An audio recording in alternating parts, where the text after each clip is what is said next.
playing games. Oh,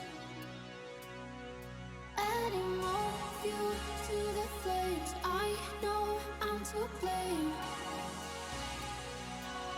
Yeah, so I don't wanna love you. I don't wanna hurt you anymore. Oh, I don't wanna hold you. I don't wanna hurt you anymore.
face in all the lights. And as the bass keep pounding on me, baby, I really wanna make you mine. I don't really care about love. I don't really care about happy ever afters. Something about you gives me hope. Something about you, yeah. When the sun goes down and the night sky's falling, do you believe in one-time lovers? 'Cause deep inside of my wildest dreams, you'll be by my side. When the sun goes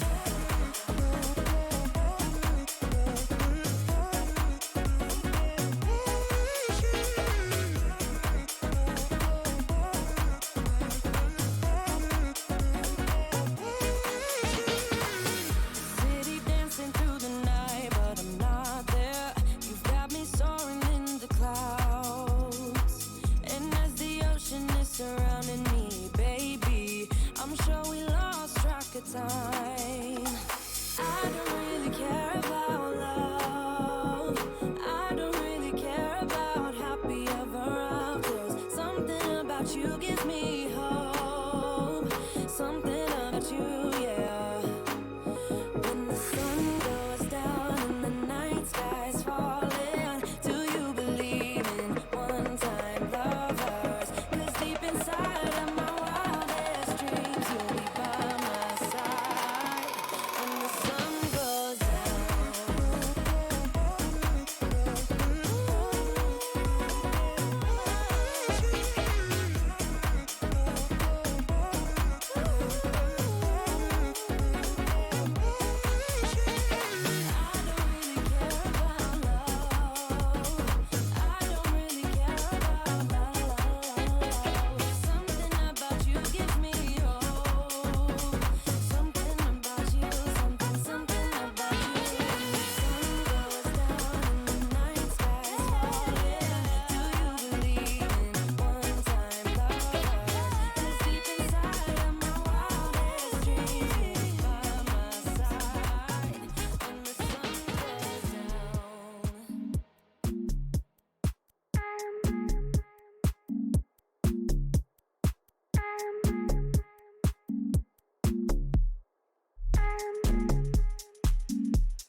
Hello, everybody. Welcome to our first playoff match of the evening for A-League. And what better off than to start it with the most anticipated match of the night, Summit versus Momentum. I'm MFG, joined here by Ageless and Newbeat. Are you guys excited or what? Yeah, I'm super excited. This should be an awesome match. Ageless, how are you feeling for this one? Really good. We had Momentum. We casted them last week, so we're excited to see them back up against Summit, though. So it's going to be a much more difficult match for them, I think, this week. Definitely so. Summit is the #1 seed, whereas Momentum is number 13. And since they are the #1 seed, it was Summit's turn to choose the first map, which is going to be Lijiang Tower. And loser is going to be picking the maps as we continue through these playoff matches. So I'm excited to see if we're going to see Summit pick some maps, or if it's going to be Momentum remaining the loser. Yeah, Summit picking the first map. Go ahead. Yeah, I was just going to say Summit picking that first map up, and if this match goes the way I think it's going to go, I don't think they'll be picking another one. I see them taking this one for sure. All right, what other Preds we got for this one? I think we're probably going to see Momentum take us to Blizzard World. The second map is going to be a hybrid, and that seems to be, they've been undefeated on Blizzard World so far. So I wouldn't be surprised to see their kind of style want to take them towards there, maybe try and put Summit on the back foot that way. That said, Summit's dropped one map so far. Like, they're 5-0 plus 9. So it's going to be pretty substantial. You can see here they dropped just the one map to the Sloths. So yeah, Momentum is really going to have their work cut out for them. Hopefully they will be able to bounce back and at least maybe take it to a 2-1. I always love seeing map 3s.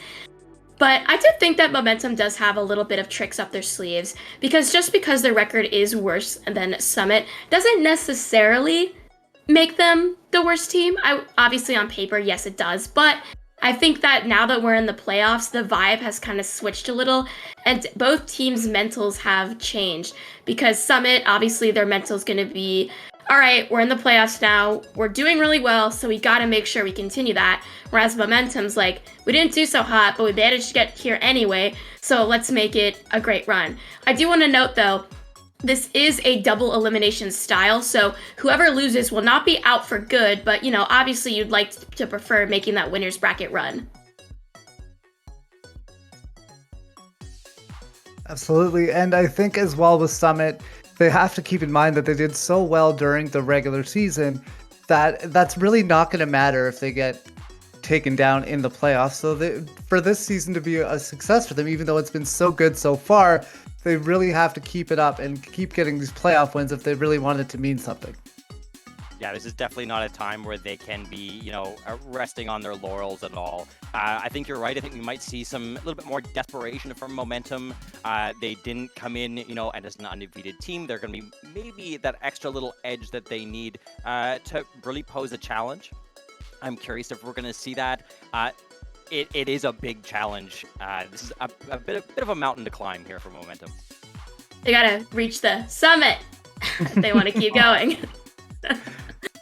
But speaking of Summit for a second, since we already talked about how they picked Lijiang, why do you think they picked that? Like, what do you expect them to do in order to secure a win? I think it starts with their tank line. Their tank line is so strong, and positioning is so important in getting onto these points on the control maps. I think with the tank line being what it is for Summit, they feel maybe that they're able to push forward and get that positional advantage, and then that makes everything from there out that much easier. Yeah, I think Lijiang especially rewards aggression, and Summit can be a really aggressive team. They can really out-tempo opponents very quickly. So, Lijiang, the way the center of these points work, you'll see sometimes the Symmetra, some Mei, really setting the tone and the pace of the fights. And I think Summit can really is really strong at controlling that pace. There you have it. I guess across the board, we're saying Summit as our Preds with a little sprinkle of Momentum has some potential. So we'll just have to wait and see as we continue to get ready for our first map of the night. I'm very excited. I think this is a good way to start it off. Start it off with a bang. I know some people say best for last, but personally, I don't like waiting. Yeah, I'm impatient too, and honestly, because we've talked mostly about Summit, just to give a shout out to Momentum, they still have some really good players. They looked great last week. Me and Angel cast a game with them, and they looked fantastic. Jack looked really good, and V on the support line as well was super strong. So I do think Summit's going to take it, but I'm not 100% ruling Momentum out. They looked really good last week, and hopefully they can keep that momentum going. Yeah, like we saw especially Jack doing so much work on that main tank. And then we talked actually before the other match about V. And V really stepped it up. I think everyone that we had highlighted really strongly going into that match really stepped up. So I really want to see that they're going to do that again this time, and they're going to need everything. Parady's going to need to really come out really heavily. Kylo Ren played really well, and they're going to need Jack to be on their absolute A game. Lots of win conditions here for these two teams to take it. I don't know, I've just saw this desperation, anticipation, all these Asians. I love it. Yeah, these should be some really good games. Yeah, I think it'll be really good. I want to see the momentum that we did see last week. They were initiating really well. Their dives were quite clean. They were making adaptations that worked out really well for them, and they weren't waiting too long to do it. We would see, some major tank swaps come through, and it was, at the right time. They weren't waiting it out. They weren't, I'm 60% to my ult, I'm gonna wait, anything like that. They seemed to, adapt quickly and effectively to the compositions that were facing them, especially closer to the end of that match. They kind of really picked it up, and I think it was Gibraltar, especially. They really started to turn things around. Let's see if they can continue to turn things around. So we got the saying almost ready. So while we wait, I think we've talked a lot about these teams, but we've hinted at their rosters before. But if we want to take a closer look at each of them, the players have been highlighted on both sides. Starting out with Summit, we've already talked about There's Mac Tackle, Saipora, Bolting Cake, just some names I recognize. I know he also threw around Jack in there, Kylo Ren for the side of Momentum. Is there anyone else that you guys think is going to be especially important during this match? I think if you want to keep an eye, maybe not just on one person, but the battle between Mac Tackle and Jack. They're both great main tank players, and whoever of those two gets the edge is going to really allow for their team to push forward. So that's a little almost 1v1 that I'll be looking out for through the match to see which team can get the upper hand. I think, yeah, definitely Mac Tackle and Jack. On the other side, I do think a lot of the pace of these fights is going to be decided by the Lucio players. So whoever is going to be filling that role, whether it's Thee or Bolton Cake, whoever is on that, I think is really going to be the one to enable that main tank. And we're probably going to see maybe less of like a regular like DPS kind of duo going back and forth. This might be a little bit more decided by those main supports and the main tanks, and really setting up the space, because I feel like all of these DPS players especially are so talented. Whatever team is going to be able to open up that space for them to work is going to do really well. There you go. Great analysis on both ends. Got to look out for the individual players as well as the team battles. And I think Li Jiang, you kind of talked about the Lucio play. There are definitely some maps where the Lucio is really useful. Specifically, the one that's pictured right now. I'm blanking on the exact name, but there's an area where you could get some Lucio boops if you catch the team outside of the point. So it also depends on the rotation on the maps, but here we go. We're starting on the bridge. So it looks like this is going to be a great matchup between these two. Thanks so much, MFG, for that start for us. And now getting ready between Momentum and Summit. Jason, what are you looking to see here in this first engagement? I'm very curious if what we're looking at right now is what we're going to see come out the door. We saw some really bizarre compositions coming out from Momentum, and it worked. And I'd like to see them bring this out again. Specifically the Diva Hog. I also like Jack in the player cameras there with the balaclava on, the ski mask. That was a very good look to start it off. As we go, the first fight of the playoffs getting going. Manzino on the Tracer trying to get onto the bridge. Push forward a little bit, see if they can get a squishy out. Is able to knock down the Translocator. Now Kylo Ren gets the first pick, getting rid of Mac Tackle on that Winston. So advantage going to Momentum early on here as they are trying to push forward. And Kylo Ren is doing just that as they get another one, taking down Manzino. That's going to be 2 picks, even though Cameraman is able to pull one back. It might just not be enough. And it looks like right now Momentum is favored to get that first point capture of the day. Both teams on the point, with it still being contested. Kylo Ren popping off on this Echo as they find another elimination. Bolting Cake is trying to trade that one back, gets rid of CBT, and now it is still a fight tooth and nail. Bolting seems so scrappy on the point. Manzino is able to get a pick on the Tracer finally, and just before they start popping off, Jack's able to get in there with a nice puck. However, Kylo Ren is going over the edge. Jack doing as much as they can, but the first flip is actually going to go to Summit. So it looked rough for them off the start here, but they were able to recontest, get back onto that point, and now they're on the front foot. This was a really nice re-engage here. Still some kills going back and forth. It seems like Momentum is able to turn things around and get back onto the point. Now Manzino with a pulse bomb gets rid of Jack, but Momentum was able to get 2, so they are not out of the fight quite yet. And Kylo Ren is with a vengeance. They finish off Sapora's Baby Diva, and now with Dee getting it on the act, Momentum is back on the point, and they really don't want to give it up this time around. Mac Tackle is the next to fall, and with 5 members on the point, Momentum will finally get the flip. So with 35% taken for Summit, a decent start, but Momentum is right back in this match. They're right back in it. They've got quite a few ultimates here. We've seen CBT is over on the Mercy here, building up that buck a little bit slower. B already at that B, you can see ahead of Cameraman. This is going to be a very colorful fight, I think. Summit did a very nice job, though, of holding on to that point in kind of like a perpetually losing fight. Going with the self-destruct over the top, it's 2, and then another with the remake. That is 3 for Jordan. Some great Diva plays coming out there, and even though they had a second Diva in the match with Kylo Ren using that duplicate, they are not going to need it right now. Zeno's still just trying to get out of height. the fight, and with that, Momentum is going to hold on, keep building up this cap percentage. What a play coming up from Jordan. This was a very nice fight win for them, like really clean. They did quite a bit to get it though. So beat is available for Cameraman. And opening Nicole is going to start with Sephora's.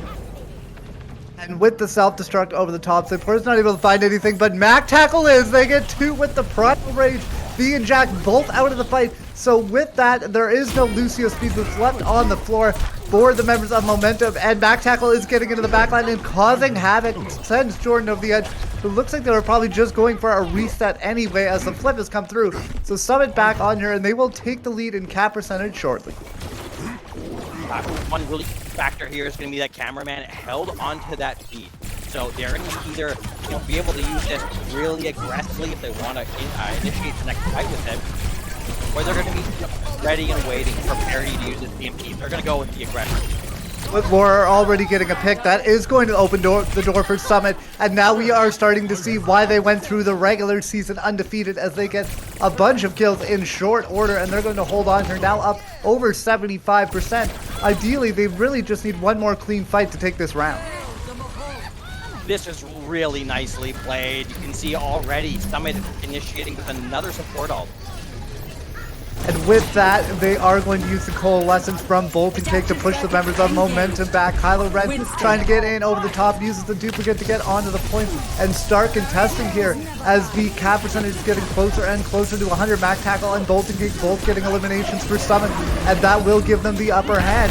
And now we are into overtime, and with Kylo Ren's duplicate about to run out, they have a little bit of a primal rage, but they have to get back on the point. Nice boot coming in from Cameraman to get rid of Jack, and Cameraman is on the warpath. They get Jordan out of their mech, and then Mazino's able to finish them off. And this is going to be Summit taking the first map of the day here on Lijiang Tower. Hack coming in late and getting 4 on the EMP, but it's going to not be enough. Summit is off to a great start. This really came down to 2 of these kind of middle fights. Momentum had a really nice, clean fight win, but they used a lot to do it. Summit then came in, they used almost all of their ults. They held on to Cameraman Mark IIs though, and then they were able to completely win the following fight just with that beat, which then opened up Rolling Cake to come through with the Moira and initiate the next fight with the Coalescence. So it's just a little bit cleaner alt cycling there, and it really paid off for them. It seemed like it kind of caught Momentum off guard. They had nothing left in the tank. No, they started out okay, but as you mentioned, they just ran out of gas by the end. So now we are headed over to Night Market as both teams are using the Symmetra to get onto the point quickly and see which team can take it over. The longer these Symmetras stay in the fight, the more damage they will start doing, especially charging them up on those Reinhardt shields. Nice Maywall comes out there from Laura, which splits off a couple members of Momentum, and now Summit is going to push forward on the back of that, getting onto the point. Parody doing a lot of damage on the Symmetra, but already Momentum's lost quite a few members, and once Summit decides to push in here, it's going to be tough for the remaining members of Summit, or for Momentum to push them on back, and now Cameraman gets another boop, and then 2 kills with the turrets. This is going to be Summit's fight to win, and they will do just that, getting this flip coming through, so getting the first cap. And a nice job being patient by Summit, not pushing it right away, waiting for that proper moment to get in and take that fight.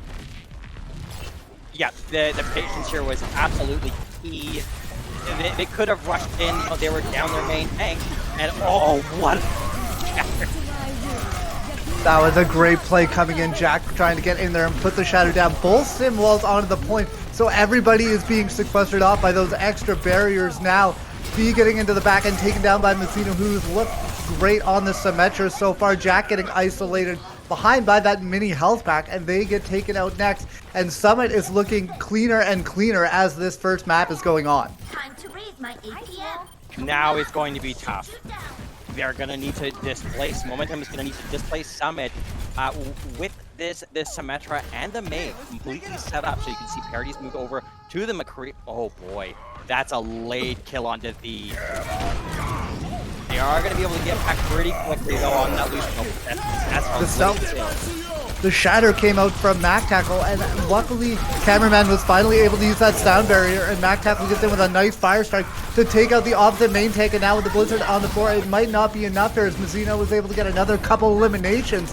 Kylo Ren is able to finally finish off L'Aurore, and that is going to hold on for Summit right now. Mazzino's still wreaking havoc, and now Jack coming back in with a big shatter, puts 3 on the ground, but the fall just is not there. And now Mazzino has thrown down another sim wall, so one more obstacle for the members of Momentum to push through as they have to start working their way back to the point. There's not a lot of time remaining. Mac Tackle and Mazzino have been the 2 standouts so for Summit on this map. They've been doing so much work. You can see Mazzino getting in the back, fully charged, finishing off CBT as well. And even though the Reign of Terror is finally over, it's going to be up to D to touch. They still have a couple seconds to get there. As they get close to 99, they cannot make it. That's going to do it. Summit is going to take the first map of the day here on Lijiang, and they are flying out of the gates. Oh boy, it really seemed like Summit had kind of warmed up a little bit coming into that second map. A little shaky on the first one, so I think this is going to be Momentum's chance. If they want to catch them out, just a little bit cleaner on the ultimate, and the ultimate economy, I should say. And I think there is a really solid chance here. I think especially Jack on that Roadhog again looked really good. Like, again, better than the Diva Hog should. Yeah, I remember us talking about that last week as well, Ageless, when Jack was showing the Roadhog on Eichenwald specifically and just getting hook after hook. They were doing the same at points day, especially on that first map on Gardens, but at the end of the day, Summit was just too clean with those engagements. They knew exactly when to go in, and you could see their game plan, especially on Night Market, being executed to a T. And if that continues, it's going to look tougher and tougher for Momentum. But on their side, they do get the next map pick coming up. Yeah, I think we'll probably, we talked a little bit, like maybe a Blizzard World. I think that's the only map, actually, that Summit has dropped was on Blizzard World. So I'd be curious if that's where we head, if I'm remembering correctly. Night Market is also just, it's a tough map to play. It's very, if once you build up the momentum on the point, no pun intended, it's so difficult to displace, especially when you have that Symmetra, you have the Mei. The initial point, especially when it's Lijiang Tower, doesn't necessarily predict the rest of the match. It's such a niche strategy that's used by almost a ton of teams running that Symmetra into Night Market, that it's not a good predictor, I'll say, for how the rest of this map is going to go, because it is such a standalone map when it comes to compositions. You kind of touched on it as well with that Symmetra comp being so prevalent, especially on Night Market. The team that gets there and gets set up has a huge advantage, because the other teams walking into those sim turrets, those sim barriers when the ultimates come online, and especially comboing that with a Mei as well, that just made that terrain that much harder for the members of Momentum to traverse. Once they got near the point, they were already starting to drop members. And you also touched on it in the opening, you were expecting a hybrid map. I know you mentioned Blizzard World already, but I think you got to throw Eichenwald in the ring after how well Momentum handled that map last week. That's a really good point. I think we're probably going to see, regardless, something that maybe Momentum can pull one of these little strange compositions into. They've done such a nice job of catching teams off guard. You can't practice this. Like, if you try and practice against this composition in ranked, or practice the composition in ranked, you're probably going to lose. It shouldn't work. And everyone's probably going to be tilted off the planet if you try it. So they're pulling out these little strange compositions and catching teams off guard has been fantastic for Momentum. They did it last week, and if they started to again on Lijiang Tower. So I would like to see them pull something similar into Hollywood, where we are going to be heading for our next map.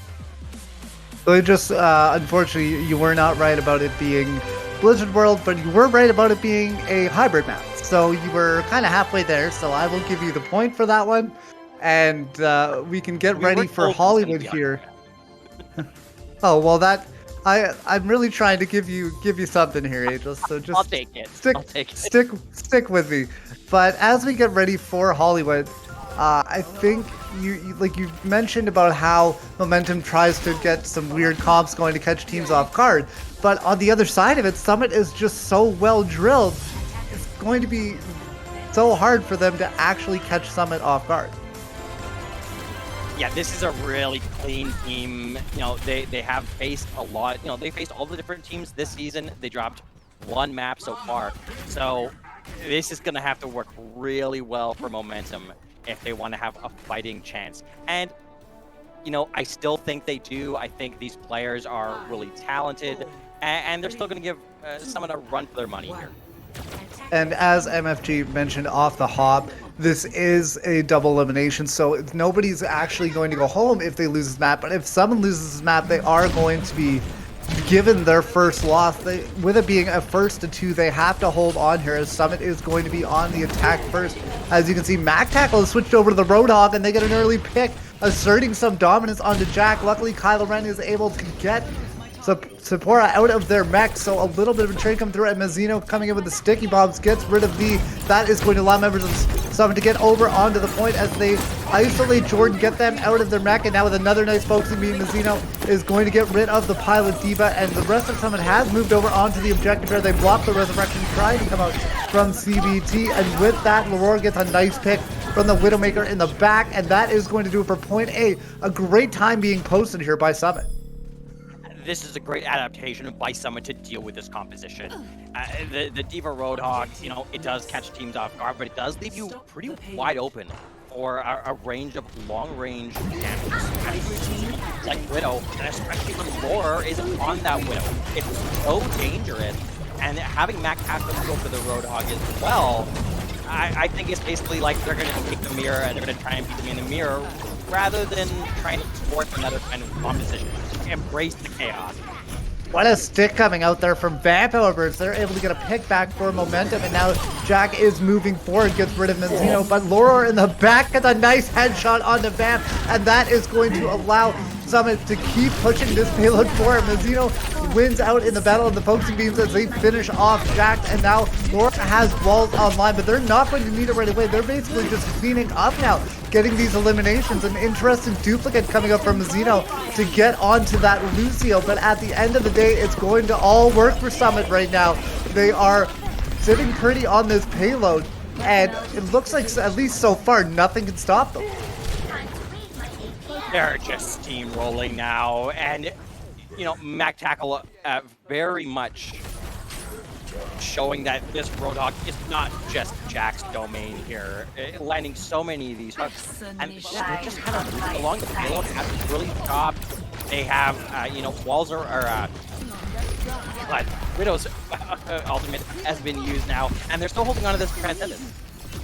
And that was CBT getting a resurrection on the Kylo Ren that echoes back into the fight. A nice hook has landed onto B, but they were able to escape the follow-up damage and then drop the sound barrier onto the point, so a lot of extra shields coming online for Momentum. Kylo Ren with a sneaky Roadhog getting into the back line, and B is popping off a nice whole hog coming out from Jack, as well as they end up claiming 2 more victims. And finally, Momentum is going to stabilize and get some room to breathe.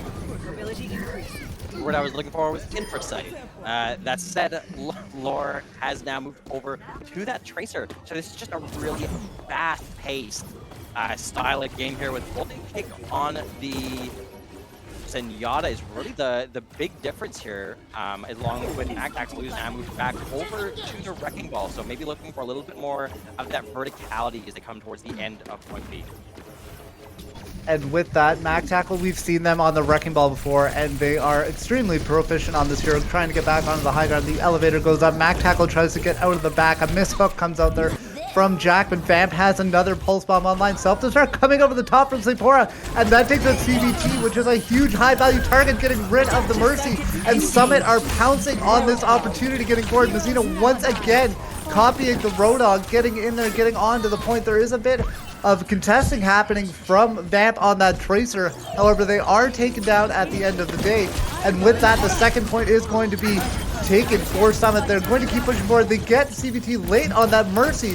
So all that is going to do is allow for Summit to throw themselves forward and not have to worry about the resurrect for Momentum. This was so well played. by Mosquito especially. You know, jumping on that Roadhog, not allowing any room. They're not giving Momentum any way to stabilize, to really group up. It's been just a constant push forward for them. I don't even know how you regroup like this. There's just so much aggression coming out from it.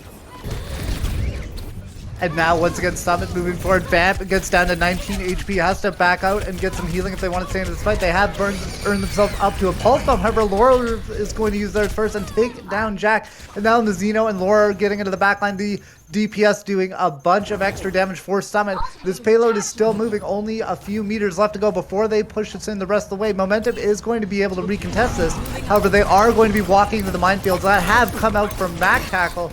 As once again, Momentum getting in, and that's a huge first pick. He's able to take down Laura, and that could be the pick that Momentum needs to stabilize and stay in this fight. Support is able to take down CBT, who has come back in on the Baptiste, and now Vamp waiting for that Transcendence to run out before they throw down the Pulse Bomb. Unfortunately, that's a bit of a whip. They can't find anything. We'll see here if Mazzino can do better getting into the back with a Tracer of their own.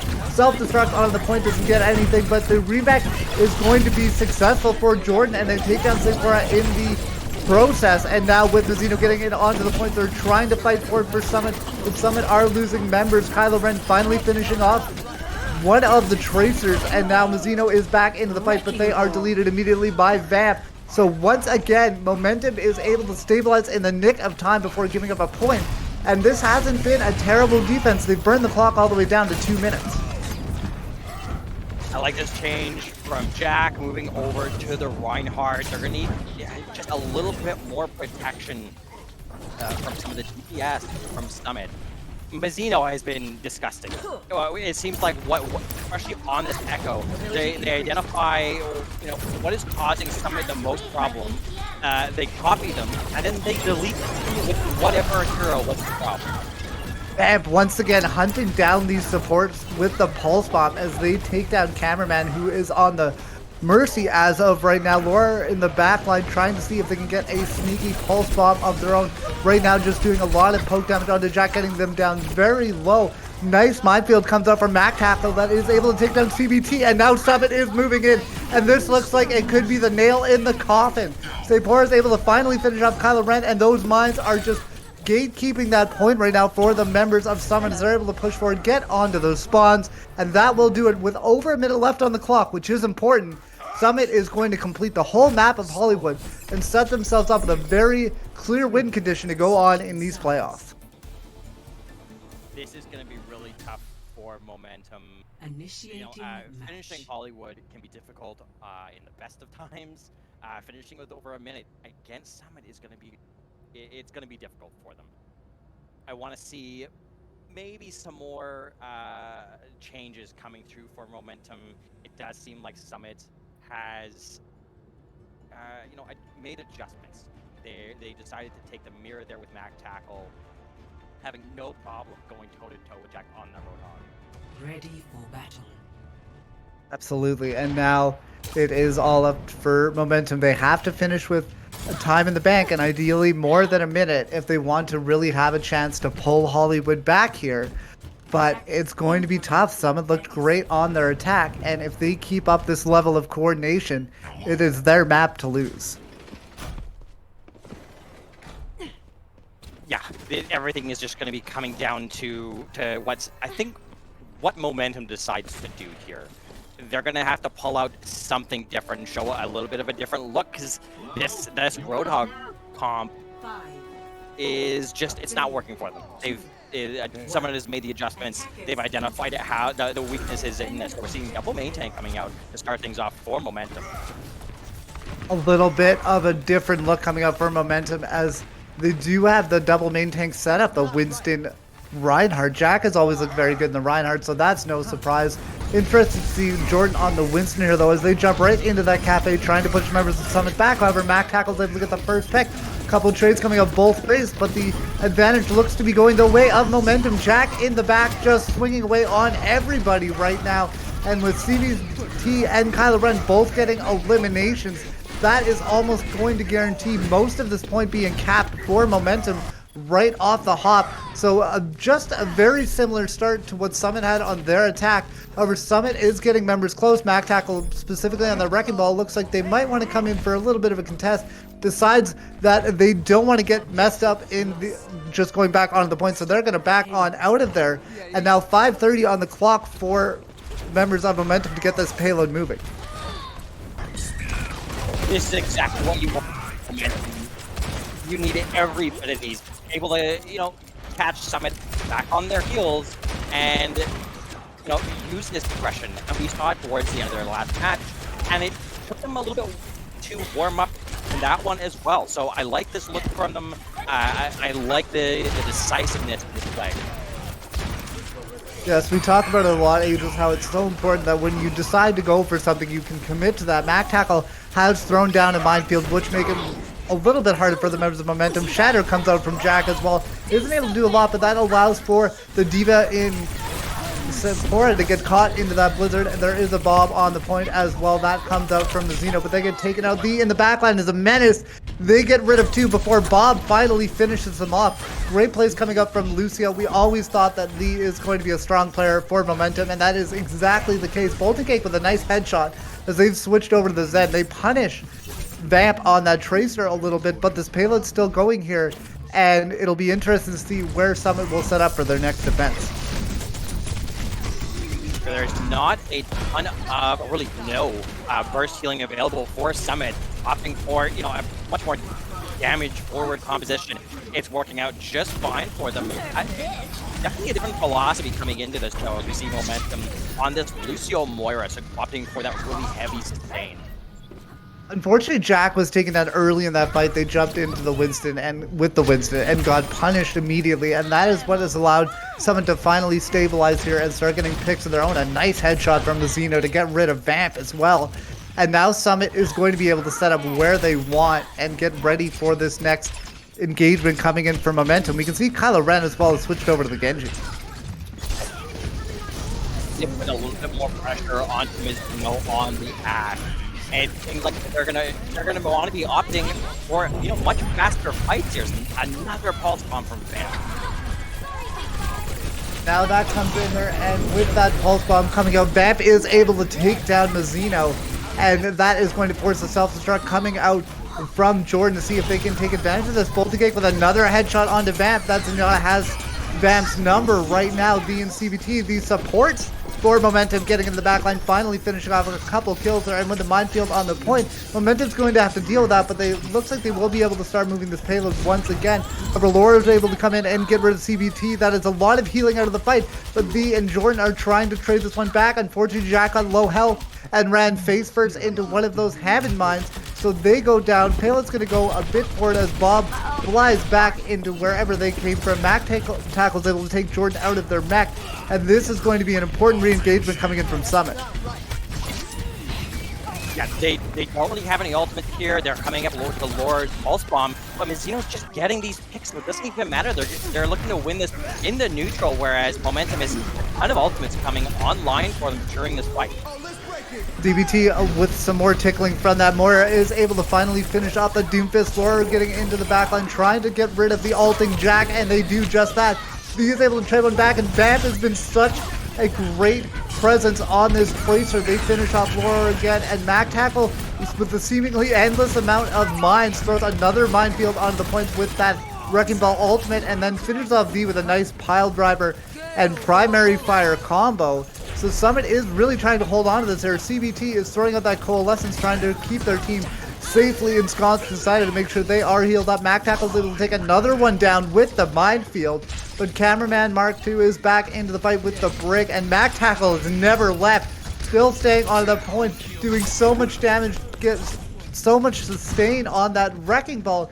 Even though Mizuno goes down again on the Doomfist, what they really have to worry about is Mac Tackle on this Wrecking Ball, as they are just able to hold on and keep stalling this point out. It's been wild for them. Kylo Ren up to this blade. You can see they're just trying to outpace Summit now. Their composition has got successfully faster as Hollywood has gone on, and the blade comes out from Kylo Ren. Speaking of successful, that's a very nice play in the back line from Kylo Ren. That's able to find 2 in the end before Jack and Vamp get taken down by the self-destruct. And now 2 more get claimed by the minefield. Mac Tackle is absolutely on fire. V is able to go down, and now with 35 seconds remaining, it looks like Momentum's only going to get one more chance to push his payload to the second checkpoint. It was looking so good for them coming into this point, over like 5 minutes.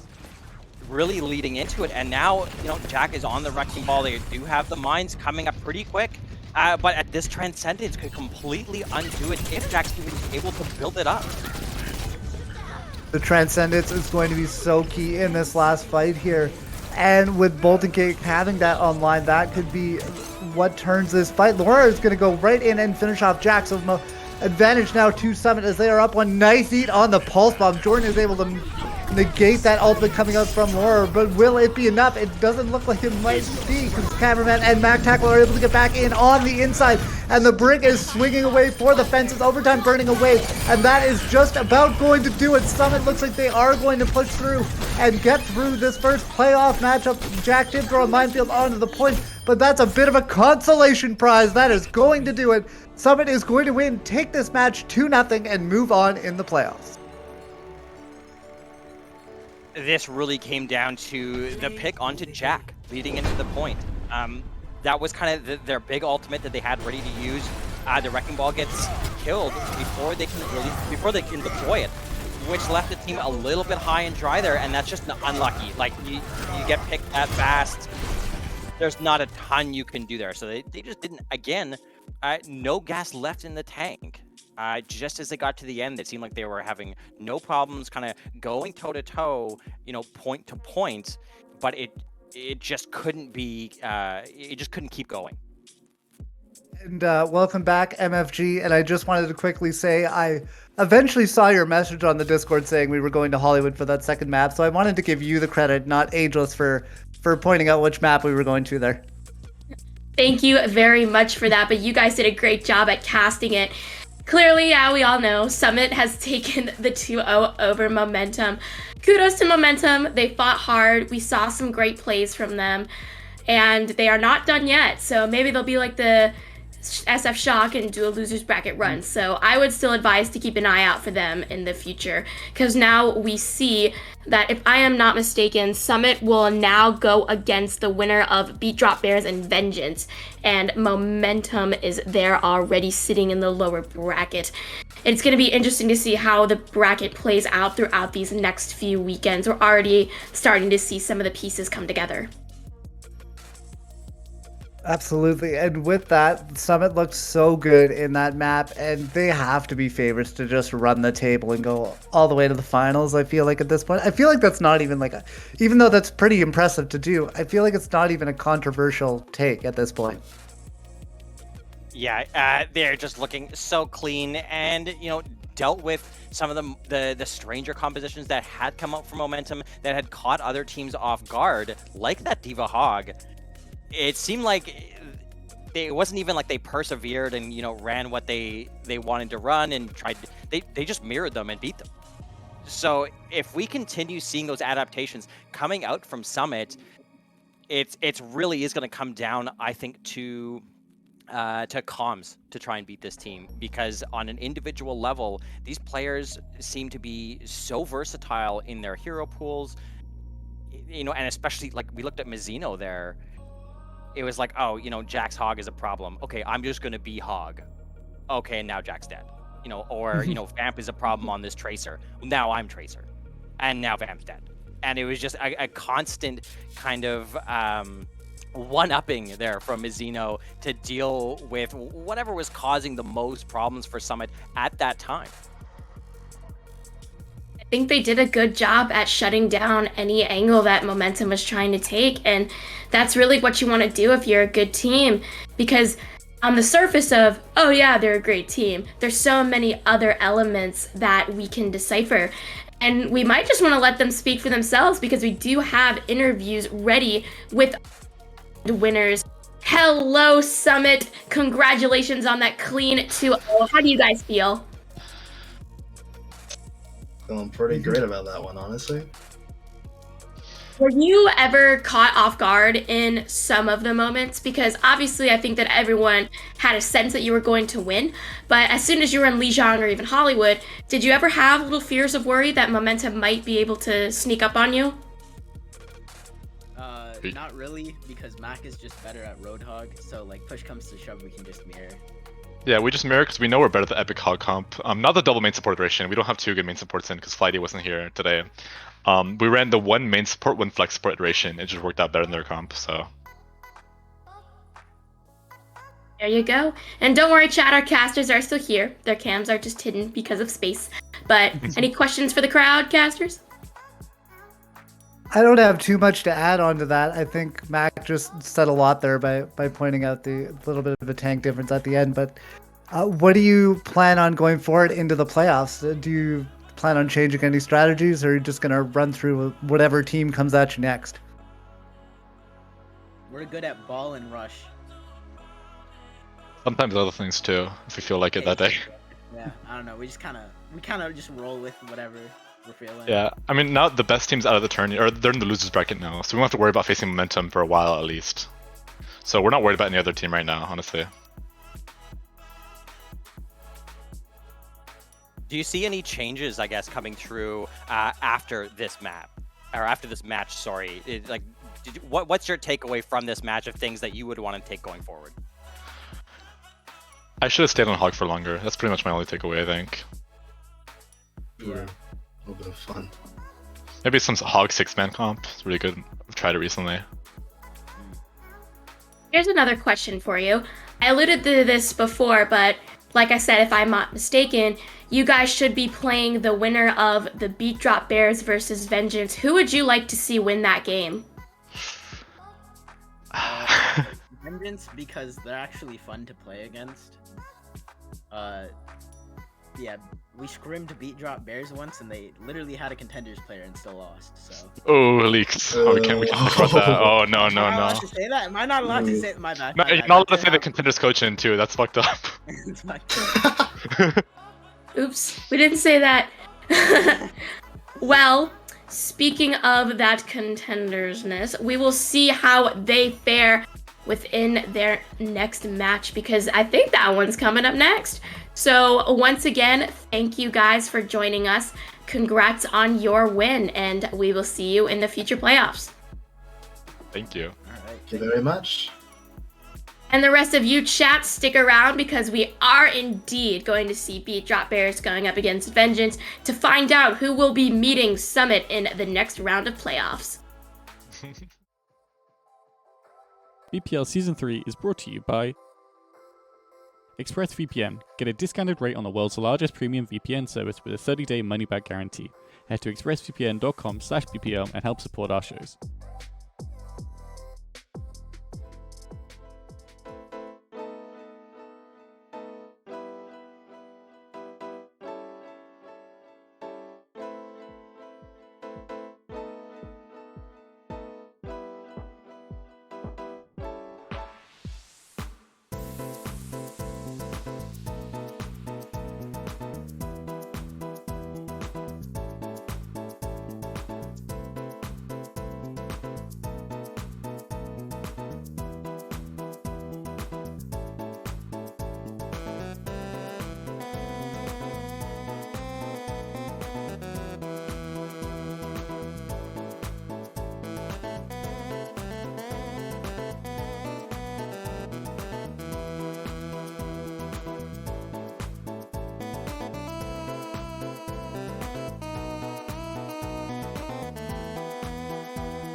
Welcome back to Game 2 of the A-League BPL playoffs tonight.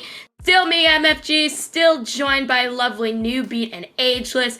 We have the fated match between Beat Drop Bears and Vengeance, another personal match of mine that I was looking forward to, so I am ready. Yeah, this is looking like another good match. I really like when I look at the schedule and I'm like, okay, the ones that I'm doing are going to be fun ones to watch, which obviously for me makes them fun to cast as well. And I think this match will definitely live up to that. Yeah, this is going to be another one. Some nice head-to-head or back-to-back action, I should say, between our previous game, Summit coming up ahead. This is going to be, I feel like it might be a little bit closer, though.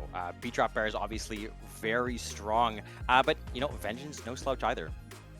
This is definitely going to be closer because looking at their statistics, Beat Drop Bears is the number 4 seed and Vengeance is number 5, so they are right next to each other. Beat Drop Bears, though, is going to be the one to start with the map pick since they are the higher seed by 1 point. Busan is their map of choice. What does that signify to you?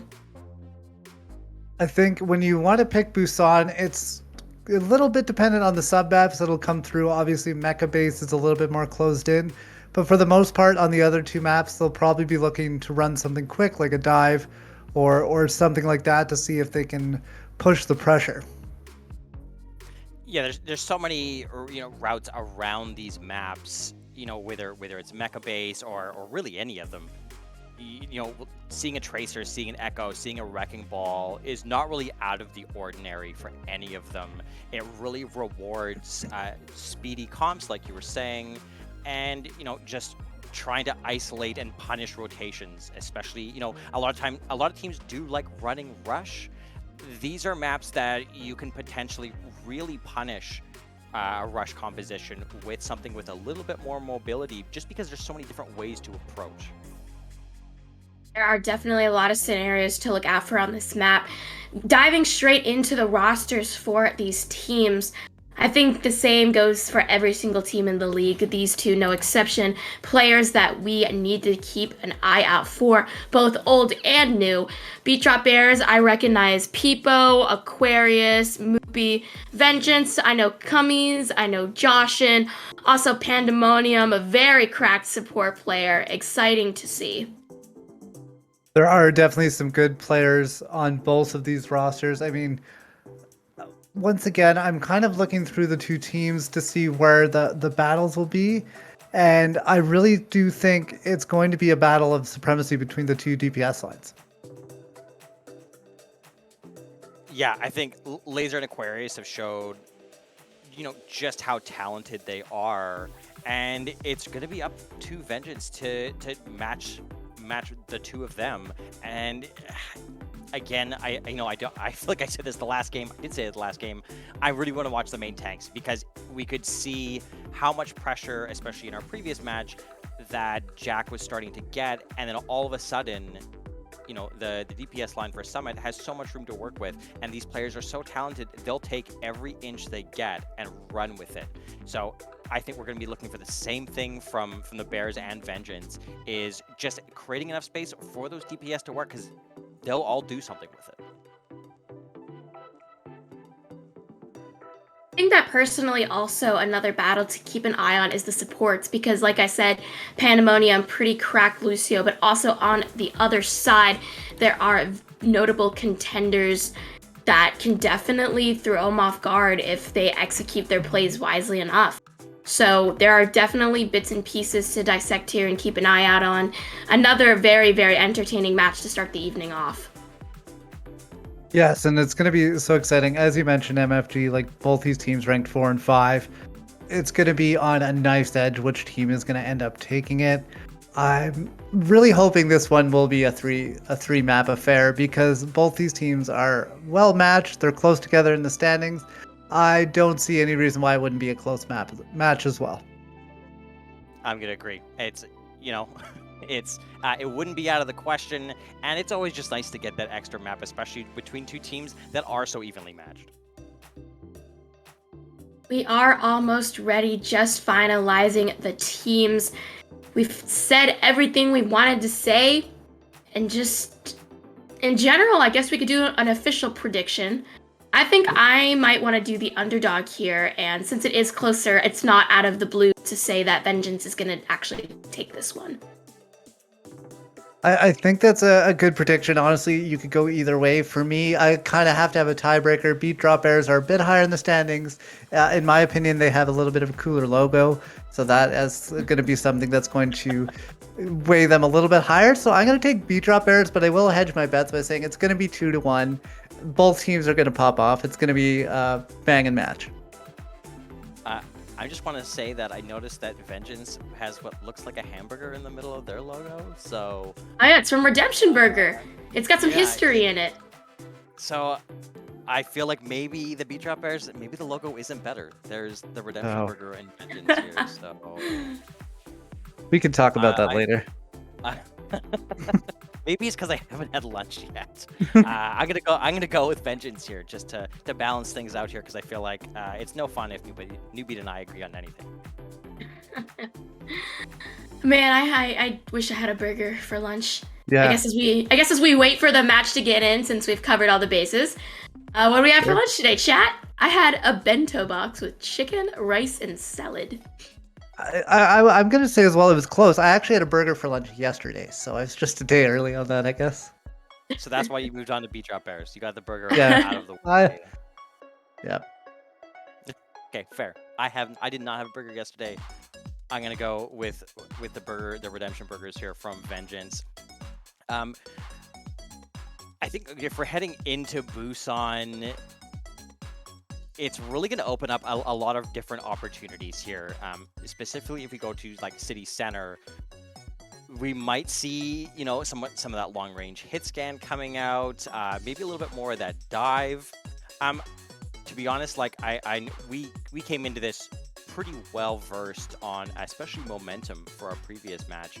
I haven't had as much of a chance to watch the Beat Drop Bears and Vengeance as we did. We had a pretty intimate viewing of momentum last week.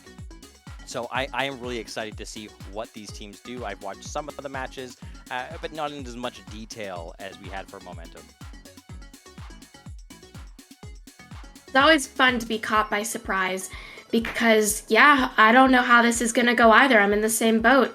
I've known from hearing and seeing the records that both of these teams have shown a lot of strength, and looking at the exact wins here, it looks like Beat Drop Bears has gone to less map threes than Vengeance. So I'm not sure what exactly that is going to articulate in terms of, are they better because they were able to take their wins quickly, or maybe not?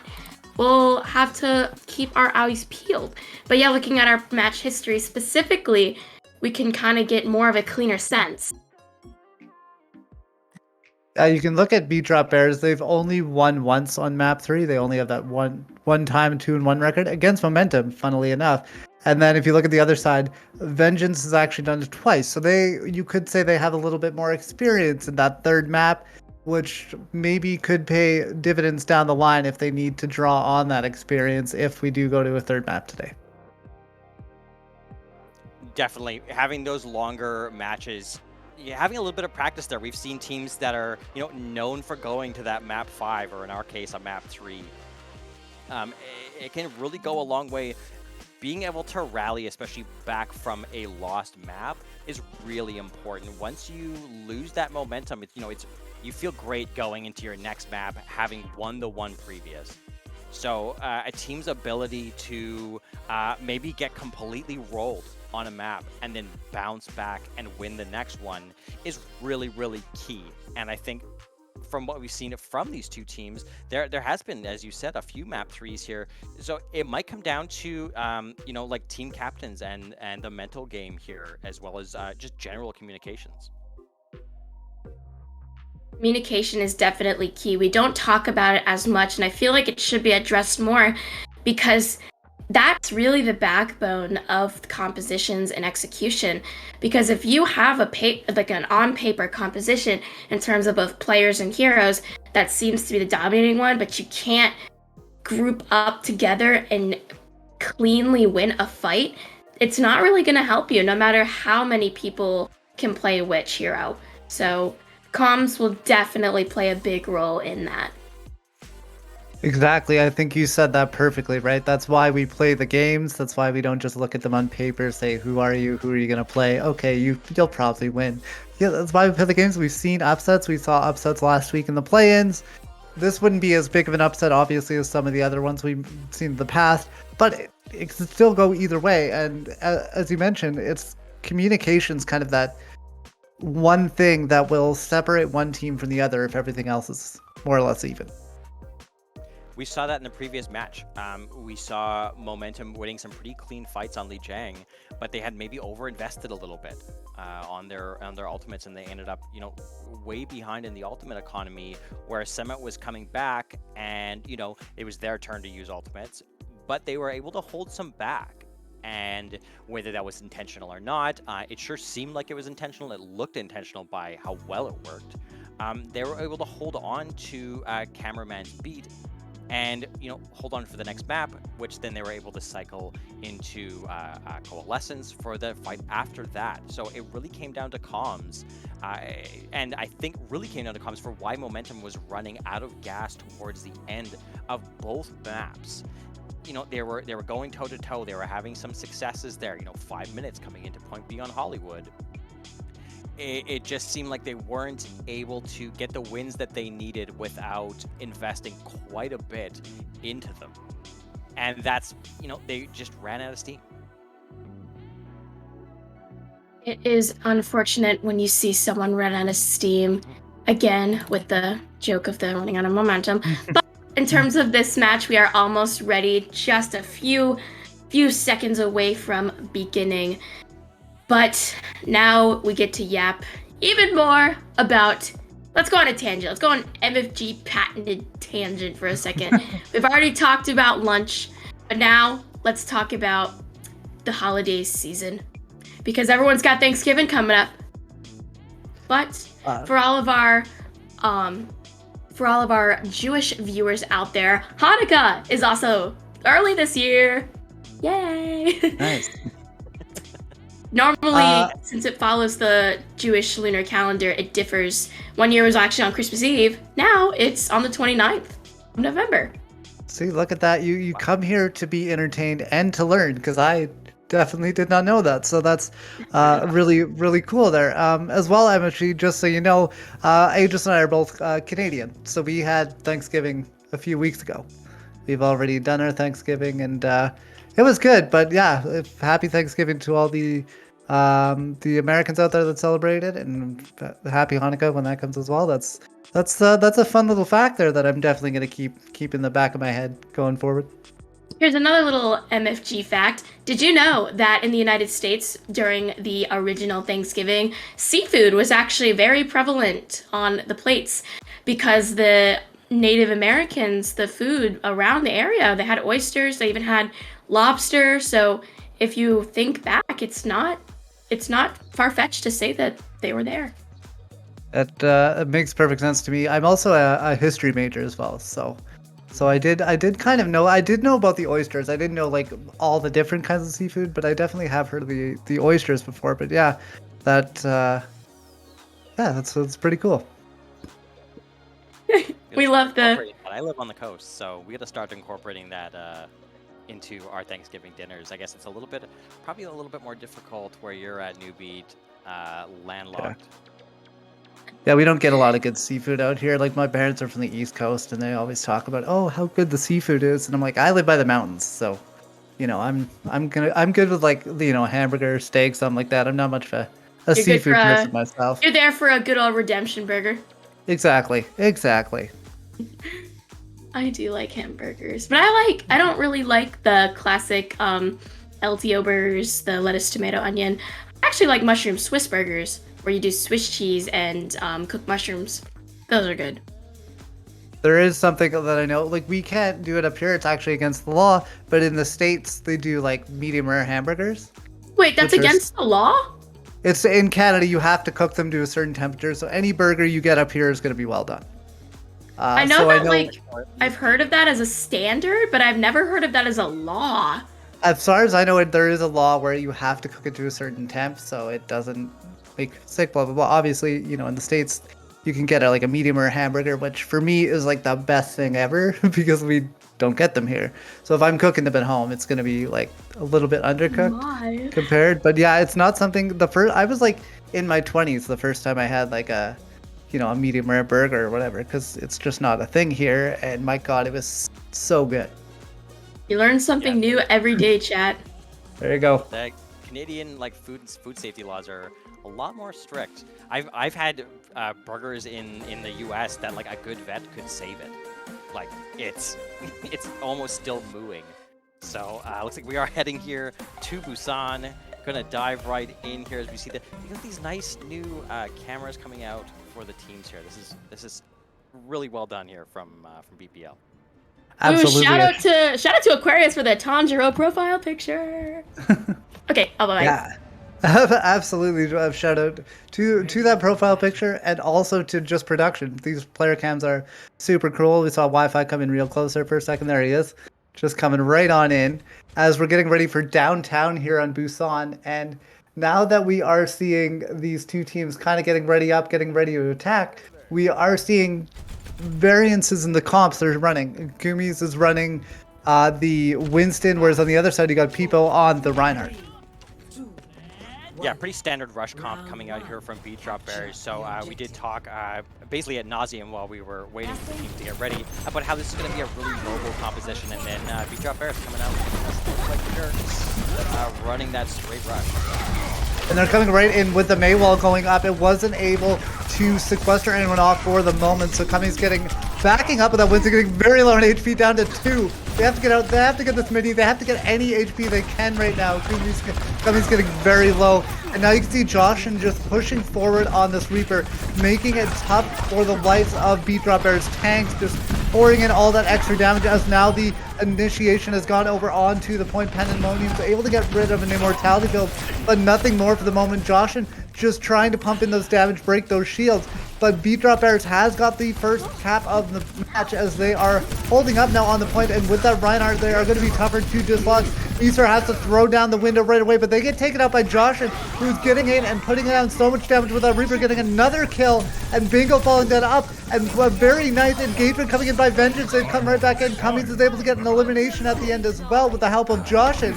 And even though they gave up the point initially, they came back in with a quick engagement, took that right back, and now Vengeance has got the advantage. It's a nice little 6-man composition coming out from Vengeance. They do have the EMP, that Diva Bomb, quite a bit here actually, like almost all 6 available for them. A bomb coming over the top, and now the EMP comes in late from Wi-Fi as they put 5 down with the hack, and that is going to make it so much easier for Vengeance to push in. Nobody for Beat Drop Bears who got hacked had those abilities available, and now with them get dig, now that is going to be a team kill coming up for Vengeance. Works way up to 35% and counting. A little bit of a shaky start, but honestly not even much of that as they have looked very good ever since they've taken the point. Still a couple ultimates coming online for Vengeance. 5 almost online here for Beat Drop Bears. So a lot of big tools coming in here, especially this Blizzard from Aquarius could really turn it around. And we'll see what the Blizzard can do, but the first thing to come in is the Death Blossom that's able to take down Laser, and now that Blizzard gets eaten. What a play coming out from the Diva there. Now people trying to get in, throws down the Shatter, is able to knock one to the ground, but will it be enough? People going forward, swinging, nice freeze comes through, and now it is anyone's game. A nice boost comes off, the Mei has flown over the edge, and with Pandemonium on this Lucio, they are patrolling the backline up to 75% or so, and that is going to be another fight win for Vengeance. A great eat coming out there to make sure they couldn't get that Blizzard off from Beat Drop Bears. MFG had, you know, amped up. Oh man, I'm really on top of it today. The Lucio here from Beat Drop Bears, and you can see exactly why. They're such a presence all over the map. It seems you're never safe.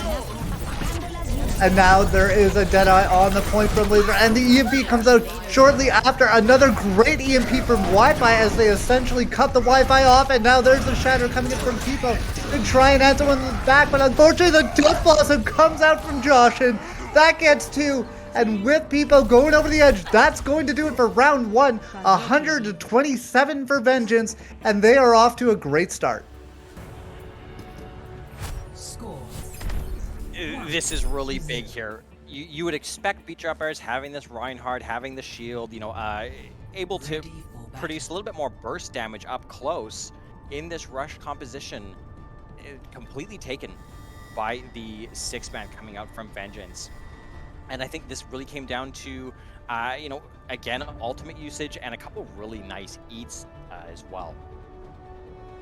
Yeah, there were some great plays, and for me, Dog, there with the eat onto the Blizzard, specifically for Vengeance, to make sure that that wasn't an ultimate that they had to deal with. And now it is up to Beat Drop Bears to get back into this fight as we move over to Blizzard World. And as we can see, both teams are running the Reinhardt right now, so both favoring the Rust composition as they come together. Wi-Fi has switched over to the Doomfist to see if they can get a bit of an off angle. And it looks like Aquarius has done the same, a like-for-like change there.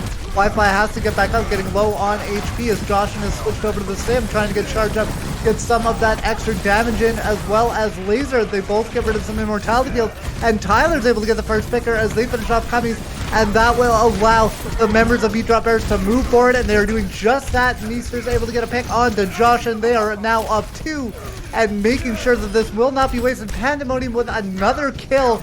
This Lucio has to be checked in the backline, or they will still get these frags. However, the flip has gone through, and Beat Drop Bears will get the first cap.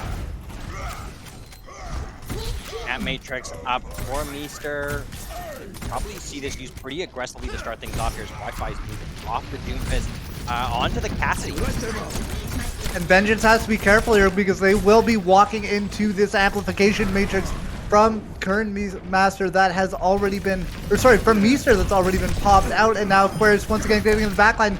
Nice stun comes through to make sure that Doomfist cannot do any more damage as Beat Drop Bears has to move back onto the point.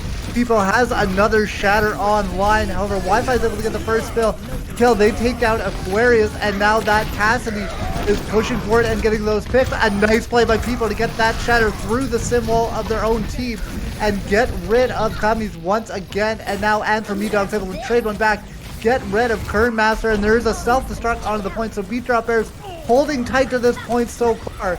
And it looks like it's going to be up for Vengeance to find a better initiation here as they get wiped out in that fight.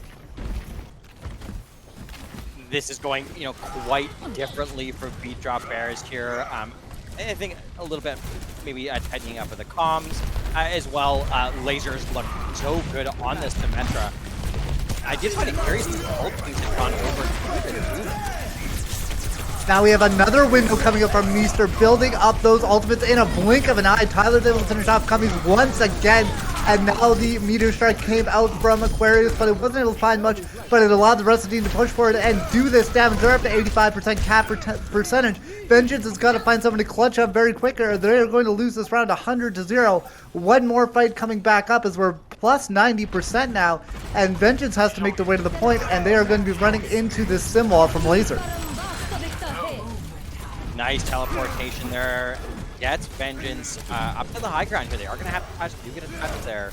Have to wait out this wall though. Do just that, and Wi-Fi pops down the Deadeye, and with a shatter, that is going to be Vengeance initiating onto the point, trying to swing away. Kumis gets very low and taking that. Wi-Fi is able to trade one back in the back, but it's not going to be enough. Aquarius finds that Cassidy and rends them asunder, and now with Tyler getting rid of Bingo, that is going to do it. People coming back in with an Earth Shatter overtime burns away, and that's going to do it. 100-0 for Beat Drop Bears in that last round, and they are right back in this fight as we are tied up 1-1. Lulled into a sense of security, it seems, here by Beat Drop Bears, is looking so much stronger on that second map, despite Wi-Fi having this full entourage with them here behind the camera. Yeah, that's you gotta have your mates cheering you on, so it's good to see the power of friendship is reigning strong so far, at least in that last round. And now we have a rubber match on Shrine here on Busan, and we'll see which team can take the first map of the day and get one map away from taking this playoff matchup. Again, some very different looks coming out here. Really high sustain from Beat Drop Bears with Kernmaster and Meester on the Lucio and Moira respectively. No real burst healing to be found here on Vengeance though. They're going to be looking to make these fights very quickly. And once again, Aquarius now on this Sombra as well, so there will be a race up to that ultimate with the EMPs for both teams, as that can be such a strong ultimate and can turn any fight on its head, really. Cummy's getting into the back with the Wrecking Ball, gets hacked up right away, has to get right on back out, or they are going to get taken down. Josh is getting down to half health on that Tracer. Laser on the other side, seeing if they can get into the backline and punish Bingo on that Zenyatta, but luckily the Bodyguard and Pandemonium is there on the brig, so that support line is a lot safer than you think it might be. And now Cummy's getting into the backline, nice roll through once again, and with the help of the D.Va, they're able to take down 2, 3, and a lot more. That's going to be a great first fight coming up for Vengeance. They're going to take the point here, start getting that cap percentage moving up, and once again, this has been a back and forth fight already, with both teams having very strong moments. Again, Pandemonium doing such a nice job healing for Bingo, and then, you know, Laser's out of the fight, all that damage is gone. It's so hard to hold on to that and you know, get the damage that you really need to get through when you are missing that Tracer. It's such an integral part of this comp. Now Wi-Fi has the EMP online. They are well ahead of Aquarius, and they're going to pop that right away. That's going to find 4, and the follow-up is there to get rid of Kernmeister, and the rest of Drop Beat Bears are going to fall in short succession right now. Bingo and for me Dog able to get in there and get another couple picks. Meester falls down as well. Vengeance is holding on with a death grip onto this point, and it looks like Beat Drop Bears are just taking a little bit longer to build themselves up to these ultimates, and it's really costing them right now. Yeah, Aquarius up, you know, up at 63 or 65 here. Wi-Fi kind of slowly building theirs up as they've been using her a little bit more recently. And Racers both coming up for the pulse bombs. We're going to cover the bomb here though from a no from E-Dog. And it's going to land. That is going to be a yes from that dog, as they're able to find 2, and that is going to stop this fight in its tracks right now. A reset coming back from Beat Drop Bears. They just lost a couple members there right away from that great ultimate from a no from me dog. And with that, they're going to reset, come back in. They need to win this next fight if they want to extend this round. And so some big pieces in place for Vengeance here. Both support ultimates. They have the pulse bomb. It's going to be, you know, for a support line with no real sustain, they're going to have a lot this fight. Meester is going to start with that Coalescence, and Anit comes out as well as Tyler negates that pulse bomb once again. So this time, another D.Va coming out and making a big play there with the defense matrix. Bingo getting into the back line and taking down Laser. However, no from Me-Dog has lost their mech, so a little bit of a trade coming through there. People to throw down on this Primal Rage to see if they can create a little bit more space on the point. Self-destruct comes over the top, but this one does not find anything right now. Josh is getting in the back with the Tracer. Finally finishes off Meester. That's a huge pick. That's a lot of healing gone now for Beat Drop Bears, as they are getting into the back line, but it's not going to be enough. Kernmaster, it's 2 with the Lucio, but that is going to be a consolation prize as best, as the Lucio getting very low on HP and now falling down. The cap is going to come back through a couple percent for Beat Drop Bears, but that's not going to be enough. Overtime is going to proc. There needs to be a touch coming through, and that is going to be Peepo on this Wrecking Ball, getting back in onto the point, pile driving onto the top to see if they can stay alive for as long as possible to get reinforcements back in onto the point. And now here they come, but they have to watch for Josh going around the back on the pulse bomb. Nice fade comes out from Meester to avoid that ultimate and stay in this fight. Throws down the healing orb to stay alive. Aquarius with a nice pick on the Pandemonium to make sure that Beat Drop Bears is going to stay alive in this fight right now. Joshin still trying to see if they can sniff out one of these supports and takes them down. A no from Me-Dog loses their mech, but gains a self-destruct as they put that onto the field. And Beat Drop Bears is doing a great job of contesting this right now. It's constant. The mobility of this comp is really paying off. They're able to get to the point so much faster. The EMP does come out from Aquarius. That could be huge. Aquarius getting the EP onto the point, but there wasn't enough follow-up there. There are still members of Vengeance that were able to survive that ultimate ability, and now a no from Me-Dog is back in on with the micro missiles as they finish off people, and there is a Coalescence on the fight on the point now from Meester. Both ultimates coming up from Beat Drop Bears as the sound barrier comes out as well. Now an EMP comes out on the other side, which only catches the support for Beat Drop Bears, but that could be enough, and that looks like it will finally do it. And once again, people coming back in on the Wrecking Ball, but they are only going to live for a couple seconds, get taken down. That will do it. And a very hard-fought win from Vengeance.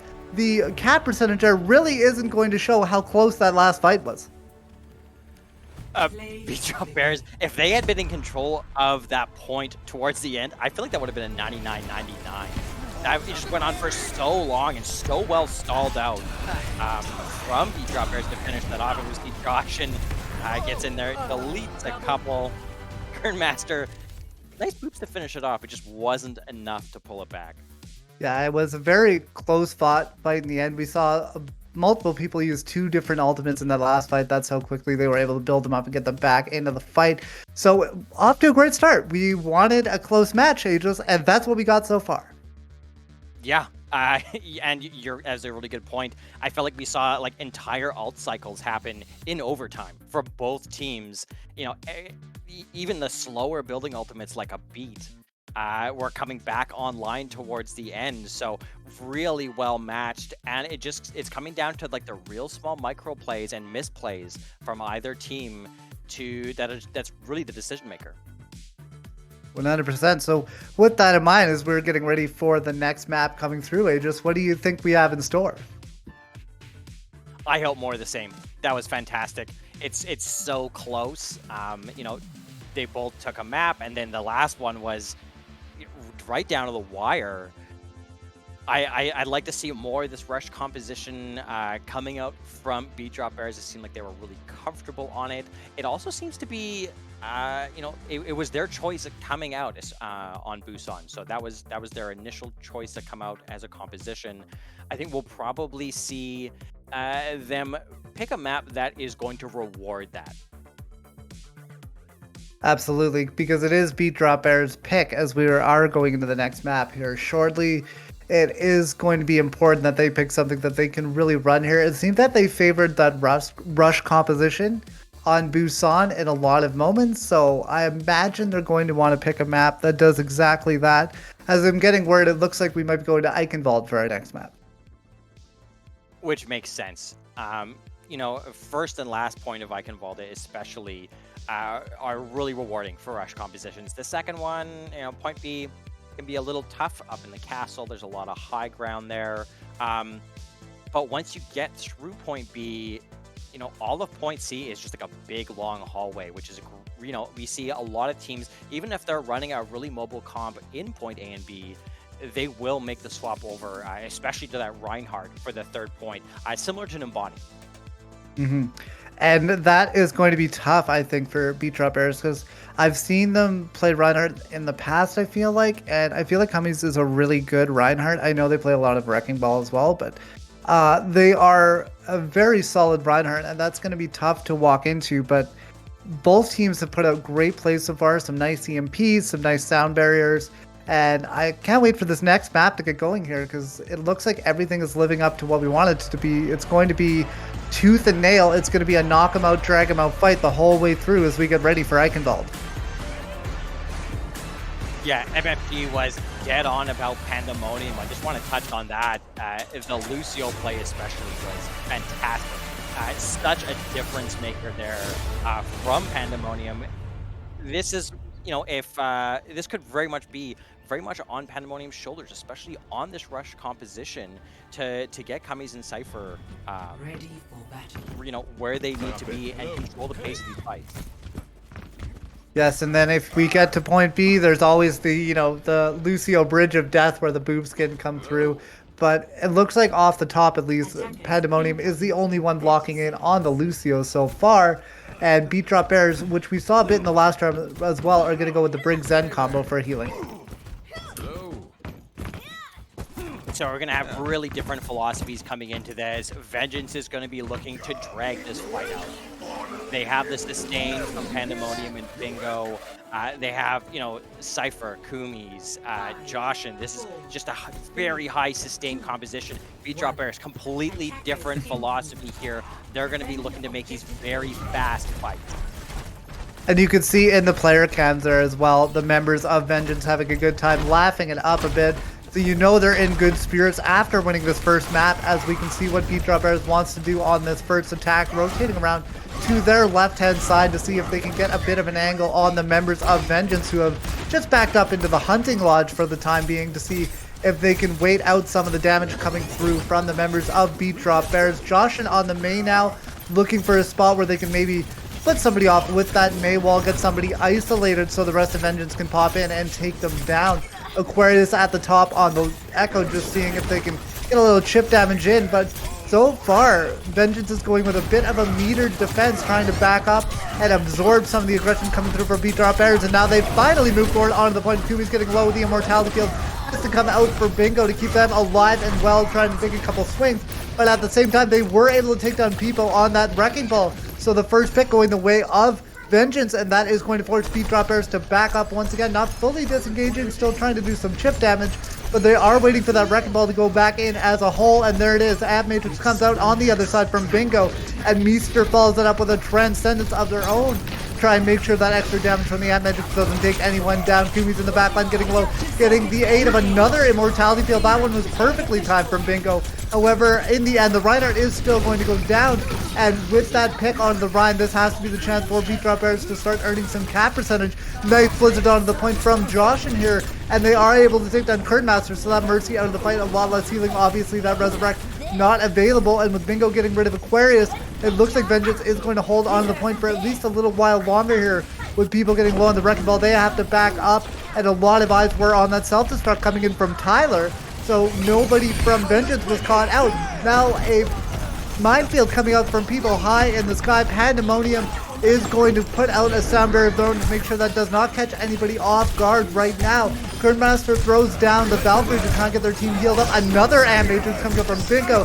That was built up in a microsecond. Laser gets into the backline, takes down Kumi's, and once again the Reinhardt out of the fight for Vengeance as the members of Beat Drop Bears are pushing forward, but Wi-Fi and Gosha getting into the backline, and they're going to take down two more. Luckily, Tyler's able to get rid of Wi-Fi on that doofus, but with Josh and falling, it looks like Beat Drop Bears has finally unlocked the door. They're pushing through onto the point here, and that is just about going to do it. Beat Drop Bears are finally going to start getting the cap percentage going up on this point, and they just have to deal with the players coming in to contest right now from Vengeance. We're seeing Beat Drop Bears, their composition is so much more individualistic. And they can afford to lose a player, or even lose a couple players, and still keep fighting. There's just so much self-sustain available, and whether it's mobility or healing. Whereas Vengeance, once they lose one player, this composition, it succeeds and fails on the cohesiveness of the rush. So Beat Drop Bears doing an excellent job kind of picking that apart. I think we saw earlier Vengeance doing a nice job backing into the hunting lodge. They're playing the game the way they want to be playing it. They're keeping it slow and then kind of erupting out of the room as a group there. So it really is going to come down to mechanics here. It seems like both teams are playing these opposing compositions extremely well. Now Beat Drop Bears coming in through this choke. They are going to utilize the minefield from people once again. Kumis gets a charge call on the Meester, and now they're in the backline swinging away. They're able to take down Laser as well. Somebody's going to look at that Reinhardt in the backline as now there's a duplicate onto the point, so another tank on the floor as we have a Diva on the map. Aquarius making that duplication to get over onto the Diva, getting that self-destruct, throwing it up into the air, but unfortunately they weren't really able to do anything with that. And now with them back in the Echo form, they have to back up. They get very low, and Bingo finished them off. Some nice play on the Baptiste. Bingo has looked great on that BAP so far. Curtain Bites is able to get the resurrection onto Aquarius here, so the payload will keep moving. But shortly, there is going to be another recontest coming in from Vengeance. Wi-Fi moving back to the Cassidy, so it seemed like they had made some plot to try and get back in the fight faster, and now they're going to be looking just once again slow it down until that moment that they can again erupt out. Self-destruct in over the top, wasn't able to find anything there. Cypher was not able to claim any victims with that, and now they've lost their mech to People's Minefield as well. So Beat Drop Bears with a little bit of an advantage right now, seeing if they want to push forward. or just kind of hold on to their current position inside this castle. You can see Laser going up onto the high ground, seeing if they can catch somebody unawares. Doesn't really want to hard engage until they go in with the Wrecking Ball and people as well, and that looks like it is now the case. So the fight has indeed moved over onto the bridges. That is where that payload is rolling forward just a little bit, as the members of Beat Drop Bears are finally looking for that engage coming through. Nice stun comes out into people. They have to use the adaptive shield, but the shadow comes out from Cubbies now as they are going to charge into the back. They aren't able to claim any victims besides that of Meester, and the Zenyatta is now gone down. Cypher finishes off Aquarius as well, so this is looking good for the defense. Pushing forward once again, trying to get into the backline. Wi-Fi is able to finish off Curd Masters. That's going to do it. A good hold coming up for Vengeance.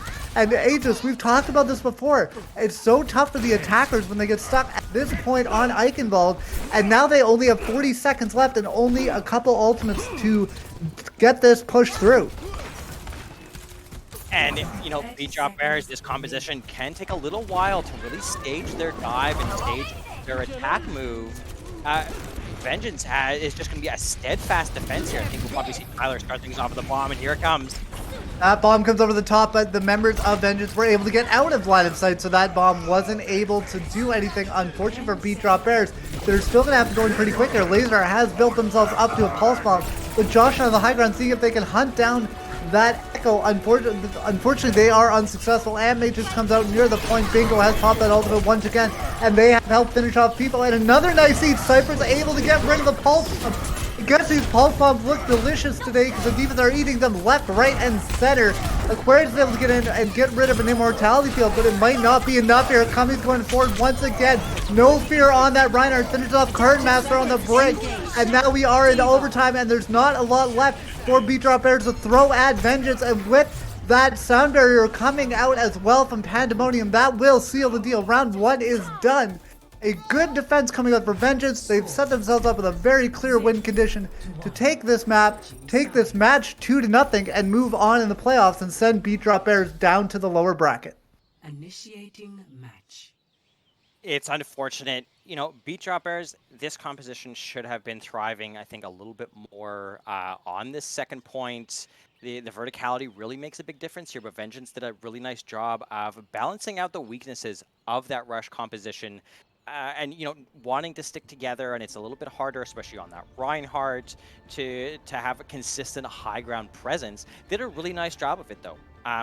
You know, they spread out decently enough so that, you know, they could collapse if they got dove, but it didn't leave them really open for a ton of the huge slams that should have been available. And now with that, we're going to have to see what Beat Drop Bears want to do with their defense. They're going to have a really hard job holding Vengeance to a smaller distance on that payload, but we got to hope for the best if we want to see a map 3. I'm liking this look here, though. So this is going to be a little bit different. They showed the rush early on. They've showed, I think it was a little bit of 6-man, a little bit of you know, faster compositions. They're really going to be looking to slow things down here. They were looking to make it fast previously. Now it's really going to be, you know, sure, we're going to play a slow game with Vengeance. Let's do this. They're going to slow things right down here to run this double shield. It's really hard to displace them. Vengeance going through with a rotation on their right-hand side, right up onto the high ground, following Cummies and that shield to make sure that they are protected. Aquarius getting very low, and that Echo has to back up. Luckily, they have Kernmeister on the Mercy with a bit of a pocket for them to keep them happy, healthy, and get the odd damage boost on there. But you can see the members of Vengeance moving onto the payload as a group, and a nice wall comes out from Josh and is able to catch people stranded, and now they're going to go down. The immortality field was not enough to keep them up, and this is looking like a very fast point A capture coming out for Vengeance. They are holding onto the point. Laser's able to trade one back, but that's going to be too little, too late. Capture coming through. They've already taken the point. They get a late kill into Kernmeister, which means that's going to be a long spawn for the Mercy. And now the payload's moving, and they have 5 minutes and 30 seconds to make it not even to the next point. Yeah, this is going to be rough. You can see Beat Drop Bears are really wanting to keep the composition of Vengeance a bit of an arm's length. You know, Orisa and Sigma just put out so much damage, or can, until you're on top of them. I think Vengeance, really nice rotation. They just walk past the shields. They don't allow the tanks to play an effective range. They just walk right in on them. Now they are daring the members of Beat Drop Bears to come down and contest this point.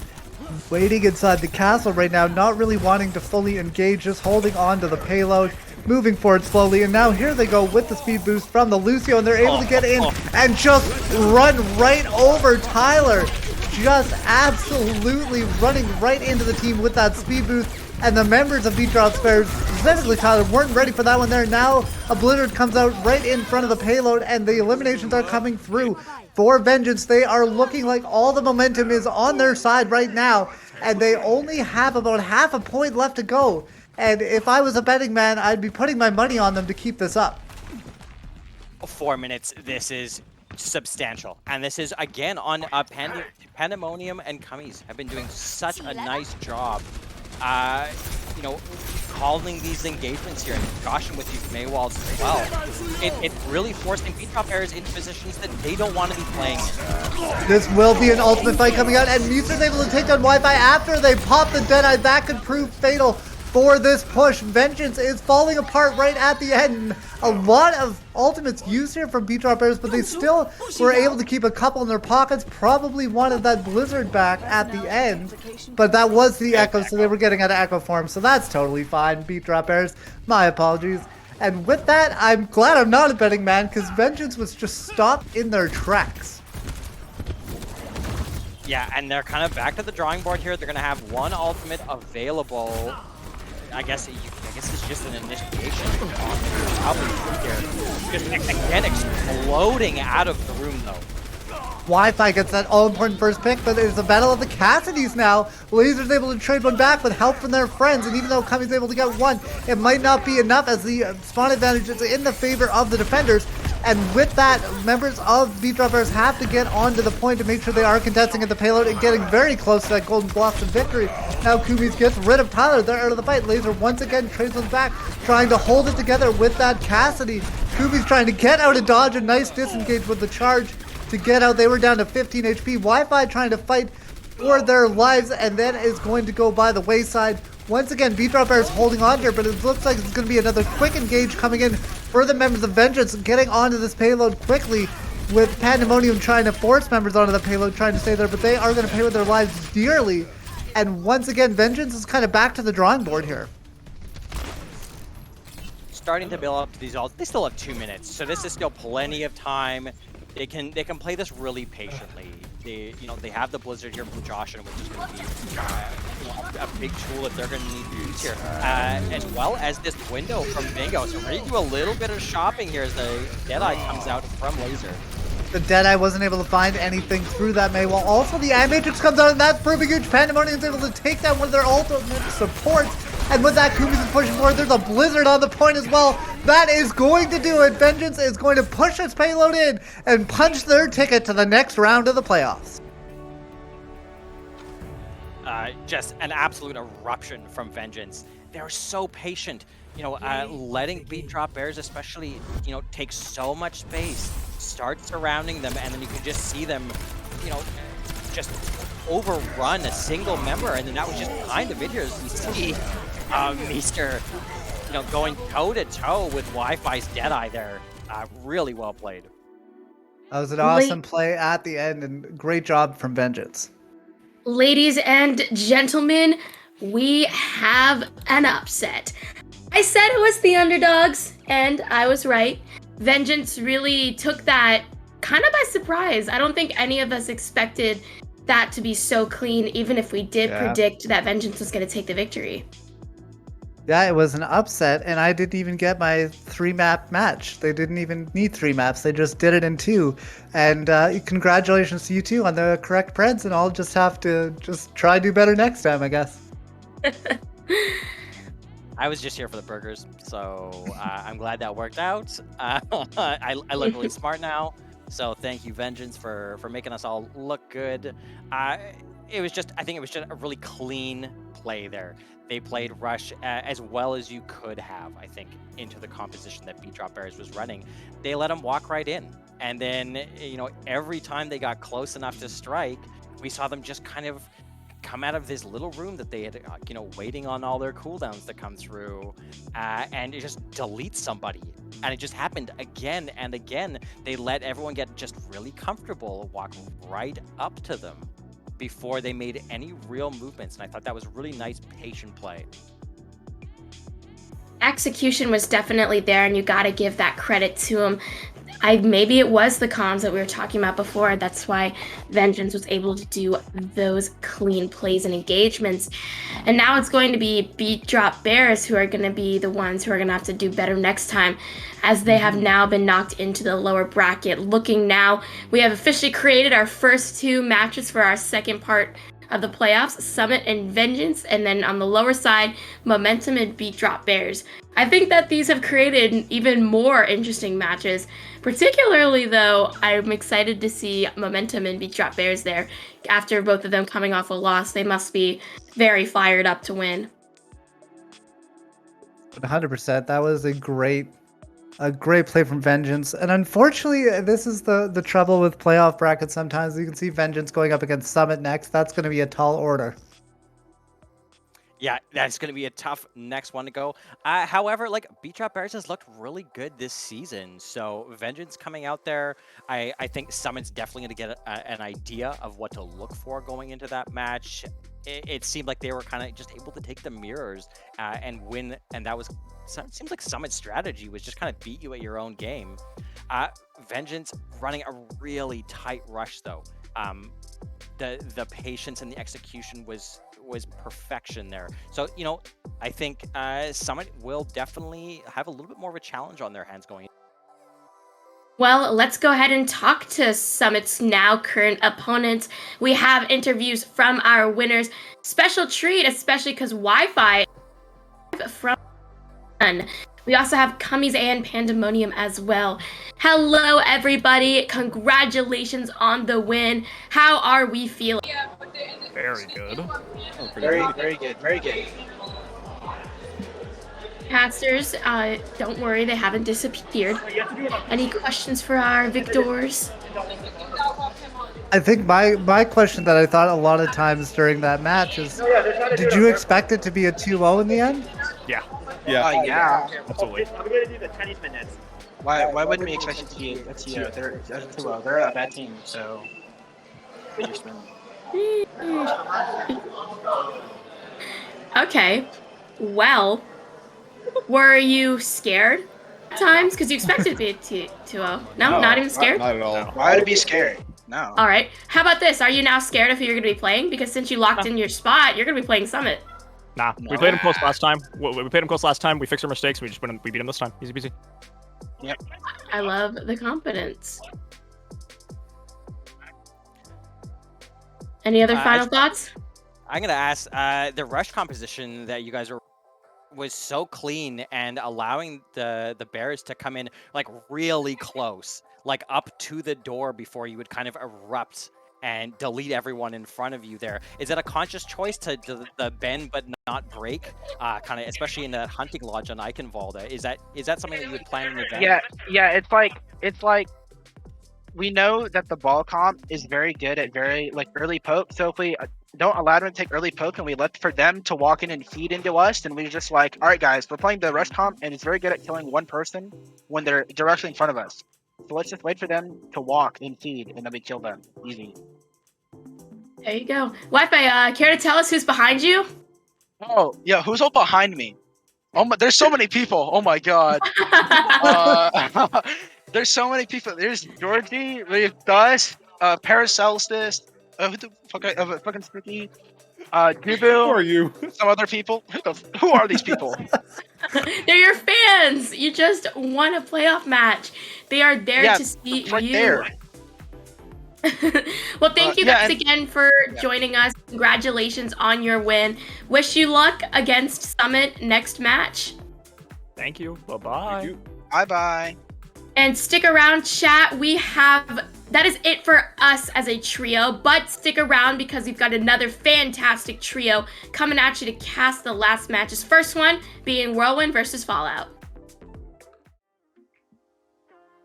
BPL Season 3 is brought to you by Bagcliff is a proud sponsor of BPL and of late night Taco Bell runs. We're an apparel brand raised in skate vibes and weird rides. We make cool stuff and even cooler stuff with creative people. Our items are always sporadic and always quality. No knockoff lame stuff here.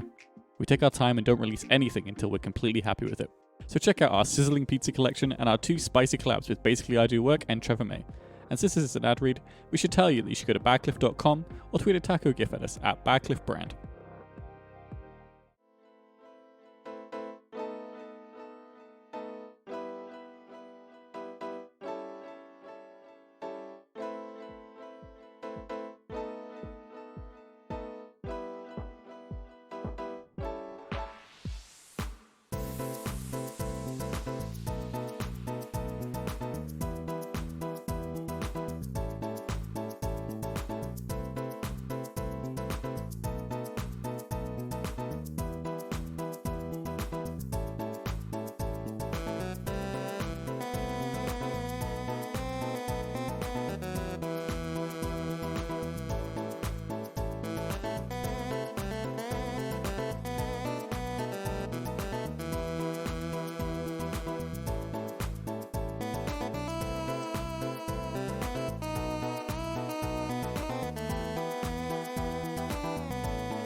Minute by minute, we count down. We're heading for it. The turn of a page and the chapter is gone. It's gone. So you go your own way and I go mine. Two different stories, but do you believe? Thank you very much, MFG. It's a halfway point, so it's time to get some new people on the desk. I'm Jimmy, your host, and joining me here is Mara and Megalas for our next game, which will be Whirlwind, the number 3 seed of regular season, who chose Fallout as their opponent for this first round of playoffs. Two teams that can be, I guess, more than happy with how their season went so far. Would you agree with me, Mara? Yeah, I think that both teams have had some pretty solid support performances this season. I think Whirlwind has been on more of a rocky road this season with all the roster changes that they've had. I think Rafiki, who else? I know it was mainly just Rafiki that kind of threw them for a week, and they played some real wild stuff. Yeah, talking a bit more about Whirlwind, they had a really good season. You know, they went 3-2, but with their impressive map differential, they got the third overall seed. As we just said before we got on the air, there was a lot of 3-2 teams, but because of their good map diff, they managed to skip the play-ins. I feel like there are people who still kind of sleep on this team, and maybe don't give them the benefit of the doubt. But Megalas, would you see them as a serious threat for these playoffs? I mean, maybe not the most serious threat, because we do obviously have some teams coming into this, like Summit and Cowabunga, that we're going to see later on tonight. But, you know, I feel as though this is definitely a team that they're kind of working their way through and proving themselves. And, I mean, at the end of the day, they did earn this spot here in the playoffs just like everybody else, so they definitely deserve it. The question is, how far and how deep can they make a run in these playoffs? Yeah, absolutely. Well, we're going to keep things rolling here, so we're going to head in right away, handing it over to our casters, and I'll be back later for some interviews. Going out into Ilios here, I mean, really anything can happen, especially on Lighthouse. This is a very open map. I'd say you can play almost any comp here, really. Play Rush, you know, play Dive. You can play a lot of wacky, wild stuff, really. Yeah, absolutely, and I feel like both these teams can kind of feel each other out, as well as, you know, figure out after that first fight, you know, potentially some swaps they may need to make and things like that. But it looks like both teams are actually going to be trying to run out on the Symmetra here, both attempting to TP 2 point as quick as possible and just get control of it. I will say that I like Fallout's comp for the TP just a tad bit better, simply because the Reinhardt's going to be able to gain so much more power on the point, swinging that hammer and creating space. But now we're seeing Whirlwind actually switch over to a dive comp. They were just TPing out of spawn. The ball is really in Fallout's court here. They're in their prime position. They're where they want to be. They're on the point. They're, they're stanced up. They're just sitting there. And now it's, they're teleporting out actually. They're leaving the point. Right now, Dust taking a lot of damage. Anteed up, getting very dangerously low. Platinum trades, but loses their life in return. But it seems like Kef has actually picked up a lot of kills here. Both DPS and Dilby's cleaning up with a kill on the Bird Boys. So that should be early control secured by Whirlwind after, just a free cap, basically. Yes, indeed. And they kind of have to give it up right away. Fallout, they don't withstand the test of time bunkering in the point like that. And now you gotta kind of figure out why that went wrong and what you do moving forward, right? The Symmetra becomes immensely harder to play here simply because you're not able to move the team, and you're already seeing a ref just give it up, not even wanting to attempt it, and go over to the Reaper actually just to kind of provide some value when this dive comes through, potentially force Dilby on the Monkey to just stay away from the rest of his team. Yeah, I think it's a very good pick into the dive here, but with Noct falling that early, they get onto the point, but now you're losing basically half your healing. Dilby has a Primal Rage on lock here, ready to go, but doesn't seem like he'll need to commit it. They can just clean them up on the point here, only using the Nano in that fight. That's a very good fight for the side of Whirlwind. Yes, indeed. It's kind of exactly what they needed to happen, right? They didn't have to force all too much. They had to give up maybe their nano boost for it, but hey, at the end of the day, you can build it back rather quickly. But Fallout here potentially getting themselves their first ultimates online that can win them fights, right? The amplification matrix on this high ground along with the supportive on the cast is just gonna deal damage on damage in this small room.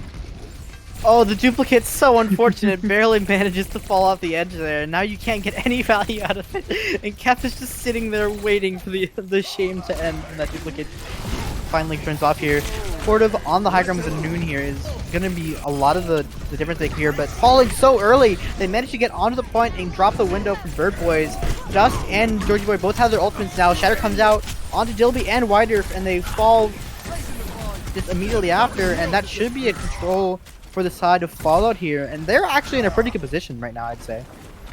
Yes, indeed. Fallout did not have to invest a lot into that fight to win it, and they're going to have so much online to kind of sustain, right? Knocked on the Lucio, the beat can pretty much help you live through anything Whirlwind wants to throw at you, because Whirlwind does not have a lot of direct kind of damage with this composition. They're all about poking you out with this dive, potentially nanoing a monkey on the engage here, but we'll have to see if Vincent wants to burn that cooldown just as quickly. Speaking of a nano monkey, that should be happening momentarily, and there it is, onto the point. Dilby taking so much damage though, getting a high Noon, and they use the beat, but the bomb commits onto point, getting Bird Boys and Rift falls immediately after, and that's how they want to start the fight for Whirlwind. But with Dilby falling to the Diva Bomb, they might not have a great shot here. Dust taking so much damage, getting so low, but that looks like it should be the cap here for the side of Whirlwind. Yes, indeed, and now with them capping back up, they're going to be ticking over the 73% mark, but it's actually pretty even before that percentage starts ticking up, so you're not too worried, as well as you're going to get enough time for that final fight. So Fallout definitely needs to see their opportunity and make it happen, and I think it's going to have to be this shatter from Dust. But the question is, who are you going to shatter with this dive comp? Yeah, the dupe for Kef here should be coming out momentarily onto the Diva. Gets a lot of value there, but with Dilby getting blown up that fast and Dust just having the shatter on lock, just onto Kef, putting Kef onto the ground. Kef taking so much damage to the duplicate, but should be able to get out relatively scot-free. Pulse Spirit drops the bomb on the point just to try and make some space. But Fallout does manage to get the recap there. They actually are in a very good position right now, as long as they can just hold on for a little bit longer here. They have the window and the beat coming back here momentarily. Whirlwind only really having the Primal Rage and Pulse Bomb right now. Yes, indeed, and I mean, those ultimates could be enough though, right? Bird Boys with this amplification matrix is gonna have to come up big, whether it's the healing or the damage going through it, and we're seeing it already go through. Great land from Bird Boys to save supportive on the Doomfist there from the Pulse Bomb, and the beat coming out from Noct. But with Bird Boys getting primed off the map and Dirt falling as well, this is actually a great position. I think Noct fell off the map or something, and it looks like in a very close fashion, Whirlwind barely manages to squeak out this round. Yes, indeed, unless there's a last-second touch coming in from Supportive on the Doomfist, but I don't think it's going to happen. And yeah, Whirlwind, they kind of stuck to this dive comp for the first round. It worked out for them, but as you see, it was 199. You played around the Lighthouse extremely well as just the positioning, right? Both teams knew how integral those high grounds were just for the overall positioning of being able to initiate dives or just keeping somebody like the Cassidy up on the high ground to rain constant damage. So I think both these teams are definitely not underestimating their opponent. Both are playing to their absolute peaks right now, and I think if that map was anything to go by, we're going to have a great series on our hand here. Yeah, I think if Follow continues to run this rush style, I think it's actually going to be very favored into what Whirlwind currently right now at least is pulling out with the 6-man dive or the zombie comp, whatever you wish to call it. And they're actually getting to the point so much faster. They're going to have control of the Mega. So I don't think Kef is going to get a chance to hack the Mega here with how many of them are all just kind of crowded around it right now. Although, actually playing a Tracer instead of a Mei or a Cass. With Dust getting hacked early, it might actually lead to something with Dilby falling and the lamp committed from Bird Boys. They can't even take this fight, down both tanks so fast. And that's an excellent first fight for Fallout. I mean, exactly. They kind of played it textbook, right? They knew Whirlwind was going to use this Sombra to try to hack that Mega Health Pack. They were able to take control extremely fast with that Symmetra teleport before Rift went over to the Reaper. And so now you're kind of positioning, looking forward for Fallout. What's going to be your win conditions going into this next fight? And it's probably just going to be potentially a pick from Supportive on this Tracer, you know? Just a raw damage Tracer can output. Making the swap out of the Pharah here, just like nothing in Fallout's comp other than the Diva and maybe the Baptiste can actually deal any damage to this Pharah currently. I think it's a very good pick here, but I would assume they're going to make swaps if they lose this next fight. Supportive in the backline with the Pulse Bomb, though, could lead to an early pick here. Looking for Vincent! Oh, it hits the stick! Great stick from Dirt onto Vincent, but should just get rezzed up here. I think with how... So, I think they traded, I believe it was Rift or someone similar, and then they were actually able to get an advantage here, but with the ultimate committed from the side of Fallout, I think they should be okay here. Barrage actually onto Bird Boys could lead to an opening here. Bird Boy trying to deny damage from the Pharah. Dust as well falling, but in return for Wider, they could have a shot here. It looks like they've managed to do it, but they didn't really commit a whole lot. They kind of won that in a very strange neutral way. Yeah, it was kind of just an odd team fight, right? You lose your Ana first, but you still are willing to push in that 5v6 because you were able to get the pick and get the Resurrect off. And ultimately, you didn't have... It feels like you didn't commit a lot because you're already halfway to your next barrage. But, I mean, Dobie did have to switch over to the Wrecking Ball now. That's going to reset an ultimate. But the upside being Platinum having this Valkyrie online, keeping everybody alive. But Rift already doing work with Plus. Kef doing so much damage right now, getting the early Baptiste pick, but it doesn't seem like it's going to be enough. Kef is dealing a lot of damage here, but there's no follow-up. His tanks are just gone in the blink of an eye, it feels like. And now they can't really do a whole lot here. It's just going to be clean up for the side of Fallout. And I mean, Fallout, this is kind of a phenomenal position for them to be in, right? Again, you're going to see Supportive be able to set up in these backlines, not really be able to be scouted out all too well. And with already 77% on the board, if this Pulse Bomb lands onto Vincent once again, and that Resurrect's not there, this could spell the end of the round for Whirlwind. Wider right now is going to be trying to check Dirt on this Tracer. They actually are in a pretty decent position right now with False having the bomb and the nano being fitted onto the Pharah, I believe. A great anti-nade as well, but Vince being traded for Bird Boy is not how you want to start this fight for the side of Whirlwind. But it looks like they're actually in a pretty good position. They've traded backlines, but actually maybe that's a bad thing for Whirlwind because they are not very tanky or very self-sustainable. The Pharah is only be able to do so much. It looks like that Fallout is going to be able to win this round in a pretty scrappy fashion, unless Supportive and Bird Boys can't do a whole lot here, but I think they should be able to clean this up relatively easily with Vincent and then False Bridge falling relatively shortly, and with Bird Boys having this window that should just be an exclamation point on the end of that stuff. Yeah, definitely. As we're seeing the cleanup picks here, it kind of paid off for Fallout to have their support line fall first there because they were back first, able to provide the healing, as well as Baptiste you know, those biotic grenades that he shoots out can be hailed from across the map. So potentially some life-saving heals as well as just a chucking of the lamp, making it so we go to round 3 here. And now that we're on well, I'm going to be interested to see if we keep up with this dive or if Whirlwind's finally going to have to give up the goat and potentially switch over to something like the Rhine to help contest these smaller rooms. It seems like they're looking to play, again, that zombie comp, which I just don't think matches up very well into what Fallout is playing here, especially if they don't go fast enough to get control of the health pack in the cage room. Fallout is just, they know what they're playing. Fallout is rolling out on what counters it, which is, you don't need a May or anything, you just need the cast and the Reaper just to deal a lot of up close burst damage. They do manage to get the health pack hack though, so Fallout, at least for the moment, is going to have to disengage and go from another angle. Getting a lot of actually early health pack control as well for Kev. Absolutely, and I mean that early health pack control is what they lacked last time on the Ruin, so hopefully it's what they need, and that manual hack could be big.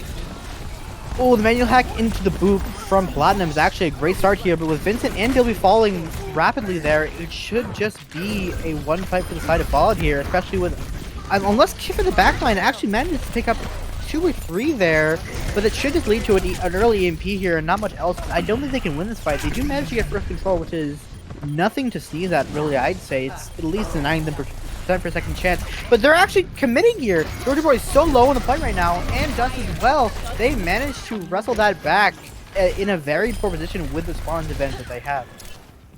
And I mean, not just with the manual hacks, but with kind of the positioning of Kef on this Sombra, it's just being in the right place at the right time. We saw the damage being able to be done to the backline, having both Bird Boys and Supportive go down when Fallout needed them most was absolutely crucial there. And now this EMP heading into the next fight is just going to be so large.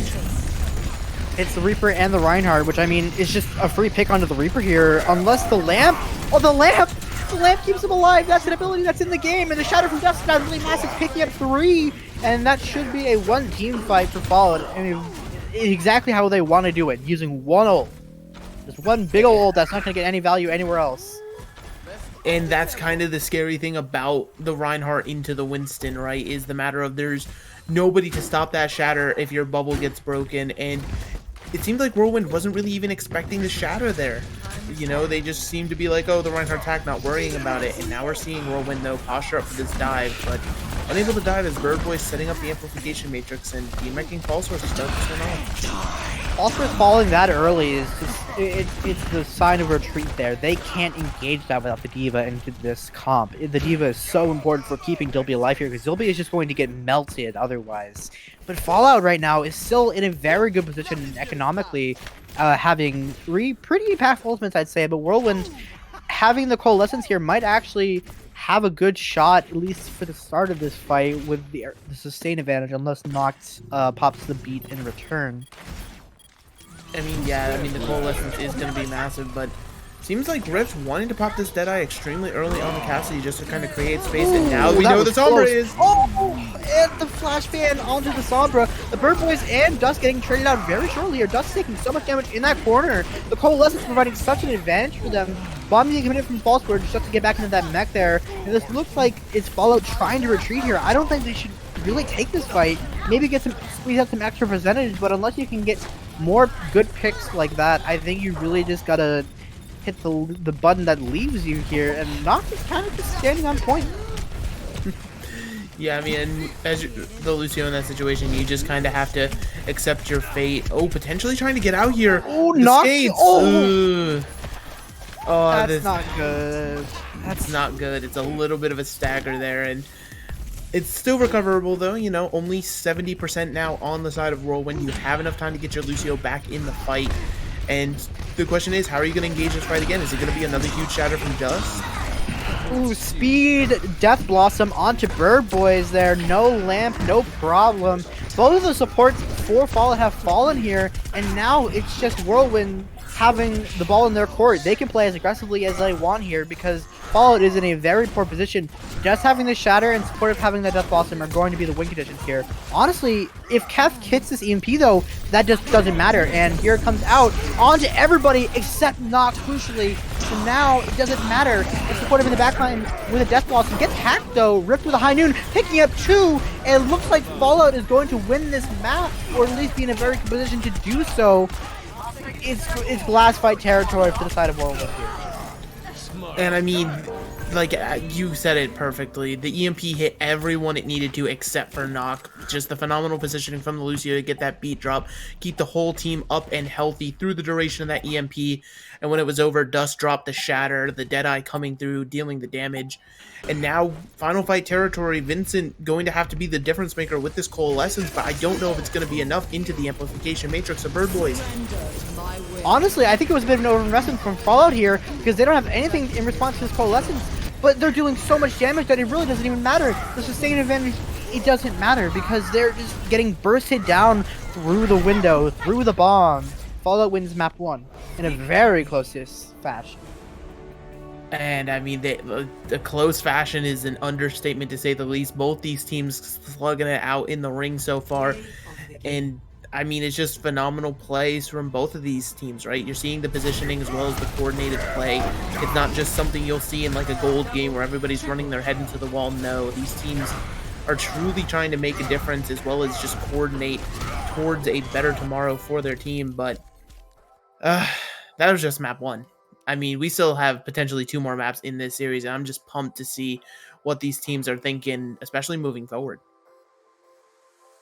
I mean, yeah, that was probably the closest fashion, and probably the most heartbreaking fashion as well for Whirlwind to lose a map there. But going on to map 2, I believe that, if I recall correctly, this is loser's pick. So they should still have whatever comfort map they want here. I'm just gonna establish that is true. Yes, indeed. I do believe it is true, but I am not going to be the official yes on anything like that. But I mean, even if it's not loser's pick, I mean, or it should be loser's pick rather. My apologies. It is. Yeah, I just checked. Whirlwind. I mean, they seem to lean into more of that dive style, right? And they wanted to get away from the Reinhardt. So if you're looking at maps to pick, I do believe we are also going into hybrid next, if I recall. So it should be, you know, potentially something like Numbani could favor them well with a lot of dives, maybe going over towards the Reinhardt on 3rd point there, or potentially something just out of the blue if you want to pick something like Eichenwald and make a dive work, especially with the 2nd point, getting all up on the high grounds, positioning yourselves well. I can see that happening too. I definitely think that if they get the choice, they'll probably take it to Numbani with how much they're favoring that dive comp, and that's just gonna show, it's really gonna show how adaptable Fallout is on comps other than the rush, because that's all they played on map 1. That is quite literally it. I don't think Dust at any point was off their funny Hammerman.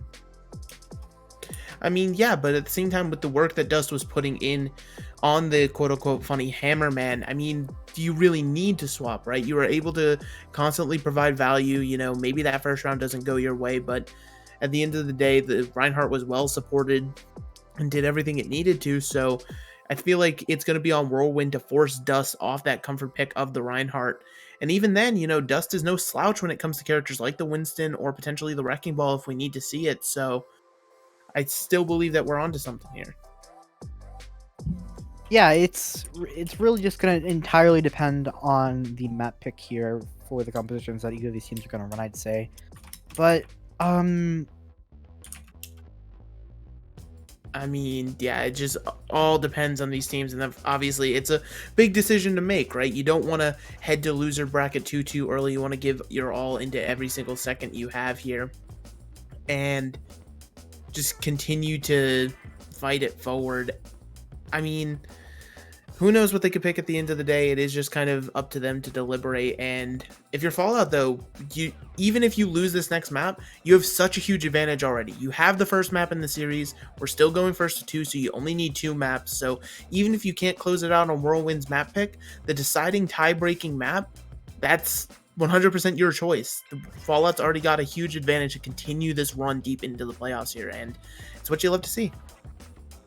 Also, small correction. It is not a hybrid. It is escort. I'm big, dumb, stupid idiot. I think I was the one who said hybrid, actually, so that's on me. It just felt natural that map 2 is hybrid. I don't know why. It just is.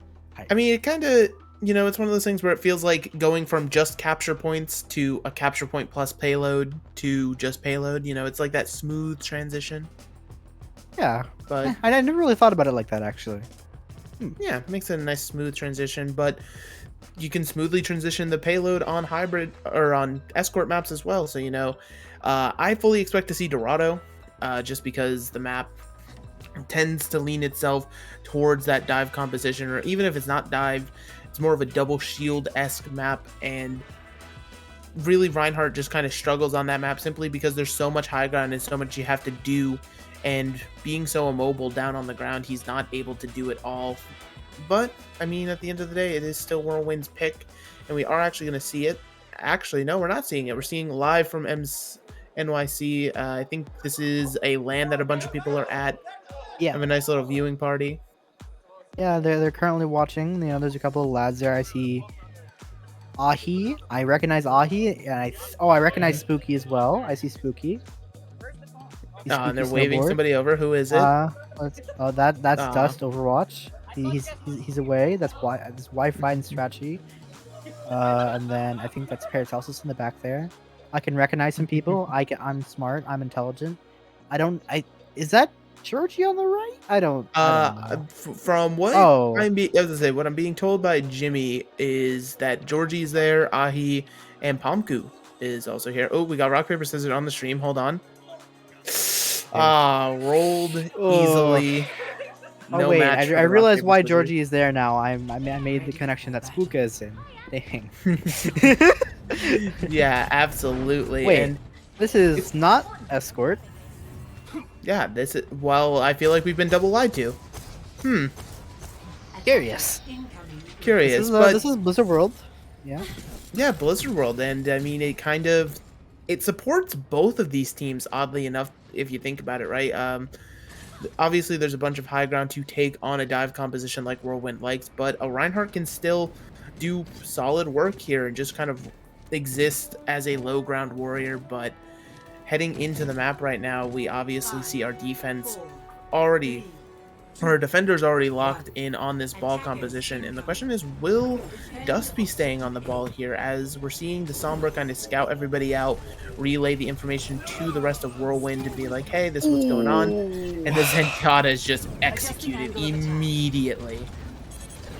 That Bird Boys doesn't even have time to recognize what was happening there. I'd say it happened so immediately, and now Kef. That's like how you want to start the map. You get an early pick. You got 25 to EMP. Dirt in the backline taking a beating right now. Dust discorded, taking a lot of damage here as well. Oh, the orbs. Oh, the health pack as well. They're just trying to take an early engagement here, but with the hack in the Discord onto Dilby, it should actually be quite a bit of pressure, at least defending off the dive for the moment here. And I mean, yeah, it's very odd because both of these dives just want to poke at each other, but that's a different type of poke from Bird Boys there, killing the Zen on the other side. Vincent, Platinum, and Dilby falling in quick succession, and that is the button that communicates, hey, we don't want to be here. Wait. Am I blind, or does that say 3 minutes? Wait, I actually cannot. That does actually say 3 minutes. You just ticked over to 5. It's going to tick past down under that 5, so it's A-okay. And yeah, it was a super quick cap from Fallout. I mean, it's exactly kind of what they wanted to do with this dive comp. And yeah, we all immediately tried to paint Dust as this Reinhardt one trick, proves the Wrecking Ball can create space, but truly the hero of that last fight was Bird Boys on the Zen, just getting, I believe, 2 picks, starting off the initiation pick as well. And now we're seeing Dilby on the ball, just trying to create some space here, but Dust actually beating a little too hard. I want to point out the distinction between these competitions here with the Zarya versus the D.Va. I think the D.Va is better into Whirlwind comp specifically because you can give, or the Zarya is rather the Whirlwind comp because you can give Dust a lot of resources to not get hacked, hopefully, with the bubble inside stuff like that. EMP coming out here, by the way, is absolutely massive, picking up 5. Everybody who's alive was picked up there, but they cannot confirm the kill of the Zenyatta, and the Transcendence gets popped as well as the Valkyrie and a res onto Dirt. False Spirit's falling, I believe, out of bomb as well, and now Fallout has a lot of momentum here. Sticky committed onto the point from Yahoo, not gonna find anything, and Kef is gonna fall for his troubles. Whirlwind has just fallen apart during this fight. They really can't do a whole lot here. After they could not confirm any kills out that EMP, and now Fallout can just walk in. I mean, yeah, but they're just still in this kind of weird staggered out fight, but they're getting picks, I guess? I mean, it just seems to be so back and forth, ultimates being wasted, but when the smoke clears, Whirlwind's finally going to get a hold at the very end of point B here, but it cost them pretty much their whole ult bank. You see pretty much everything got used, nothing really super close to being online. Meanwhile, Fallout has this Graviton online, and it's going to be pretty much on Falswords to be the counter to eat this Graviton and save Whirlwind from having to give up point B. They invested everything in the kitchen sink there. It was definitely worth it because they were going to lose that fight otherwise, but Spooka's grab here is going to be the difference maker. Doesn't seem to catch anything, and Supportive dies. Oh, that's tragic. Yeah, absolutely. Hate to see that. And it's just giving more opportunity to Whirlwind. And, you know, this 5-minute time bank we were kind of heroically campaigning around for Fallout is suddenly burning away. Only 2 minutes and 30 seconds left. Still enough time to complete this point B. You're not really sweating it too much yet, but all of a sudden the time starts to grind on you just a little bit as we're seeing Kef set up for potentially another big EMP here. It's Kef versus Bird Boys here. Who can react faster? It's whether Bird Boys can get in a good enough position to avoid this EMP from Kef. But I mean, I would just hope that you can even connect onto 1-2 targets because it is very hard to land these EMPs. With Dust getting hacked though, and Kef falls, but Dust falls in return. Trent is invested from Bird Boys to try and keep him alive here, which I think is a very good play. Dilby having the mines momentarily getting hacked out though, getting a lot of pressure being put onto him. This should be a confirmed kill onto Dilby, which means no mines, but the EMP and the bomb are going to be used momentarily here.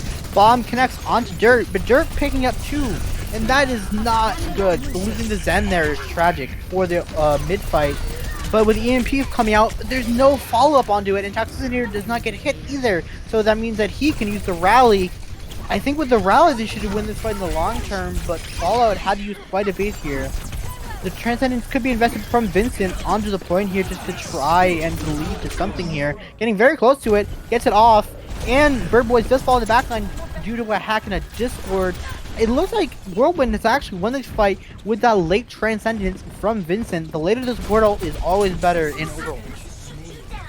I mean, yes indeed, and after all is said and all is done, Whirlwind, they held again at the very end of point B here, and they're setting themselves up great to potentially end it here in the next 48 seconds, but that's not how you want to start it. Again, Kev going down to the Sombra from the side of Fallout. I mean, that just can't happen repeatedly in a Sombra duel.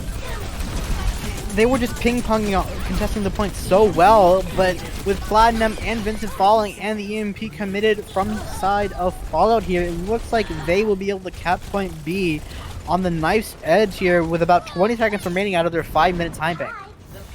I mean, but if you just look at their ult bank as well, not just the time bank, Fallout, all those ults they burned in the fight previous, they've earned them all back to continue this point C push now. I mean, they're setting themselves up beautifully. Ooh, that pulse is just a little bit short. You hate to see that one. Oh, and Dirt dies for his trouble. That's very unfortunate. But Fallout is still here. I mean, they're just now just initially pushing to point B. Platinum falling very low, but they should be fine here, it looks like. Rally being invested as well. It's just going to be the fight opener here. It's the press W button, really. It looks like Dust is trying to swing in here to try and get some space with a bomb. Actually, quite a bit. Mines and EMP both used to the side of Whirlwind, but doesn't seem to connect on them very many. And the mines from Dust picking up both the DPS of Whirlwind.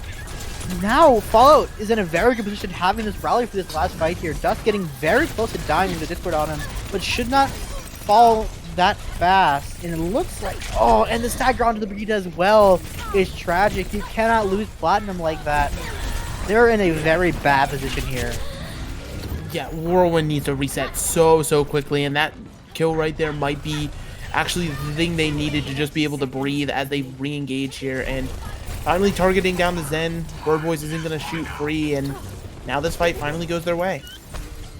Dilby in the backline picking up both of his supports, and the rally is well used there to really no effect. It's going to come down to a last second touch here, and maybe Rift possibly getting this EMP out, being very close to it. This Tracer Duel right now though could lead to the stall or not. Transcendence invested from Vincent, I believe scouted out by Rift. Pulse Bomb 6, I think, on the shield, but Vincent falling so low in the backline can't confirm the kill, and Dirt can falls for a trouble. But the EMP from Rift is absolutely massive, picking up everybody on the side of Whirlwind.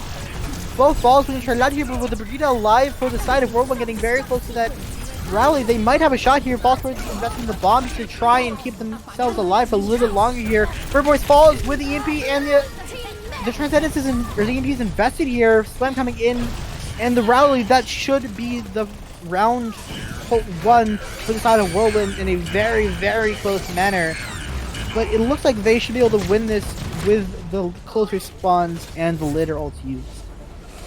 Yes, indeed. And I mean, finally it feels like we saw an EMP from the side of Whirlwind that was able to be followed up on and get huge value there at the very end when it was needed most. So kudos to Whirlwind, but having to kind of hold, and here we're just seeing the crowd reaction from New York City. I mean, all of them realizing exactly what just happened, and they're all realizing they're on camera once again. I love this community. Oh, Ahi's leaving. Goodbye. Ahi has left. Oh, no. Oh, wait, Ahi's gone to the other side of the couch. I think... we have a new challenger. I don't recognize that person. They have a hat on and a mask. They look extremely tall, so probably not your average BPL player. Could be anyone. Oh. Could it be anyone? I actually don't recognize them. Anyone. I don't know. I don't know. It could be some random guy they found at the street, for all we know. Oh, it's Paul. Okay. It's Paul. Yeah. Asian, by the way. Paul. But I mean, yeah, this crowd as well as everybody at home is having to see that match that we've been seeing so far here on Blizzard World. And truly, it's just kind of inspirational as we're cutting back to the game here, about to start it up, and we're seeing Fallout rock this kind of defensive composition. Dust over to the Orisa now, as well as Dirt on the Torbjorn, and that's going to do wonders against Whirlwind's dive comp, except Whirlwind's decided to take a page out of the momentum book, it seems. No. You have to understand that it's the other way around, actually. Whirlwind played this comp first, and I will not hear anything else. Whirlwind is the progenitor of the Hog comp. Unfortunately, this hero is garbage. Stop playing him, please. But Falsebirds is on his comfort pick. He's on his best hero. He's on the Roadhog, the Diamond Scourge of Roadhog. The Scourge of Diamond, the Roadhog himself, Falsebirds, getting an early hook here onto Rift. Oh no. Oh no, Falsebirds is getting bullied. They're all not having following. a very good time. Okay, but they're all following him and he's still alive. He demeched the Diva. He's creating space for his team because the whole team went to go get him, and Fallout just failed to kill the Roadhog. I mean, that was the most baffling thing I think I've seen in a long time. Just a Roadhog generated more space than any other tank ever could in that situation, and that is a genuine fact. That was the Roadhog, like that was a perfect Roadhog play. Goes for the flank, distracts them, gets a pick, leaves. That...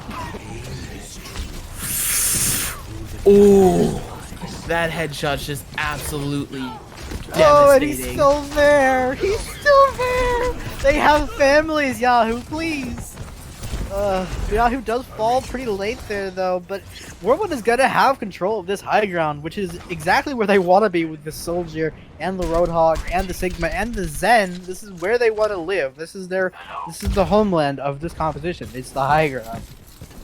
Yes, indeed. And it's just kind of all about the positioning they're taking. They're able to just exist everywhere at once. No real synergy needed between these layers as they all just synergize naturally, but Dust will finally take down the legs. And it seems as though Fallout's going to potentially stabilize against the funny composition here that's super split. Seems like they made a realization that they can just not chase a Roadhog. But Falsewords is still in the backline, absolutely mangling the tanks of Fallout with the whole hog. They're still in a really good position here. Somehow Fallout has crumpled in it. Like, they started that fight exactly how they want to, but Whirlwind is still pushing. They have not stopped pushing since the start of this fight here, and Dust is just going to get absolutely creamed on this cart momentarily. Barely gets out with his life, I might add. Falsewords is like the attention seeker of this is not legal. You cannot be doing this on a hog. Stop this, please. Momentum, take notes, because this is truly how you play the hog comp. I mean, Falsewords making just all of the difference here. His point B is capped with a 5-minute time bank. You don't even have to complete the map. You got to get pretty dang close, but you don't have to complete it. And just look at how Whirlwind are playing. They're super split up. There's nobody you can really dive on because they all have movement abilities. The only one you can jump is Falseword. But Falseword is encouraging you to jump because he's in your backline, taking your Zens out. I mean, come on. This man, no, this is not legal. This should not be allowed. You cannot, this cannot happen. Platinum, they're on the card, they're vibing with their cat. W, does manage to fall there, but still, they're just walking into them one by one and taking all the burst damage that this comp deals. Okay. With the pick on the Kef, though, that might push him back a little bit here, but Falsewords is not, shows no fear on this Roadhog. Just sitting back there, EMP committed, does not land on Vincent. Crucially, they could still have a chance here. Doesn't seem like they really want to, and with a pulse bomb on a Yahoo, that should finally be a fight win for Fallout on this defense here, but they had to invest so much to finally win that fight, and they still have the rally in this fight, and with Rift falling, they might actually have a chance here. Vincent does follow the Bird Boys in return, and Kef does fall yet again in this fight, so that should finally be a point C hold for the side of Fallout here. I was going to say, if you trade 4 ults and don't finish up and stabilize there, that is absolutely tragic from Fallout, but they do. They stabilize, they still have their support ults online heading into the next fight. You know, that's your kind of advantage. But for the side of Whirlwind, again, they're just going to keep playing this split style, so it's all about just kind of applying pressure to the cart and keeping them off of it, and you always got to be looking in your backline because Falsewords will be there on this hog. The value that they're getting on the flank hog. So the soldier trades for the Sombers, I actually think is pretty favorable for the side of Whirlwind here, especially with Dirt falling in return. But neither team has DPS right now, except that Falsewords is kind of just a fat DPS in the backline here. Rally used by Toxicinator just to try and make sure they safely win this right here. But honestly, Whirlwind still has a very good shot here, having the Minefield and the Dragon Strike. And with Rift falling yet again in this fight, it's not looking great for the side of Fallout here. Dragon Strike should come in momentarily just to split out the tanks here. They're in a very good position. Bird Boys, though, having the Transcendence is going to be the difference maker. Just taking so much damage. Can't. Rift falling again to Yahoo. Yahoo is just the bane of Soda Sombra's existence currently. This is absurd. Falsewords is picking up everybody. What just occurred? Stop this. Get off this composition, please. I don't know why you're winning with it, but stop. It's painful. With Yahoo falling on the Hanzo there, might lead to something, but with Vincent picking up 2, I think they're just gonna win this map in quite possibly the most embarrassing way for Fallout possible. It's just stagger at this point. And there they go. Fallout has fallen to the hog. Down. I'm getting scared. Like, the fact that this game was so close, and then all of a sudden Whirlwind was just like, hey, what if we played comfort picks? And, like, sure, you could argue Fallout, they finally were able to stabilize for a fight or 2 there on point C, but it was, besides those 2 stabilizing fights that Fallout had, Whirlwind steamrolled. It was the W key forward, the hog in the back line, it all came together beautifully, and that is not what you want heading into map 3, because if you lose to a hog in that faction, that is the type of stuff that burns your mental, tilts you off the face of the planet. You got to be able to reset if you're Fallout. Otherwise, you're looking at the lower bracket. Map 3 of Hybrid here, and the ball is in Fallout's court. What hybrid map, excuse me, other than Kings Row, will they pick? Oh wait, Escort. What Escort map will they pick? I mean, is there a bad Escort map for Hog? You know, it's just very interesting. I do not remember what's in the pool off the top of my head, but just kind of thinking through Escort maps, I know Dorado is in, and Dorado could potentially be where we go simply because there's not as many places to hide with the Hog, or if you're hiding with the Hog on the flank, it's super far around, especially if you're thinking of stuff like Dorado First Point, where you're kind of hiding in those little underground tunnels that can take you to the high ground. There's a few different options there. In terms of other Escort maps, though, really, it's just kind of wherever Fallout feels comfortable and feels like maybe they can shut this down. I'm getting a feeling that Fallout is going to go to Havana and they're going to try and spawn camp. And that it's either going to go really well or really poorly, and there's going to be zero in between. They're going to... I assume since Whirlwind gets a side pick after they... since they don't get map pick, they're probably going to pick defense, and they're just going to try and strangle Fallout into just not wishing they had picked that map. But that's just my guess. Maybe Junkertown's in. I don't know. Maybe is Junkertown in the pool? I don't know. Honestly, I feel like I should be informed enough to know what's in the pool, but I'm not gonna lie, I just am not. But I mean, at the end of the day, I feel like it does not matter what map we're going to, because I feel like, you know, maybe even something like Rialto, we could still see a spawn hold kind of come out from the side of Fallout. Maybe not as effective as we see on Havana with the Reinhardt, Rush, and the May. But we can still see spawn holds in all sorts of different ways on all sorts of different Escort maps. Besides Dorado, you don't really spawn hold there unless you're like really trying to go for some BM plays. But or your after Zenith. that, or your Zenith. I mean, listen, Zenith, they are a league of their own in that regard. That is definitely the best way to put that. But they're a conundrum. They're a conundrum wrapped in an anomaly, wrapped in a simile.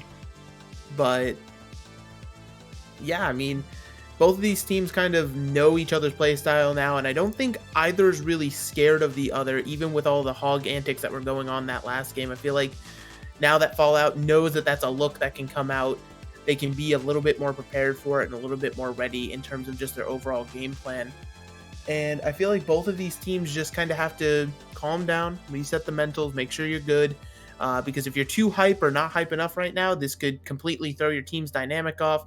And this is the last map of the series. This is the time you got to be at your best. Knowing False Words, realizing that Hog is a bad hero and only plays him on one map, and that's Blizzard World, I don't think we're going to see that Hog ever again on any other map other than Blizzard World. Because I think Hog is probably like decent on Blizzard World with how you can do flank routes and stuff like that. But anywhere else, it's either way too open or it's just way too vulnerable to just being absolutely dominated by, like, say, someone switching to Honor or something like that. Yeah, exactly. And, you know, it's one of those... The best way to think about it is kind of like a jack-in-the-box, right? When you first hand it to a child, they crank it a few times, it pops out, it scares them, obviously, because, you know, they weren't expecting it. But after that, every single time you're like, this is a jack-in-the-box. I know what is going to happen here. This is very predictable. And while it still catch you off guard from time to time, you're never really going to be super startled by it again. So Whirlwind, having thrown away their ace card here already, potentially, hopefully they have more looks, because so far, besides that Hog comp, they really were sticking to that dive on Blizzard World, and they stuck through it on Ilios, so potentially already kind of burning the looks they have. I'd love to see if they can play these Reinhardt compositions, kind of match somebody like Fallout who seems super comfortable on them. Just at least go toe for toe. Yeah, I mean, again, this is entirely on the map pick that Fallout makes here, and hopefully we'll see that soon. I think there's a little bit of stalling currently going on here. Okay, getting an update from the heavens. There was a whisper in my ear, a whisper of innumerable knowledge that they have picked Rialto, which I think is actually probably the other pick that they would make instead of picking Havana, because they can play Rush, but they can also lock the dive. They can lock Pharah, maybe, because I know Rift plays Pharah. Rift is a Pharah guy. But I think the world is Whirlwind's oyster here. It's Whirlwind. I think they've played what? They played Double Shield. They played did they? No, they didn't. They didn't play Double Shield. They played Hog Sig. They played Ball. They played Rush. They played Six Man. They played almost every composition. Really, like that's even sort of viable in this meta. I think that Rialto is a very open map. They could realistically pull out almost anything on, honestly. I mean, yeah, definitely. And Rialto's just kind of always been one of those maps, regardless of what team you are. You kind of, as long as you're good enough at what you're doing, you can pull out pretty much anything. We've seen Dive work to great effect, taking advantage of the high grounds that exist on both first and second point. The Reinhardt always, of course, being a staple, but you know, we've seen kind of different variations of it, right? We've seen like the Rein Zarya, where you're just super high damage, you're stuck to the ground, but you're doing damage while you're there. As well as the variant with Rein Diva, where your Diva's kind of having to play this kind of almost aggressive kind of agent style would be the best way to describe it, where you're flying up to high grounds, contesting potentially snipers or other types of hit scan, while keeping a Reinhardt on the ground safe and secure whenever you need to peel back from him. And at the end of the day, there's also, of course, just Wrecking Ball, right? You can roll through so many different alleys, so many different slam points you can get onto the cart. Truly just whatever these teams want to play, and at the end of the day, that's kind of what you want to see, right? Both of these teams are going to be clashing with what they're best at, I feel, and whoever's coming out better on the day, that's just what's going to happen. Yeah. I mean, Rialto is just a very wild map, I will say. So, again, anything really could occur. We're just kind of we're waiting on these teams to stop stalling. Oh, we're stalling. We're waiting on. We've been stalling for what 3-4 minutes now, but I mean, I just think if Fallout can, you know, I think Fallout's stalling strategically here. Actually, I'll say it. I think they're recovering their mental from getting absolutely boomed by False Bridges Hog. We're looking back in NYC here. We've lost a few members. We only have Ahi on the couch now. Casting couch is a little clear. I was going to say, it's now officially becoming a casting couch with only 2 people on it. Oh, but it seems we are ruining that. But yeah, I mean, it's just back. I was going to say, back from wherever, probably some sort of event going on. And yeah, like I said, it's just super cool to see members of our community be able to meet up like this and do things, especially because quite a few of them are actually playing both yesterday and today, so super awesome and epic to see. And yeah, so now we're finally heading into Rialto, the long fabled Rialto, and while I have an odd feeling that Fallout will not run out on this on offense, we'll just wait to see what they're doing. But on the defense here, Whirlwind setting up with what we've seen from them all night, this Somber Tracer dive composition where you're just going to discord something, hopefully burn it down instantly. And it seems like there's a really bad joke being told in game chat before it just fades away in the pixels that I can see. And now we can actually say for certain Fallout's going to actually roll out on this Ball Zarya, it seems. Fallout's been favoring this Ball Zarya, at least with Spooka, and they've pulled it out both times that they've really wanted to run that here. Only succeeding about halfway to the map of the Blizzard World. But it's really just going to be on, can they shut down Rift effectively enough in the air here? Can they get the manual hacks? Can False Words or Vincent connect their abilities, you know, to blow Rift up in the air here? Manual hack onto Rift there, exactly as I said. And with Dirt falling there as well. Oh, Toxicinator almost falling off the map, getting very close. Dilby. You can take the hog out of the comp. It doesn't mean it's going to be any less silly. But Whirlwind, they are kind of able to stabilize there. They got a few good picks, but this card's just going to keep pushing because Fallout, with the members they have, they're not really concerned. And Dust actually sends False Sword into the drink. Both of the tanks of Whirlwind are very attracted to falling off the map here, it seems. Dilby's back immediately gets blown up. I don't even think they can realistically, like, hold this point, at least for the moment here. Dirt on 1 HP in the backline manages to get picked up by Kef there. And if Kef can get out here safely, they actually have a pretty good shot. Kef, very close to that EMP, might I add, actually could have a very good shot here. Boys having the Transcendence, though, could match that quite well. It seems like, though, that we're just in the waiting game. EMP is committed, but not on to Bird Boys, and Bird Boys just gets that chance for free. Dust getting very low with the Discord on him as well. Spooka getting close to that Graviton Surge, being high energy, but both the tanks of Fallout have fallen to White Earth on the Tracer here. White Earth going off, might I add, picking up very, very important picks there. And I feel like Whirlwind played that beautifully. They knew the Transcendence was coming out, so instead of trying to blow up on an EMP that they knew they couldn't, they just kind of backed out and were able to re-engage the second it was over and blew Dust straight out of the water on that Wrecking Ball. So now dipping below the 2-minute mark here, Fallout, they're going to have to re-engage potentially with this Duplicate as their initiation here on the Echo. And we'll see if Rift can potentially make the hero play. Hef doing so much in the Sombra right now, building up to close to another EMP already. Plus by me eaten up by False Birds though, and Dust and the Duplicate all fall simultaneously here.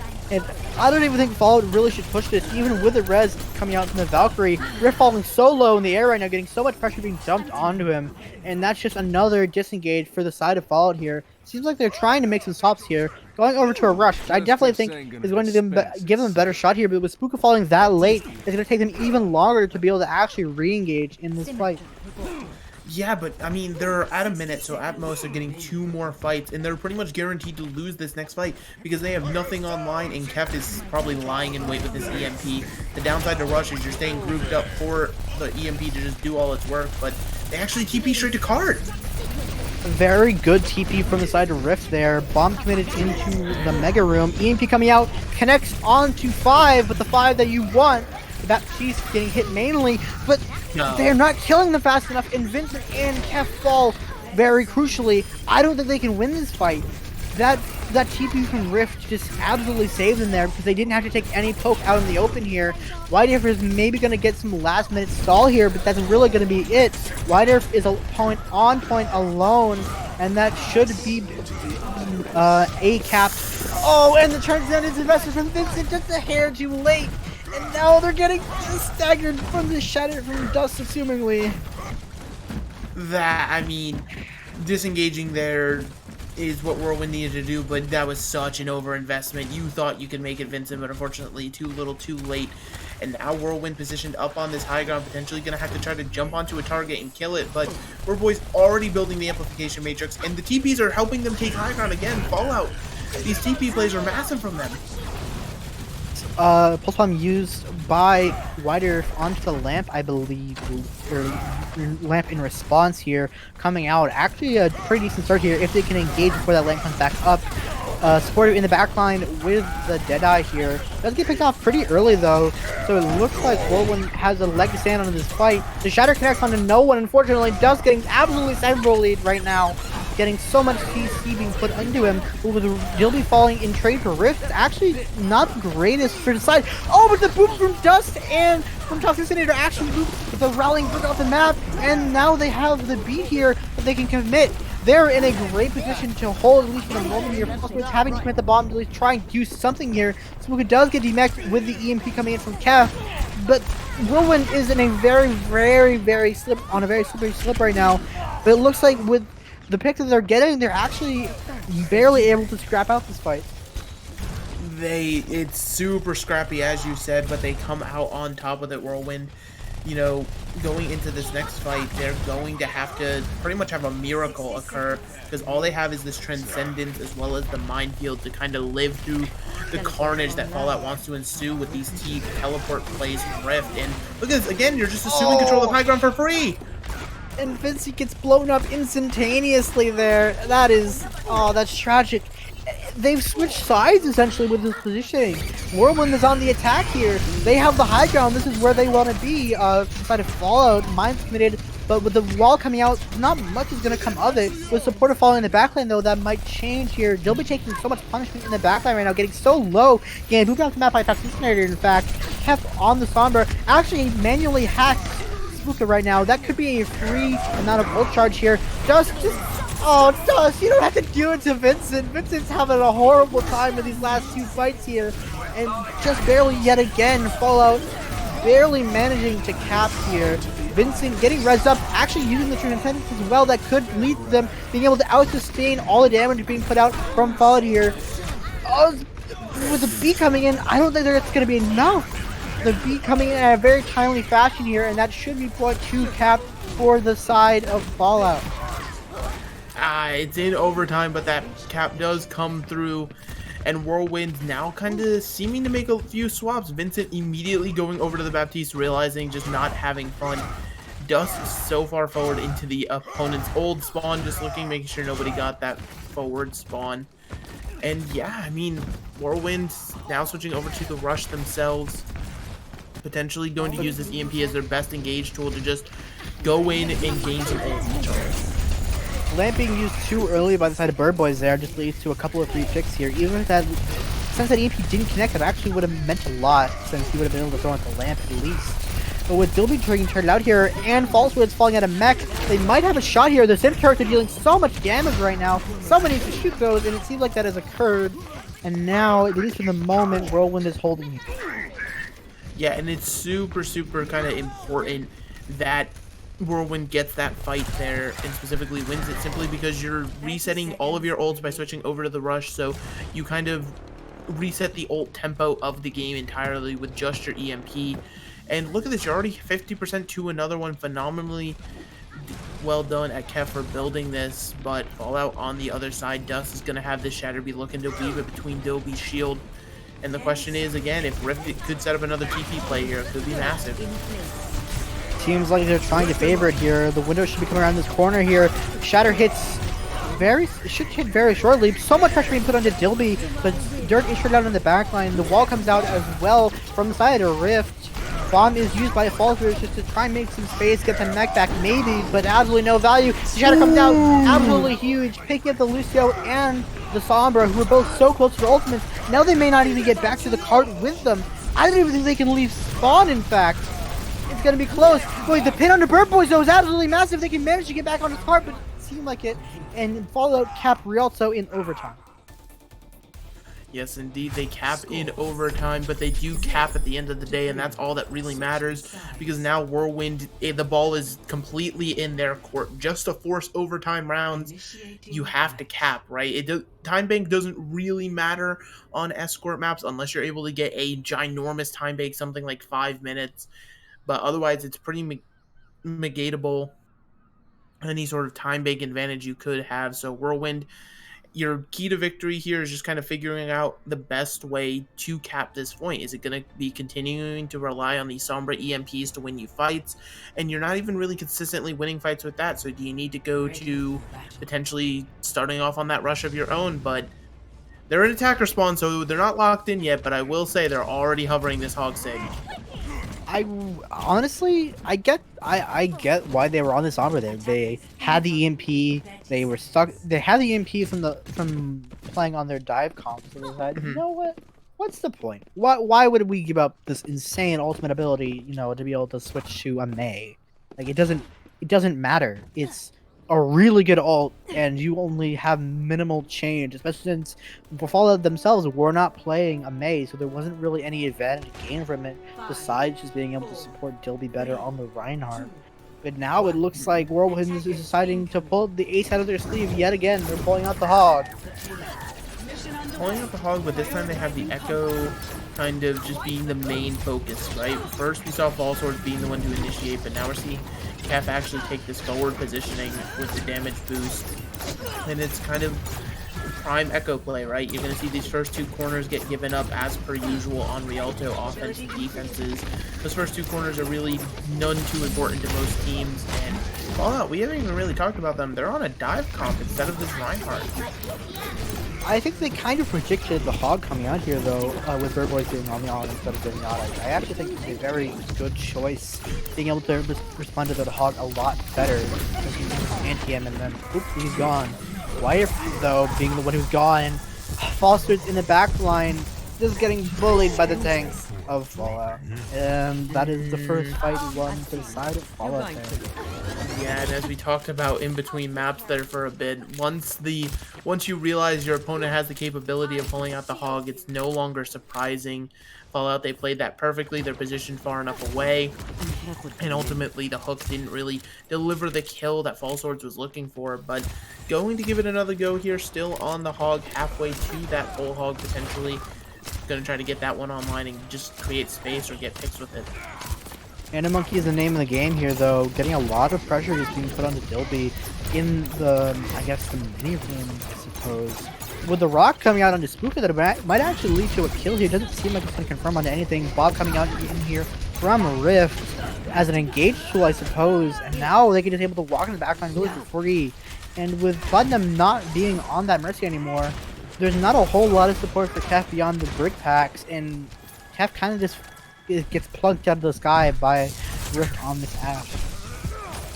Yes, indeed, and that's kind of the value that Ashe can provide in this composition, right? It's just a matter of it can sit super far away and not care, but who is going to care is Dilby in your front line with the Gravitic Flux, picking up Bird Boys. That's a lot of healing down for Fallout, and if they're just staying through this fight, it's going to be off the back of Toxinator potentially building a rally. Great primal, though, from Dust actually being able to shut down Dilby, but with the Pulse Bomb onto Platinum there, they actually have a very good shot of coming back here late, since Platinum is going to have to waddle their way all the way back on the Brigida here, and now they only have the Ana for the healing in this composition here. It's going to be really on the back of this Nano Boost, I think, from Vincent onto the Echo, it seems like. Echo, or the Nano Boost as well, going out onto Dust, but with Bird Boys falling in the back lane to the Pulse Bomb, and the rally being committed from top center, this fight has officially begun, but the ults being invested by Fallout are very, very important here. Having that rally armor on the Tracer, on the Ashe, on the Vegeta is so important. Rift has another Bob coming out momentarily here, and that Bob is going to do a lot. It's going to provide so much damage for the side of Fallout here, and they just have to leave again. Unless they can get a C9 here, which I don't think is going to happen, it's going to be another pretty good fight from the side of Fallout here, but it looks like the tanks of Whirlwind aren't leaving. They're staying in there, and I don't think that's the greatest idea, especially when you're anti-nated for Mr. Falsewoods here on the Hog. With Whirlwind having both support offense, they might actually have a shot here. Nano going out onto a Falsewoods, getting stepped out of the whole Hog though, so there's no value out of that Nano. Great minefield though from the side of Dilby, actually zoning off the entirety of the bridge there, but I don't think it's going to be enough. The rally here is going to be way more important, especially with that huge anti-nade coming out from Vincent onto both of the tanks of Fallout, and with a minefield as well, picking out both the tanks there. That was a very, very, very close fight from Whirlwind, but I think they're going to be able to get it in the end. Yes, indeed. They kind of cap in a very weird, staggered out fight. Like you said, the tanks just kind of never left, but Fallout didn't have the resources to punish them because they're going down super early, 2 false swords on the Hog. But you gotta have to put that in the past and look forward. We're looking at potentially another Nano Monkey engage here from the side of Fallout, and Dust is just so far in, potentially having to use his primal just to stay alive. Yeah, that's what I was imagining there, because you don't engage in that sight line unless you have that primal. Kev is trying so hard to stay alive here, barely getting away. Dust and no. Okay. If Kev managed to kill both of them, I was going to be very upset. But oh, the sleep onto the Nano Dust. Oh, that's tragic. But with Falcon falling, I don't even think that matters a whole lot there, because they have a very good position. Like, on the high ground here, Bird Boys is set up, even having to waste that Nano there. The dynamite onto Wider just really just closes that door. It was actually super unfortunate. The Nano was supposed to go onto Dust, as we're seeing the Bob come out here just to create space. But instead of nanoing Dust, we actually saw the Brig just step inside of the LOS long enough to take the Nano. You hate to see it, but Dust is already back in killing Kev in this kind of weird staggered out fight. I don't really understand why the soldier was in that deep, considering still seeming to wait on a regroup, but all's well that ends well, I guess. We're dipping under a minute here, and False Swords again on the Hog, getting the first pick. False Swords is the X factor in this fight. Sometimes False Swords will frag, and sometimes False Swords will feed. And with the rally here coming out, getting a crucial pick onto the Brigida. The Nano comes out here. Nanovisor is actually doing a lot in the backline here, picking off dirt on the Tracer. But with the bomb picking up Kef, they might have a shot. Wait, who's up? Who's that? Oh, it's the Brig. Okay, yeah. I was like, if it's a Diva, that Diva is just living. Yeah, no, it was the Brig, unfortunately, and it seems like we might actually get a point B cap here unless Fallout wants to kind of give up their lives for it, but they are actually engaging. They have both tanks there. Oh, Rift. Oh, absolutely starting tragic. that fight the same way you started the last fight. getting hooked by false words. Pulse Bomb as well invested from wider just to really secure this fight here. Good anti-nade though coming in from Bird Boys, at least to stall them for the time being so they can't take a whole lot of early space here. But Fallout, are they switching to a rush? They've got Toxicity over to the Lucio and Rift over to the Mei.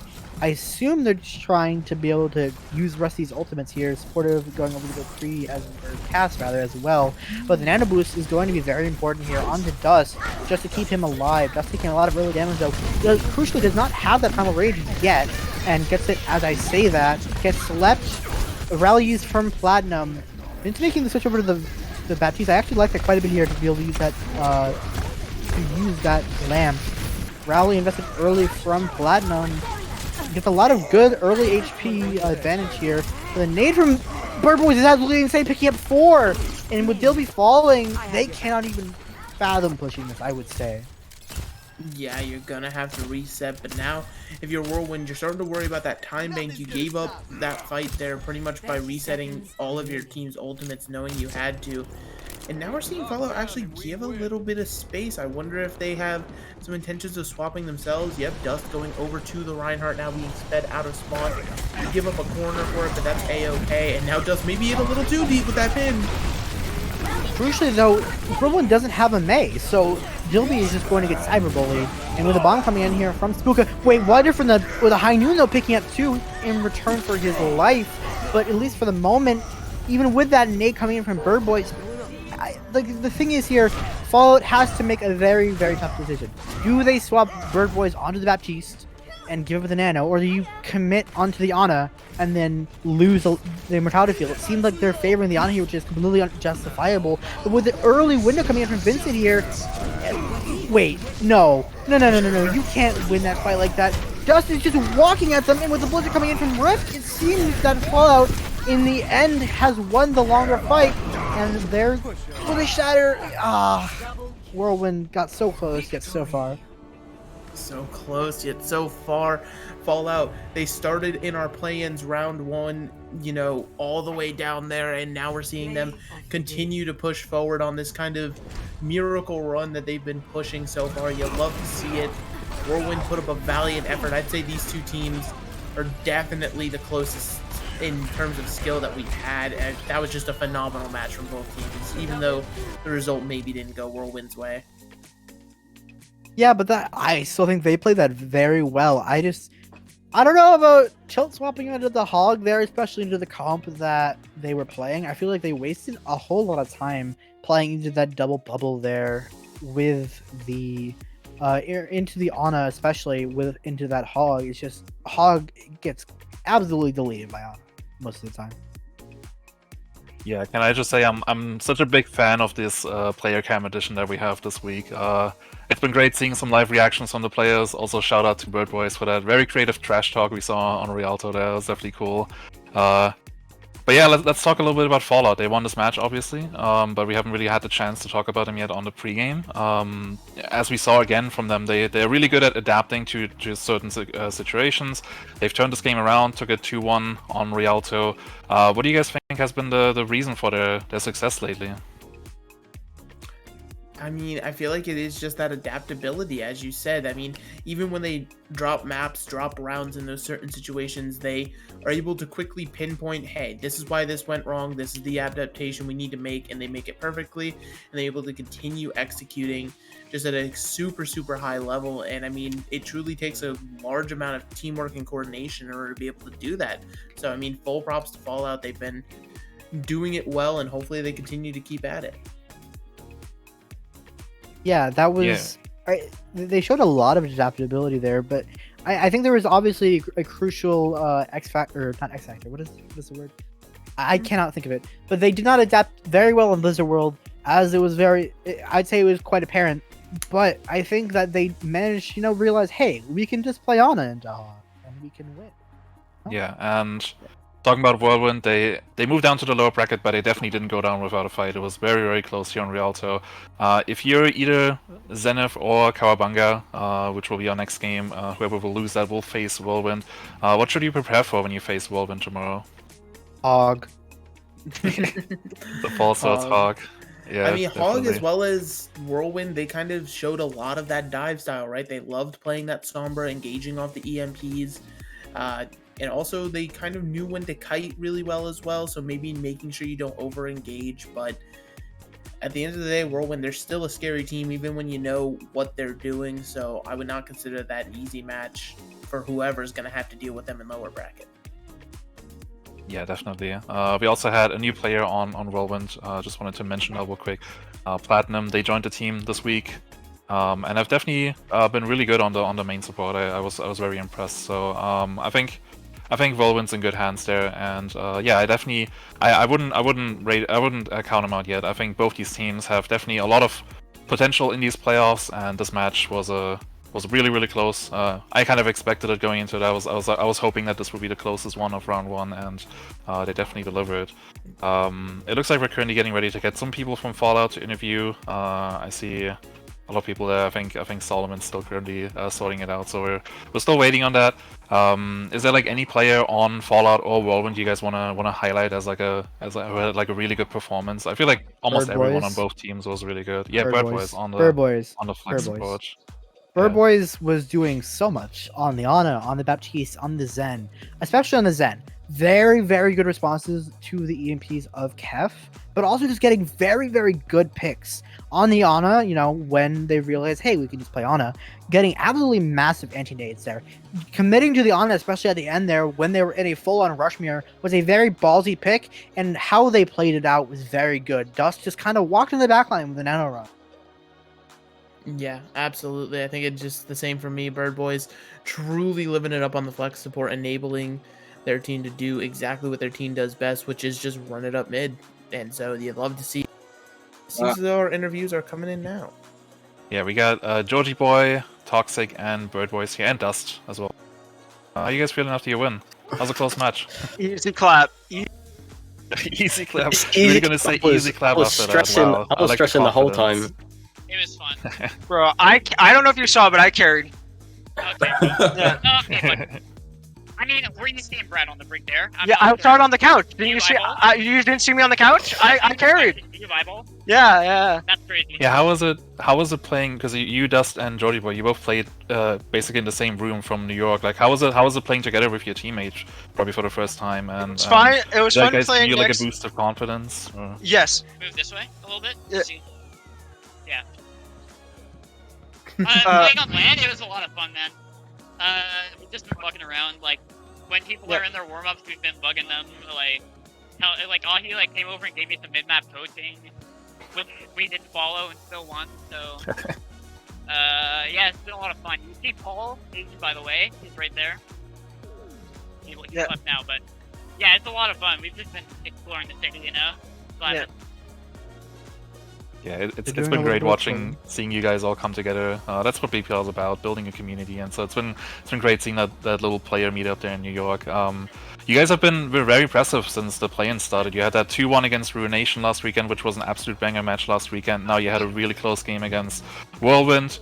I was going to ask how you're preparing for this matchup this week, and were you hoping that they would pick you as their opponent since it was like their choice to play you? It was one of the more favoured matchups. We really didn't want to play like Summit too early. You know, we saved that for the end of the tournament. You know, save that for finals.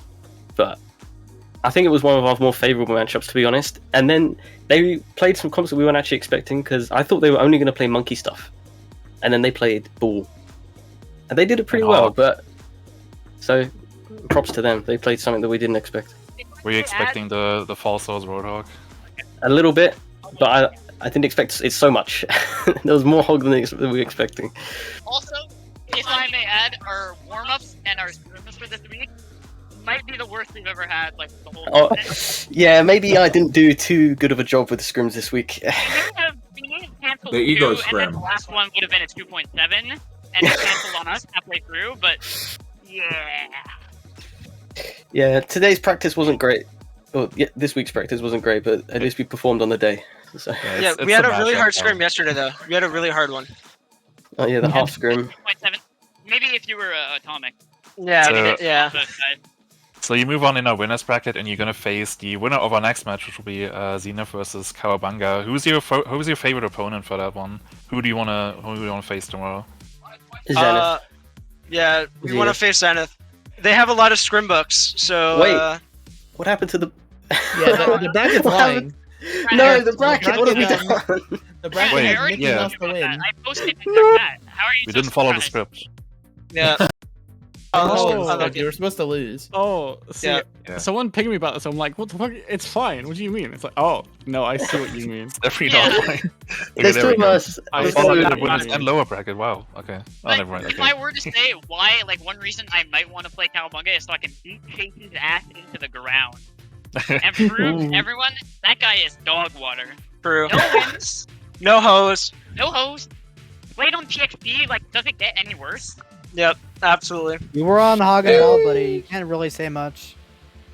We didn't have to be okay. good in mid-season. We beat them in mid-season. I like the spice. I That's like the true. spice. That's true. That's true.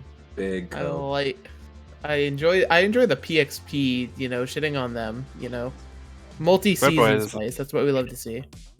Yeah. One last question, Bird Boys. How was it playing against Yahoo? Since you're IRL Literally friends? I saw the trash, dude. trash talk you did, but It's great because we're roommates and he lives directly like below me. So every time I killed him, I was just slamming on the ground really loud. I'm sure he really enjoyed that. That's great. But it was good. He's bad, so they lost. But I mean, I hope he had fun. Awesome. You know, Well, it is what it is.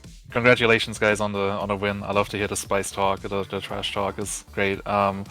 We'll see you guys again tomorrow, facing our winner of our next match. So, Before we go, I would like to say a special shout out. Happy birthday, Recurve. You're old as fuck. You're still balding. No hose. It's all over for you. Hey man, I didn't say it, you know. All right. Well, Happy thank you guys birthday, very much for coming out, and again, good luck in your match tomorrow. All right, see you guys. See ya. All right. Well, with that, I want to say thanks, Maro, and Megadeth, I believe you're going to stick around for our next match, which, like I said a couple times now, is going to be Zenith taking on Cowabunga. It's going to be our next winner bracket match. You don't want to miss this one. We'll be right back. BPL Season 3 is brought to you by John's Overwatch Coaching. Struggling to hit plat? Want some advice in your BPL scrims? Need an owl coach? Book a session with John at medify.gg/@John for a high-quality professional coaching session regardless of your skill level. He has excellent experience from XL2, Team Doge, and British Hurricane, but will still give you incredible advice at whatever rank you are. Support BPL's coaching partner today at medify.gg/@John.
And we're back, everyone.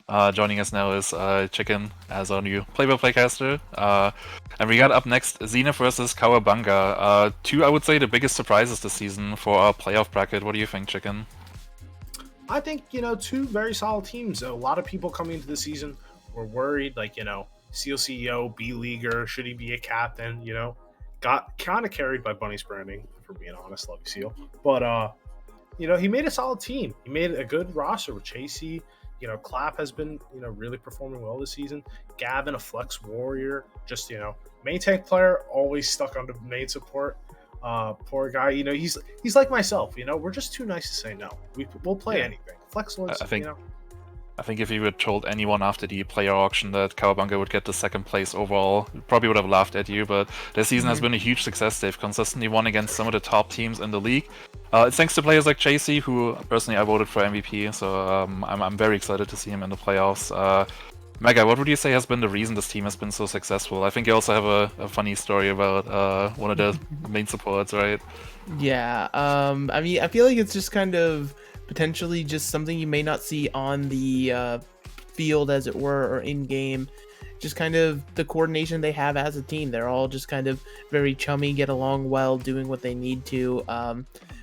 The funny fact that we're actually talking about is I was actually having the pleasure of playing with Gavin earlier, doing some casual Overwatch gameplay, and apparently thought the games were tomorrow, as well as most of his team did. So had to go and let his whole team know, like, hey, we're actually playing today. So are they as prepared as they could be right now? Probably, maybe. Yeah. But I feel like that's just an interesting little fact. And looking at Zenith or Zenith, I don't know. I keep switching between the two pronunciations. According to Spooky, who told me that both is okay. One's the European, one's the American pronunciation. I just call him Zenith now. Of course, it's not a BPL event without a Tekugen team. And if you want to be really pedantic and not count their play-in match against Monarch, this is actually his chance at getting his first playoff win in a BPL season. Chicken, what do you think about this team? Would be EG2. Oh no, that was playing game, whatever. Yeah, I'm excited for him. He's my boy. I'm rooting for him. Seal, a passing mate. A lot of players around this team. You have two MTD members, Tekugen and Hyper Knight. It should be a pretty good, story-wise, lore matchup.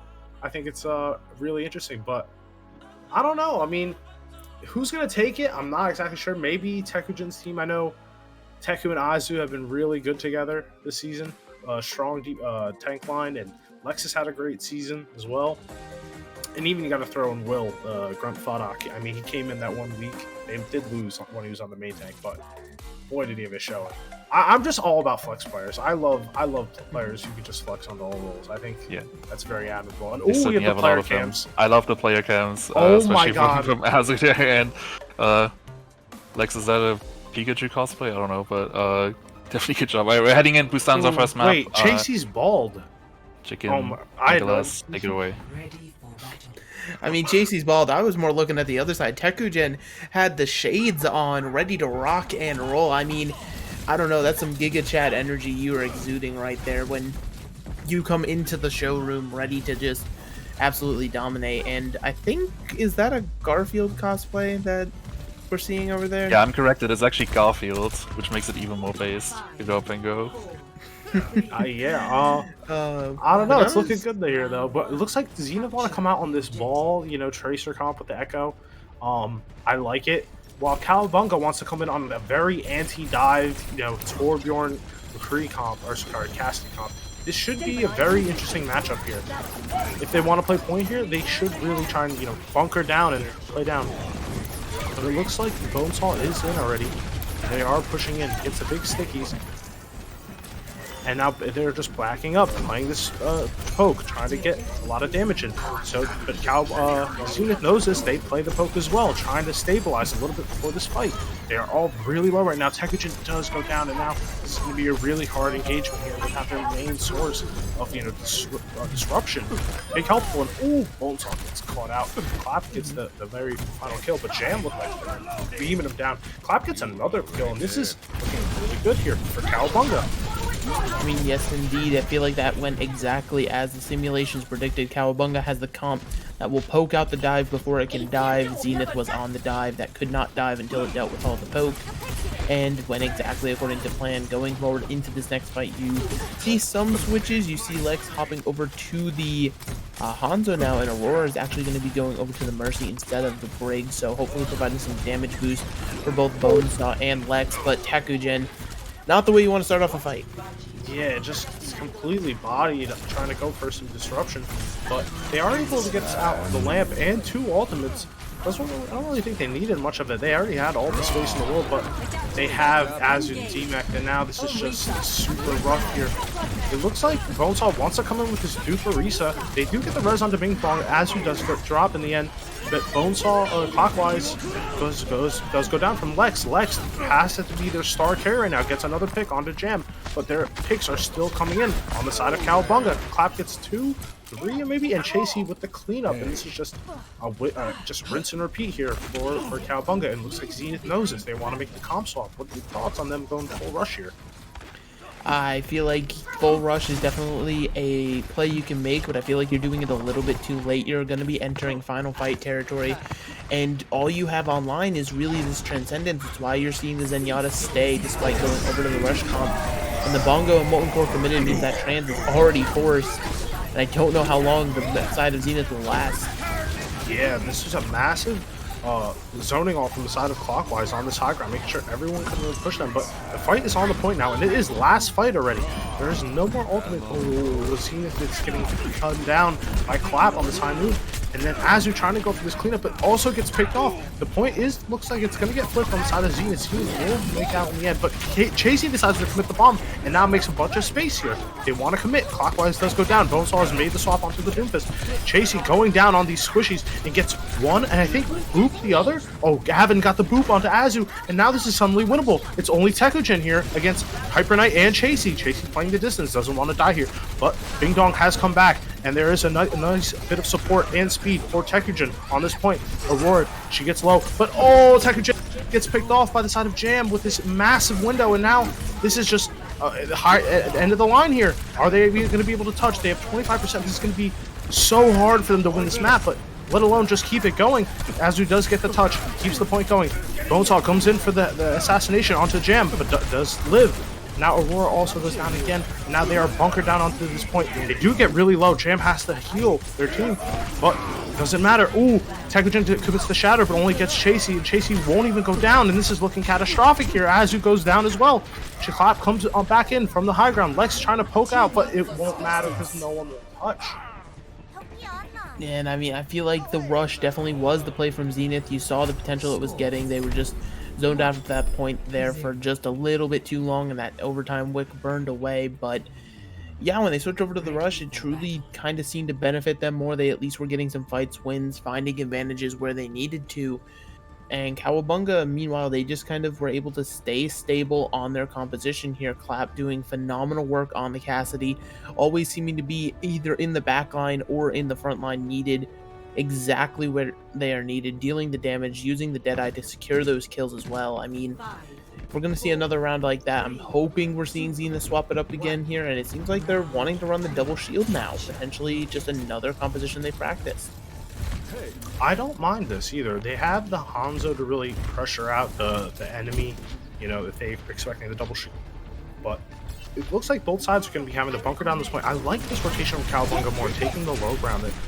Yeah, you have this high ground, but it's not really, it's so far away from the point. When you're on this low ground, you're right around the point, you're able to get this cover so quickly. Looks like they want to commit though. Lex does have this high ground. Maybe I've been caught wrong. They are in a good position, but there's just a lot of poking right now. Nobody wants to get too aggressive and maybe possibly die. That's a big dynamite from Lex. Is able to get the turret, and they have all the information from this massive Sonic from Bonesaw. But Bing Dong does go down, and that's a huge source of healing. Hyper Knight also goes down on the side of Cowabunga, so the front line under damage. But Chasey might get caught out in the back line. Yeah, it does get D-Mech, but it doesn't matter though, because Clap just decimates the front line with Jam's window, and this is just looking really rough here if you're a Zenith fan. Lex is caught here in the back line. Oh, he gave himself away. Oh wait, no. Oh my god, I'm cracking up. I got the sides mixed up. It's a-okay, but I mean, it's not all doom and gloom for Zenith just yet. You didn't invest any ultimates in that fight, and you're coming up with a lot right now. I feel like your biggest thing is going to be combining Tekugen's pull on Orisa with your Dragon Strike from Bonesaw, but we're actually seeing the Bob engage potentially just a touch point first and force some space. They do get the EMF on the chasing, and this is a massive dragon. He splits off half the team and gets Hyper Knight half health, but Hyper Knight is getting the heals. He's trying to gun down this Mercy, but the Frigol is committed by Gavin the Slim and just will not die. That is such a strong ultimate. I think it might have been too late as half the team is dead. But as I say that, they are stabilizing. Gavin does go down and there goes Jam. They are not stabilizing. See, we'll get their first cap. This is really good for them. They have so many ults. Yes, indeed, and it feels like the perfect amount, right? They didn't have to overexpend or anything like that. Meanwhile, Cowabunga has some stuff of their own, but the most important thing is we're seeing Gavin off of the Brig go over to the Zen. That's going to mean we're applying a Discord Orb, and, you know, stuff has been dying on Zenith pretty fast already. With that Discord Orb, we're truly going to be blowing things out of the water, especially combined with Clap on this Cassidy. I feel like this Deadeye could be just a quick one-and-done tap on this fight. I really like the swap from Gavin too because they have no real blankers. There's nothing really to worry about for a Bird player. There's nothing to do. And just like that, Clap does get trade out. But Lex gets another one. And now Hyper Knight going down is big. But as I say that, I'm reading the kill feed, and the kill feed tells me that the Cowabunga is winning. So Cowabunga somehow seems to be winning. And oh, nice little gun down. Right click. Gavin just popping off so far. This Zen swap. Oh, the hammer kill from Clockwise. That's... You'll like to see it. You'll like to see it. Yeah, hammer kills always bring you joy. And I mean, nothing more than Cowabunga than joy in that last fight, right? Sure, it kind of went a little bit back and forth at the end. It went your way exactly as planned with your damage, as well as the Discord Orb from the Zen doing what it needed to. Now Zenith is going to have to try to push directly into this Discord Orb, possibly burn both of their shield cooldowns before they even get the point. Definitely, and they don't have much. They have this Bob. They are going to engage with it. Sending it to the back line, I kind of like it, splitting the attention of Cowabunga, but they just instantly burn Bob. Clockwise does go down, and a massive bomb comes in, forces the lamp to come out. So now they're seeing really rough here. They have so many picks coming in inside of Cowabunga. Cowabunga is such a coordinated unit right now, gunning down with such good focus fire. I keep saying gunning down, but focus firing is so important in Overwatch, and it looks like Cowabunga have it. They just completely cap it. That was dominant showing on Busan. Definitely, it seems like, you know, while Zenith did bring a few different counter comps to the table, at the end of the day, Cowabunga was never really shaken, right? They pretty much stayed on their composition from the start of the map to the end. The only minor variation was seeing Gavin go over to the Zenyatta instead of that Brig, and I mean, just look at, I was gonna say, look at the work that you're seeing from the Cassidy right here. I feel like that was definitely the main factor as well. And now all of a sudden, Zenith, you're on the back foot, but now that we're in playoffs, you get map pick, right? You're going to pick this next hybrid map, and potentially you could force it to somewhere that maybe the Orisa doesn't work as well. Maybe somewhere where the Torbjorn just won't be able to set up as effectively. What do you have? You have Hollywood, you have Eichenwald, and not Dorado. Dorado? Blizzard World. Blizzard World. Blizzard World is the other map in our pool. Honestly, all kind of decent Tor maps, if we're being real. I think, you know, Eichenwald, they have good, you know, some decent sight lines. That's probably the worst Torb map, but like Blizzard World, I can think of really good Torb spots. Hollywood, the same thing. You know, if I'm Zenith, maybe I take him to Eichenwald, try and beat him in the Rushmere.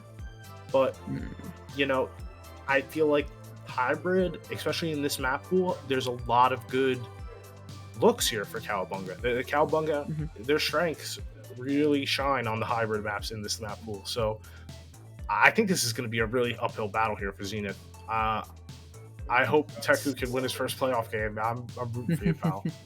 But, yeah, I mean, obviously everybody's kind of rooting for that. You know, you love a good figure like that in the community. You want to see him do well, but Cowabunga, you know, all we've talked about so far is really kind of this composition they're on with the Cassidy and the Torb. They're fully capable of running other stuff, as we saw throughout most of the regular season, as they're having a little bit of a cat cam moment here. Just show off the kitty. He does not want to be shown right now. I need to clip his nails too. His nails are so long. Just nice. Oh, he's trying, and there we go. We finally got him. Look at the little cat. He's my little kitty. He's my baby. Yes, indeed. Yes, indeed. You love to see it, but yeah, hopefully, honestly, what if we just have the cats decide the maps? Oh, like did we do that thing where we put like food in 2 bowls and we take a picture?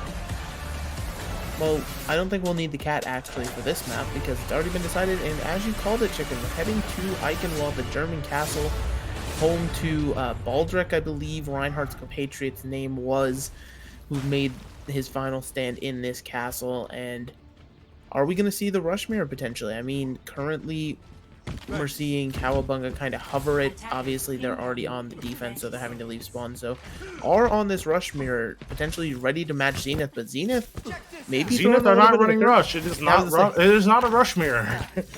Maybe throwing the thinking curveball. about the 6-man, but I mean, I guess it could work if you're super coordinated, but like, I feel like a lot of 6-man revolves around playing around hacked health packs, and especially on this first point, there's not really that many. Like, first point has like this one in the front door, and there's like one in the castle all the way at second point. There's not many hacked health packs to take advantage of, and their whole deal is trying to run at them.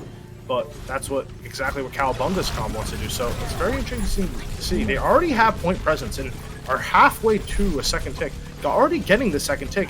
It looks like Cowabunga are just like afraid to play at them right now. They have rushed onto this D, but it looks like someone is getting frozen. I think the Winston got frozen, and now Bonesaw has split off into the back line and gets walled. That was not the play here. Seal CEO getting the cleanup, getting 2 picks. Nice play from Seal. Now they are rushing in, and this is just looking really rough. Yeah, they're going to stagger Azu. And yeah, I'm going to be real here. I'm surprised they got any pack point percentage at all, which is kind of great, but I'm still not. I don't know how I'm feeling about this 6-man comp.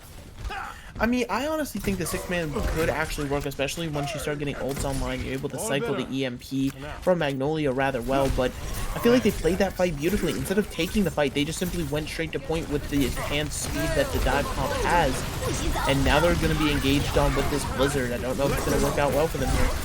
They try and section them off, and they have split the team, but it looks like Zenith are getting the picks. They've dove onto this backline and got both supports, and now Cowabunga has to be super either clutch or get out and die, because at this point, Zenith have capped the point. And I guess that, maybe I'm caster cursing it. You were right. They completely just build their coal super quickly and just not gun down, but beam down the whole team. I mean, yeah, exactly. It's just the matter of the dive comp. Like, don't get me wrong, the whole point of Lucio on a rush comp is that you're able to speed the team around, but this 6-man dive composition is just at such a different tempo of the game that Cowabunga can even achieve with their composition, and they're doing it very coordinated as well. I mean, look at this rotation, just absolutely flawless. They know what they want to do before it's even done. The Cowabunga now this EMP. Point. Cowabunga flip play and just played on the cart. The bomb does come out, it doesn't get anything. Clap does get Aurora with the Deadeye, and now it is just a full-on brawl onto the point. Tekujin is using his Primal, trying to get some Primal kills, does get Clap in the end, and now it looks like, he's going to hit him with the L. Check it. Okay, never mind. Magnolia just building up halfway to another EMP. Just used it, I felt like 20 seconds ago maybe. Getting another kill onto Seal CEO, and this is looking really good here. They're going to get a lot of progress, I think, probably right to the start of the bridge before this next fight starts. It looks like Cowabunga have made the swap onto this Arisa Sigma, Arisa Diva comp, and Bonesaw, oh my god, Bonesaw super lucky to not die there. Got pulled into a flash, and oh my lord. Yeah, super risky, but we're seeing them go over just to hopefully counter this dive. But I mean, Zenith, they have the momentum rolling in their favor now. I mean, look at these ult rotations. Bing Dong gonna have the Coalescence ready to go whenever. Magnolia 80% to an EMP. We saw how devastating that was in the last fight. I wouldn't be surprised if they won the next fight with it as well, as we're seeing just another dive engage. Teku getting seriously low, and Magnolia trying to get a hack, but a little bit down to Clap with a nice flash headshot. And this is going to be great for Cowabunga. They're pushing this these picks. They have the player advantage. A nice pull, gets 2. Are they able to get a pick? They do get another DMAC, and they will spare Azu. They won't go for the stagger. Rather honorable. Rather honorable, and I mean, it feels almost necessary for Cowabunga to get that, right? Because there was such a time bank that they were having to worry about on the other side, but now we're starting to finally get it to a reasonable amount here. I'm starting to head towards 2 minutes and 30 seconds. And Zenith, though, look at this. Tekugen's already in the backline setting up for this dive. Ooh, the EMP bomb. The bomb was a little low, and both bombs were a little low. They don't get into the room, and Bonesaw almost getting so much value. Does get everyone low, and Azu is able to clean up the picks. They do have to commit 4 ults into that fight. I don't know if that was exactly worth. Wait, with the clap going down, this actually might be worth now. Now they should be able to get this point in for free. They won't be 6 for this fight. They will have to go into a 5v6. Clap just respawning. They are waiting as long as they can. Team, are we gonna touch? Okay. Diva's got the punch. Diva has to touch it. Now we are all going in. Jam does go down first though, and Clap trades it back on the side of Bonesaw. The Deadeye comes out, doing a lot of zoning. Gets to see Aurora right in the face. And now this is looking dangerous here for Zenith. They have 4 people alive, and the Tekugen trying to primal them off the point. Hopefully get a cap. But Hyper Knight using the gold, the Orisa gold, won't be going anywhere, but will be going to the spawn room as he dies. And Azu, still alive in this baby D form, will get the mech back. And this is somehow looking great here for Zenith. Zenith somehow turned that around. I did not think they would win that at all. That's crazy. Exactly, but they do it in style, and now we're seeing actually Bonesaw go back, and Zenith's going to be switching over to the full rush. I like that now. I do enjoy this to a degree, but the issue is Cowabunga's already started building up ults, so it's going to make it super hard to push in. You're going to have to especially worry about Clockwise's Molten Core here. It's just going to create so much space for the team, make it so the Reinhardt can't go anywhere. Chasey bomb engage. I do like the Junkrat pick. I think that's a nice curveball, you know, possibly able to get some lucky pipes in, maybe get a kill. And then with Tyre is always able to get at least some space. But the rally does come out from Seal CEO, getting everyone nice and armored up for this next fight. Getting the flail to proc Inspire. And now we're just giving a lot of space here. It's in the poke phase, doing a lot of work. Clockwise looking for this Torb ultimate, but a massive EMP gets 4, I think maybe 5, and this comes in the Azu bomb, and this is going to be a free push. They're going to cap with 130 at the minimum. Yeah, 145. Jam, the last one to touch there. Perfect EMP bomb. My lord. You love to see that level of coordination. Zenith, you know, showing that they definitely at least are able to execute a lot better. And I was surprised with how fast and clean those dives were on first and second point from them. I mean, they truly were moving at a tempo that Cowabunga just could not keep up with there for a bit. It's truly ridiculous to see. And then knowing that they just had to make the adaptation over to Rush coming into third point, knowing that they could not continue their dive antics into the counter dive comp. I mean, we're seeing some great adaptation, and now it's on Cowabunga to respond. And there was only a few swaps onto third. I think it was Teku going to Ryan, and I know Azu. The only thing that matters is Azu and Magnolia didn't have to swap. Magnolia was basically 70 to EMP, and I don't know how close Azu was, but Azu was playing Diva either way. So it didn't really matter. They had ult charge. Cowabunga was just not ready for this EMP that I guess they must have thought was not ready yet. I don't know. It's just sometimes you forget the EMP. I think Sombra's a very dishonest hero, but you know, massive play coming in from Zenith though. The EMP just giving so much space, and then the Azu bomb. There was nothing they could do. They were all inside the middle of the courtyard, and just oh my god, just super coordinated and well timed out. But now we will be heading in to the defense phase for Zenith. And yes, indeed. And now they're coming with the double shield echo. I like it. Cowabunga, on the other hand, running the rush. So it's all about the real pathing at this point. Will Cowabunga be able to get to the side of Zenith before they get a lot of poke damage and die? Because their comp really relies on getting really up close and personal. But Bonesaw getting super low from the side of Clappin. As I say that, Cowabunga have reached the Balloons Tower defense ending. They are the Balloons. If you're the side of Zenith, they are being taken out. There's nothing we can do about that. And this is, oh my god, this is pure clean for the side of Cowabunga. Winning on the first fight, they have 6 minutes heading into second. That's... Yes, indeed, but hopefully you're going to finally see some of this time bank burn away here as these teams just kind of going back and forth. Cowabunga forcing Zenith to bend to the knee and go over to the rush comp, and as you said, very big pick for Zenith to start this one off. Big pick. They get CLCO right off the rip as soon as the door's open, but maybe have they gone too aggressive? Teku gets very low. Bing Dong doing the best they can to heal everybody. They're gonna pop the window instantly, but Teku already dies to Hyper Knight. Main tag team MTD's going at it, or main tag's going at it. What's it called? Who is that? Magnolia is in the backline trying to get some flashes in, but it won't matter. It will go down. And Azu sees the writing on the wall, decides to back up, regroup with the team. Bing Dong is left alone. Will not go down. Gets super low though. Teku holding the shield, being the main tag. And now they are pushing, but they're just have to wait. They're still waiting on the Lucio and Bonesaw on the Junkrat. And now they're all together. But the car has already pushed to the bridge. And now they're trying to flip the point. They set up the high noon and they do get clapped. Big play here. The lamp does come out and will go down instantly. And Teku gets a massive pin from the halfway across the map. Oh, Bonesaw tries to go the tire through the blizzard. Almost gets the blitz. Does the tire get frozen? Is that a thing? That is a very interesting thing. I don't believe so. I think it can get slowed. I don't know if it can get fully frozen, but I am not the expert here. Meanwhile, of course, we're finally seeing this kind of full reset. Cowabunga forced to actually chill out for just a moment, but chill out for only a moment they will, as we're seeing them engage already, and they're going to be able to engage pretty effectively with their support ults online. Oh, the bomb comes out. Oh, Clap tries to hide behind the tree, but just gets around. And Tekujin, I think he got hammered, and then the movement of the hammer put him off of the map. That is super unfortunate. Now, it looks like Cowabunga already is going to be able to cap the second point. Magnolia goes in. Will they be able to get out? The beat does come in, and a massive shatter coming in from Hyper Knight, getting 2. But Tekujin returns the favor, and now Hyper Knight is on the ground. And Jam has to use the lamp, trying to stay alive.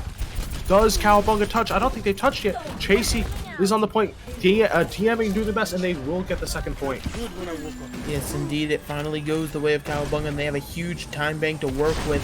All of a sudden, Zenith finishing with a minute 44 on the clock isn't too impressive, simply because Cowabunga are looking to set an even faster time by a clear margin here. Zenith, they tried to make some swaps just to contest there, so now they've reset quite a few of their ultimates, only going to have Bonesaw's tire heading into the next fight, but Tekujin's already down. Teku got walled and then pinned into the wall, and now Chasey does stop and get DMX. The tire does come out, but Hyper Knight doing the Lord's work and swinging on everything that moves.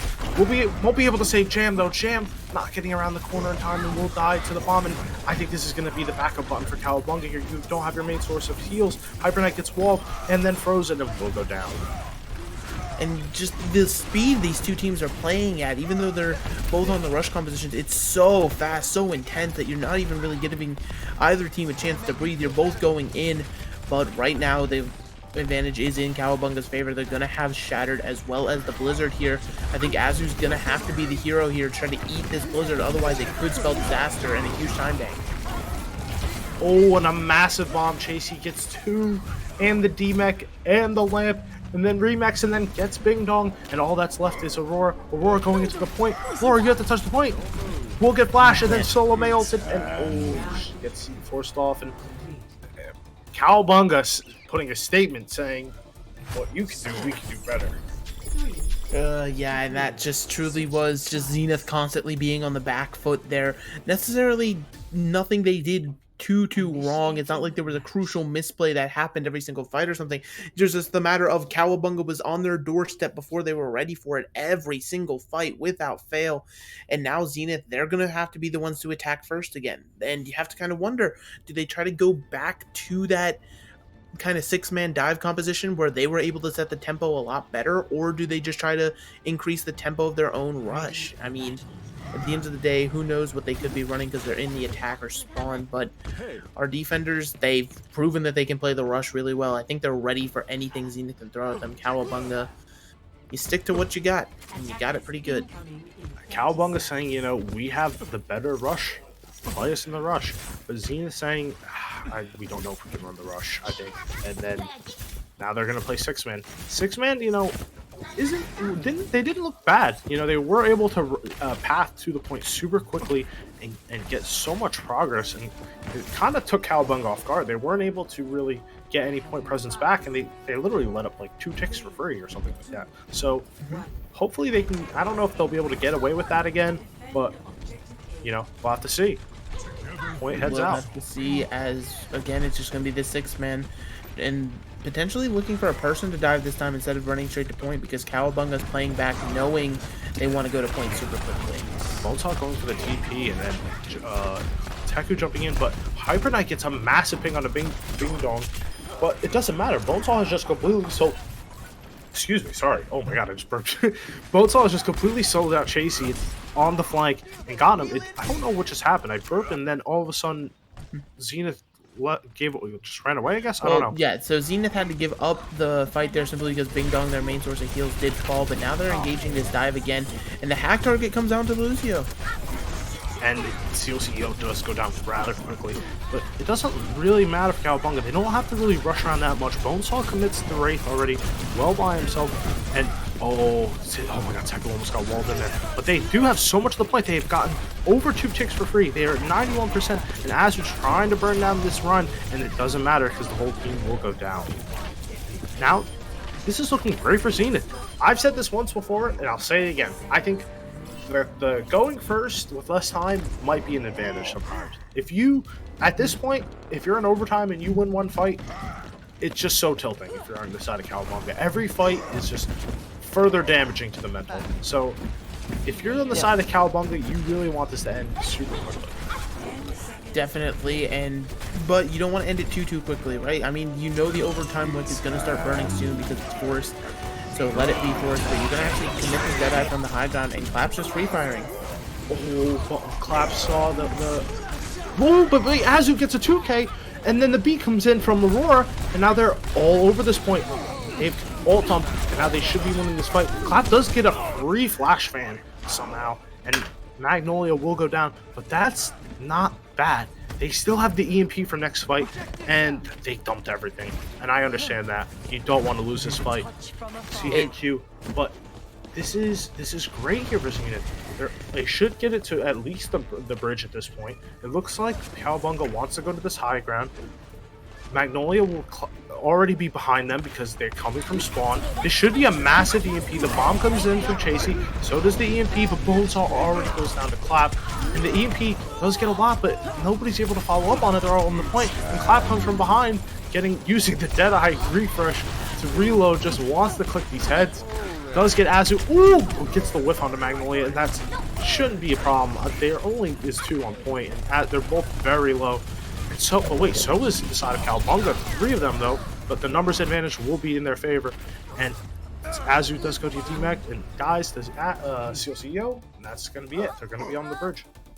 Yeah, absolutely. But considering you only had 1:40, you're able to unlock point A, and you kind of give yourself a win condition now, and it's a pretty stable one, not as best as you could hope for, but you know, it's doable, right? Cowabunga only have 3 minutes 20 just to get to the bridge here, and you can definitely burn 3 minutes on just point A alone. So necessarily you don't have to win on point A, you just have to make sure you're burning off a lot of that time bank, because if we unlock the cart and get the streets phase really early here, I'm going to start worrying for the side of Zenith. Yeah, I mean, the win con is set up here for Cowabunga. They know how far they have to get. It should be good here. I mean, Cowabunga staying on this rush, and now Zenith doing what they did on defense as well, and going back to the rush. Must not have this much confidence on the 6-man on defense. You know, you are being stationary. There's no real need for hypermobility. But the rush just kind of gives you a standard on your defense, right? Yeah, it gives you kind of set win conditions, whereas the dive, it kind of forces you to play a lot more kind of to the whim almost of what ultimates you're going to get online, and it's all really depending on how fast you can build them, which sometimes isn't necessarily in your control. So, you know, I fully respect it, especially seeing as we're going to go for the early fire strike here, just to start building that early ult charge. Probably will be eaten. Yep, it's unfortunate to see. But now the question comes down to these maze, right? Magnolia versus Clockwise. Who's going to get the bigger first wall? Definitely. the Fortnite aspect of Overwatch, I would like to say. But oh, wait a minute! No way! What No way! Teku just charged 4 off the map and hit him with an L. Oh. Well, that's one way to build He's charge. got shatter. He has shatter. Yeah. Or 15% off technically. I mean, what in tarnation? I wonder if he'll get back though before this fight can start. And... Yeah, they're all here. They're oh, here. He's already here. He's chilling. Again. Do it again. Does try to go for the early shatter. Does get it blocked though by Hyper Knight. And we'll just completely juke around the shield. Nice foot play from the side of Tekugen. We'll back up around this point, trying to get as much cover as they can. But Azu going in, gets Hyper Knight from atop the wall as the Baby Diva, and that's just crazy. Seal does decide to return the favor, though. Gets the other Tekugen on the other side, the Reinhardt on the other side. And now there's just a big brawl. Chasey does get frozen by Magnolia, and that's going to be massive here. The Mayo will come out and does get Seal CEO. Seal will commit the beat though. Keeps everyone topped up before he goes down. Clap says no. Get out of here. And Clap's on the back line. Now here comes the Mayo, and this is gonna be. I think this is gonna be almost first point. But it looks like half the team doesn't get frozen, which is rather good. And now they do get 2 ticks. This is gonna be Cap, right? Pass, right, Megalas? Yep, the cap finally coming through, but it's gonna matter in the as we're committing the amplification matrix from Bing Dong here, as well as the lamp. I mean, very interesting committal of ult there from Zenith. You know, potentially thinking that they could get their diva onto point for just that little bit longer. And Teku's still here, just swinging the hammer. He's charged Hyper Knight. Please don't kill Hyper Knight. Oh my dear goodness, what? This is a scrappy fight. They're still here. Bonesaw is 1 HP on the point and finally going down. You've burnt 2 minutes. You've kind of gotten almost what you need, right? So now, with less than a minute on the clock, Cowabunga has a few ultimates to work with. I feel like you're going to be looking for Clap again. These Deadeyes have been big, or potentially just using that Deadeye once more to reload, simply to fire more accurate shots, because Clap has been a menace on this Cassidy, and will continue to be, unless Bonesaw has something to say about it. Oh, the wall! No, they don't get anything. I thought that would have been such a flashy play. But here comes the beat comes down from Aurora. And oh my god, almost gets dangerously low from the bomb. And does go down to Clap in the end. And Chasey goes down for Bing Bong. And this is looking really bad here for Zenith. Zenith going down 1 by 1 with their support line going down. And this is not good. There's 20 seconds left. This is still winnable for the side of Zenith. They do have ultimates. And I have to say that super long extended stall onto first point after they lost a point is doing them wonders right now. This is last fight where they should have had like an extra 2 minutes. Yes, but indeed. And this it is in the middle of the bridge. Can they touch? Yeah, it's going to be in the middle of bridge. They can break the wall to touch. It's the Venn diagram of Blizzard. Big shatter from Tekugen, and it leaves them all in the place for the Mayo. And now they're here for the follow-up, and this is going to be a team fight win. Chasey gets frozen off the map, and that's going to be Zenith taking the map. Wow. Zenith is not done with this series just yet. I don't think they got 3 points, though. I don't think that graphic is all too accurate. I feel like maybe they deserved all 3 points, considering it's the first to 2 for that one. But truly just beautiful. And then just please show me this play. Put it into my veins. I need to see it. Let's see it. Just they all go to the side. Dun, dun, dun, dun. Earth Shatter Flash. Holy cow.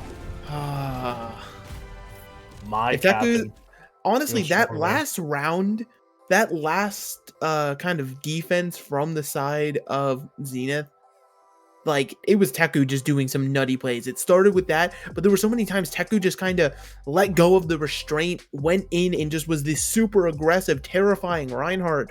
And I feel as though it kind of gave Zenith their fighting edge there. I want to see more of that. I want to see Teku not be scared to play, to his absolute maximum potential. And, hopefully going into the third map, whatever it may be, will be an escort map of Cowabunga's choice. We'll continue to see the pop-off of Zenith, because after how close that was, I'm interested in this series. I'm very interested to see how it will end. Yeah, and you said before last match, when this was off stream, by the way, I had already missed the best match of the day. So Maybe you're eating your words. I don't know. I'm just saying. Busan was like 200% to 0, so I'm still gonna just hang that one in the air. But I mean, Zenith, I'm looking at the S4 maps right now. I'm sorry. yeah, I believe it is Rialto, I know. Dorado, Havana. Yep, Rialto, Dorado, Havana. Pretty much, Cowabunga's like if they truly are scared of the Rhine, then they pick Dorado, right? You kind of force maybe some more high ground comps or some double shield or something like that. The issue is Zenith's already shown they're willing to play double shield as well as they soar on those 6-man monkey comps. So there's not really a safe pick here. It just kind of comes down to what Cowabunga's maybe scrimmed more or feels more comfortable on. I definitely think Havana might be like kind of like a mixed pick. Like, yeah, you can run the double shield, but rush isn't that bad there. So maybe you want to like match them on your rush with your one lineup or whatever, because the swaps will be coming in eventually. Map 3 will be Havana. Yeah, I was about to say we just got the ping from the heavens that tells us that Havana is going to be our third map. Now that I can actually talk about it for real, you can play so much different comps. You can play, well, and by so much I mean really two. The double shield, or like the Orisa Diva, or you can play like the hardcore rush until you get to third point. Then you have to play double shield. But the first points are very good on the sides of both teams. They like both sides have generally good lineups for this map. I'm interested to see. I have no idea who's going to win. I'm in anyway, Andy. But what are your thoughts, Nicholas? I don't know if I necessarily have a victor set in stone yet, but I think the very telltale sign of how this map is going to go is going to be the spawn hold attempts from both of these teams. We're probably going to see it from both teams unless someone pulls out some truly ridiculous comp that we've yet to see so far, but we'll probably see it. You know, the Reinhardt, the Mei, they just do a spawn hold really, really well, especially on point A, and it's just going to kind of be about how much time can you burn off there. A really good team will burn 2 minutes off the clock. A really bad team will get blown away in 15 seconds. And, you know, you could range anywhere in between with these two teams. You know, they're both, I feel, equal to each other. Maybe there's points where one team feels ahead in one regard or another. But at the end of the day, I'm just hoping that both of these teams are ready to throw down the gauntlet here, because one of you is going to the upper bracket and the other, you have to face Whirlwind and lowers if you lose this, and that's not a team I want to go against right now. Yeah, you know, False Words looking really good on that hog. You know, they can throw out a lot of wacky comps. It's especially a lot of their new players, Sayori being one of them. Very, very impressed me personally very well. I'm interested to see who wins this, especially because, you know, 2 lives and you're out. That's all you have. This could possibly be half of your BPL postseason right here, if you were to lose both your games.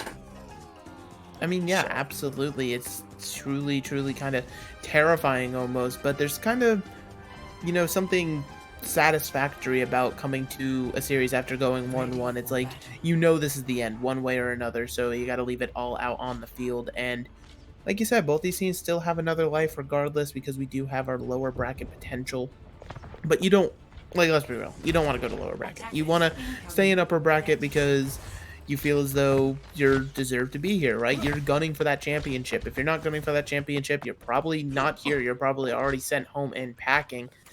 And speaking of sent home and packing, neither team looking for a spawn hold, actually. We're seeing Cowabunga on the defense going for this double shield on the high ground with a double sniper. Clap being accurate on the Cassidy all game now scares me on the Widowmaker. Potentially Zenith needing to stay on this double shield just to make sure the Widow doesn't kill everybody. I think Zenith might have thought maybe, no, they were well aware of the double shield. They still decided to run the Reinhardt though. I don't know if that's, I don't want to question check you, but this is going to be, there's nothing to swing on for a long time. For a long, long time. A long time.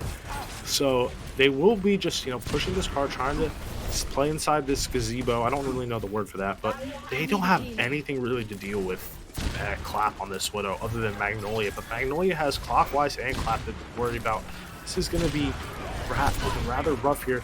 I don't want to cast a curse for the side of Cowabunga, and I do. And I completely do. Yeah. I mean, yeah, it was just a simple pick, and now so much space being given away. Cowabunga's going to have to come in for a last-minute recontest, but I don't even know if they'll be able to do that all too effectively. They don't have speed or anything like that. Meanwhile, Teku in your backline, taking your Hanzo for a ride. I mean, that's what you love to see from your aggressive Reinhardt. Ooh, but it does go down in the end. It doesn't look like it will matter. Teku does make all the space for Zenith in the end, and they do get first point rather quickly. This is looking really good. Yeah, it truly is kind of great. And you see Teku slam into the cart there. I think that truly symbolizes this match right now. The second Teku started slamming that charge key, a lot of space got created. But on the other side, space creation of their own clockwise over to the Mei, potentially to wall off this aggressive Reinhardt and carve from the rest of the team. But yeah, Cowabunga's made the full flop to rush, except for Chase. Yeah, exactly. And it's a massive one. That's why you stay on it. And they do get the lamp out. Teku does go down the end. A lot of DPS coming from Chasey over this middle. Wasn't ready for it. Uses the hands, but will get. Oh, doesn't get rocked out of it. Now, just still in your backline. Oh, Magnolia gets super low. Will almost get out. Does get out. And now Zenith just playing this aggression, trying to move in. They all are together. Now, Teku goes in for the flank shatter. Gets a 2. But Magnolia able to follow up on the side of the Mei. And now they are just going to be pushing this. This is great. If you're a Zenith fan, Hyper Knight does go down in the end. Azu doing a lot of work on this Sigma. Both Sigmas in this map so far. Chasey does decide to get off of the Sigma. Is now there on the full traditional rush comp for Cowabunga. But Zenith has almost 5 ults right now. Yeah, that's what's terrifying. They won that last fight single-handedly with an Earth Shatter from Tekugen, and now, I mean, they could use anything going into this next fight. The lamp can't protect from everything. Gavin's still so far away from that beat. The Dragon's already out for Magnolia. I mean, jeez Louise. And the Flux does come out from Azu, gets the mech of Chasey, and this is just a pure cleanup. They only really commit 2 ults. They get, or 3 ults. But Magnolia will get Dragon super quickly, and they have both support ults. I mean, it is kind of worth staying on Rush for like an extra fight now. Ooh, Bonesaw does go down. It goes a little too far forward. But I personally wouldn't play Rush on this third point. This third point has such long sight lines. It's so hard to deal with some of the spam. There's no, especially on attack, there's no real way to hide over this bridge. And yeah, they just rush in, use this mail. They do get Azu frozen, but with the lamp coming in, I don't think he will be going down. But Hyper Knight is just running it down to the spawn doors once they give it a little smooch. And Bonesaw gives Gavin a little message before he goes into the spawn room. Yeah, definitely. And, you know, Cowabunga finally getting some much needed, like, pause in the action there. Just be able to catch their breath, but that breath is already gone as Tekugen's inside of your backline trying to shatter you. Hyper Knight does not know what to do in this situation, but shatter himself! Ooh, it's a big one, but the beat from Aurora will do so much wonders. Chasey eats the Dragon from Magnolia, making so much space they thought they had now gone, and now they're not safe. This is just super rough here. You know, Cowabunga playing this really well. I'm not a big fan of these rush on this third point, but they are just doing a great job. Oh, Tekugen was a little too deep. The team was not ready to help them out, and now they're just holding this point. They're saying, "What are you gonna do? We're here." Yeah, exactly. I mean, what are they gonna do? Zenith kind of burning everything in the kitchen sink with this almost over aggression now, and you know, potentially Bonesaw gonna have to be the hero with his Deadeye, but otherwise it's just gonna be raw mechanics as we see both Reinhardts on the floor. Ooh, and a massive bomb from Chasey does get Azu and leaves Teku super low. Now, Hyper Knight is just able to just freely hit the W key and just smack on anybody, and they're just super being like, the tempo from both of these teams is just so all-dropping to watch. They're so fast-paced, like fight after fight, they're ready to go. And here comes the Flux. Clap does come back with both teams high noon. Looks like no picks will come in. Clap does get Magnolia as I say that. As it gets frozen. Looks like Cowabunga do a complete ult on them. Like 4 ults into that fight, so you would expect them to win that. Oh. I mean, I'm happy that you won that if you're Cowabunga, but as you said, Chicken, I mean, that was a complete ult dump. You have nothing online, so it's going to be a raw mechanic saving you. Meanwhile, Bing Dong sees the potential now with this amplification matrix, can set it up pretty much wherever and gain value with no ult to stop it. And oh my goodness, Hyper Knight's already down. Oh, Tekujin with a meaty shatter. This is going to be the opening picks they need to actually start pushing from the spawn doors now. Dude, and yeah, wow, actual just massive play there. This is just battle of the MTD players. You love to see it. Team MTD will always haunt you. It will always haunt you. It will That always was my stay in your Vietnam. memories. That was my your Vietnam. Signet saved our whole platoon. We just barely made it out alive, Megalass. You have no idea. I truly, honestly could not envision the dark days of that team, but dark days they are no more, especially with the light from the amplification matrix shining through, giving Zenith more and more space, and the wall being forced means this Blizzard's going to be free onto Hyper Knight! Oh, Hyper Knight gets completely frozen. The lamp comes out, but it won't do much as they completely focus down. Tekujin also goes down, and this is just a really meaty fight. Nasty fight here. Clockwise used his own mail, and this is just completely turned it around. Now Cowabunga are holding this point. The bomb does come out from Chasey, trying to, keep them off of the point, and Bing Dong will go down to Gavin the Slim, and Gavin trying to run away. Wait, Gavin got the boop onto Azu. Oh, I don't know if Azu was trying to make it out. I don't think Azu was trying to stagger, but yeah, I think it was just a reset anyway, and now we're approaching what could be Final Fight territory, and this approach is going to be brutal from Zenith, simply because both Clockwise and Clap are going to be able to poke away with their long-range damage projectiles. As well as Jam having this amplification matrix for Cowabunga. I mean, we're going in here, and I just don't know how much space they're going to be able to make. Oh, Bunkatsaw gets the pick onto Gavin, and that's massive. He had the beat for this final fight. Oh, Hyper Knight does get shattered, and if they just have to stall a little bit longer for Gavin to come out and come back with this beat, they should be able to save themselves. But Clap does go down to the bomb, and Hyper Knight goes down to Magnolia all before Gavin can use his beat. He only hits 3 players, and now, was that a male I heard? No. Oh my god, but the window does come out. Gavin going in there. The damage Lucio, the Reddit Lucio, but does go down to Bing Dong. Bing Dong saying, get out of my face, bro. And the ball does come out from Hyper Knight, trying to stall as long as they can. They do get into overtime. And Azu eats Blizzard. This is just, this is going to be a complete full cap for the side of Zenith. The picks are coming in, staggering one by one. They won't be able to touch anymore. And yeah, that's a great last fight for Zenith. And they get the full cap. I said it before. I think double shield, that last point, super hard to deal with. With Rush, they were just able to just literally walk all the way to the archways for free. There was nothing they could do because they have such close. Like, yeah, you have the May to right click people or shield, and McCree, it kind of hurts people from that range. But like, really, what are you gonna do? What are you gonna do? It's got to be the mind, or the question running through Cowabunga's mind, as Havana's not a map you see completed every single day, so that's already got to be weighing you down.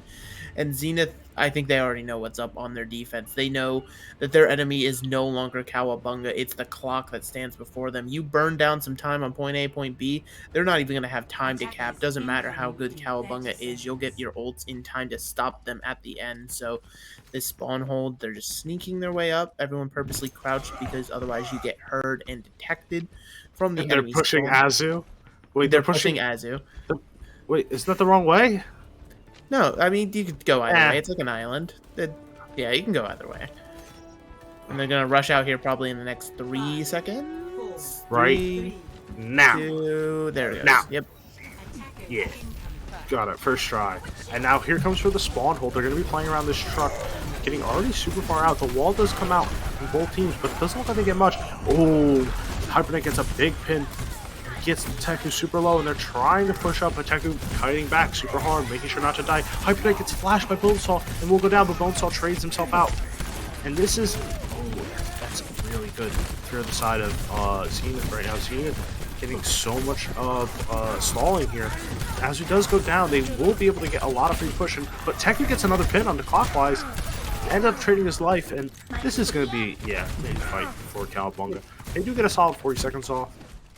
You know? Yeah, and the whole point is never to win that fight, right? It's just a matter of you're going to be stalling out for a while. And you also want to build your ultimates up, so Zenith can take that as a success, put that in the pocket, and walk it to the bank. But on the other side, Hyper Knight for Cowabunga has the Shatter online to few percentage before Teku potentially could catch Teku off guard here, as they're seeing this Reinhardt duel go down. Oh, the Bonesaw flashes Hyper Knight, and Hyper Knight gets completely melted.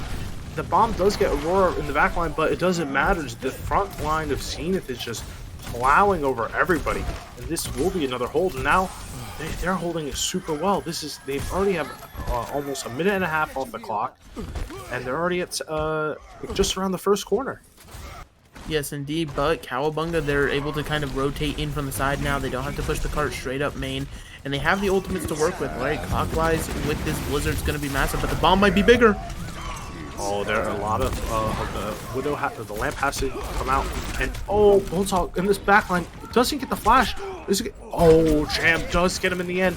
Has to be kicking himself for that one, and now this leaves Cowabunga with so much space. The beat does come out, and the mail, but the beat also comes out on the other side from Gavin the Slim. Clap running right through the mail, saying, "Get me out of here, please!" But will go down, and now.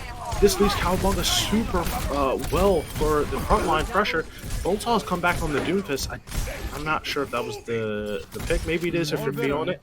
But, you know, had to come back in a certain amount of time. But Zenith, you know, cutting a lot of time off of this.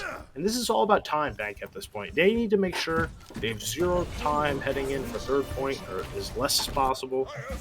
And just hold the massive castle that's easy to hold. Preferably with double shield Teku. Yeah, hopefully you can hold the double shield as you're seeing both lines kind of pin each other, just creating space, forcing lamps. You know the drill with this super early hold that they're getting here. And as I'm speaking, I guess this fight's just already over. Zenith getting the picks they need, and that's all that really matters for them. Yeah, JC does commit the bomb for the remake and does somehow get Bonesaw. That's massive. And now Tekujin, I don't know, Teku, please, does get Hyper Knight. He killed Hyper Knight. He killed Hyper Knight. What the fuck is happening? I don't know about that one. This leaves just kind of ditch this whole team, and now they're able to push for free. Come on, buddy. It's you gotta beat him. You gotta win. It's all about winning. No, I think Teku's already won in his mind. I mean, that's truly some main tank difference if I've ever seen it. But the Diva Bomb could be the bigger difference maker here. Not actually going to gain anything for Azu, but, you know, now the wall coming out from the Mei, just creating more and more space, and Magnolia's pushing forward, but Shattered! The flash into the Shatter was actually massive from Hyper Knight and Clap. And this leaves him wide open for, I think this is going to be completely second point. Oh, Chasey gets the remake on Azu too. Completely crunched. It looks like Teku is super ahead of this team. Going to be going in for this touch, waiting for the best possible moment. Knows that they should get a touch with Magnolia's Blizzard as yeah, well. they'll definitely get a touch. I thought maybe a little long. The mail does come out, and it does get. Oh wait, that was Clockwise using their mail. It wasn't Magnolia. Oh no, disaster! Bonesaw decides to commit the high noon, and will get shut down by Chasey. I thought that was Magnolia's mail. I'm like, why is Teku getting shattered? It's frozen. Yeah, but I mean, at the end of the day, Clockwise did it perfectly there, and Clap as well with the Deadeye just to create more space and get a little bit more damage in. And Hyper Knight doing an opposite of Teku right now, charging back to regroup with the team instead of forward to secure a kill.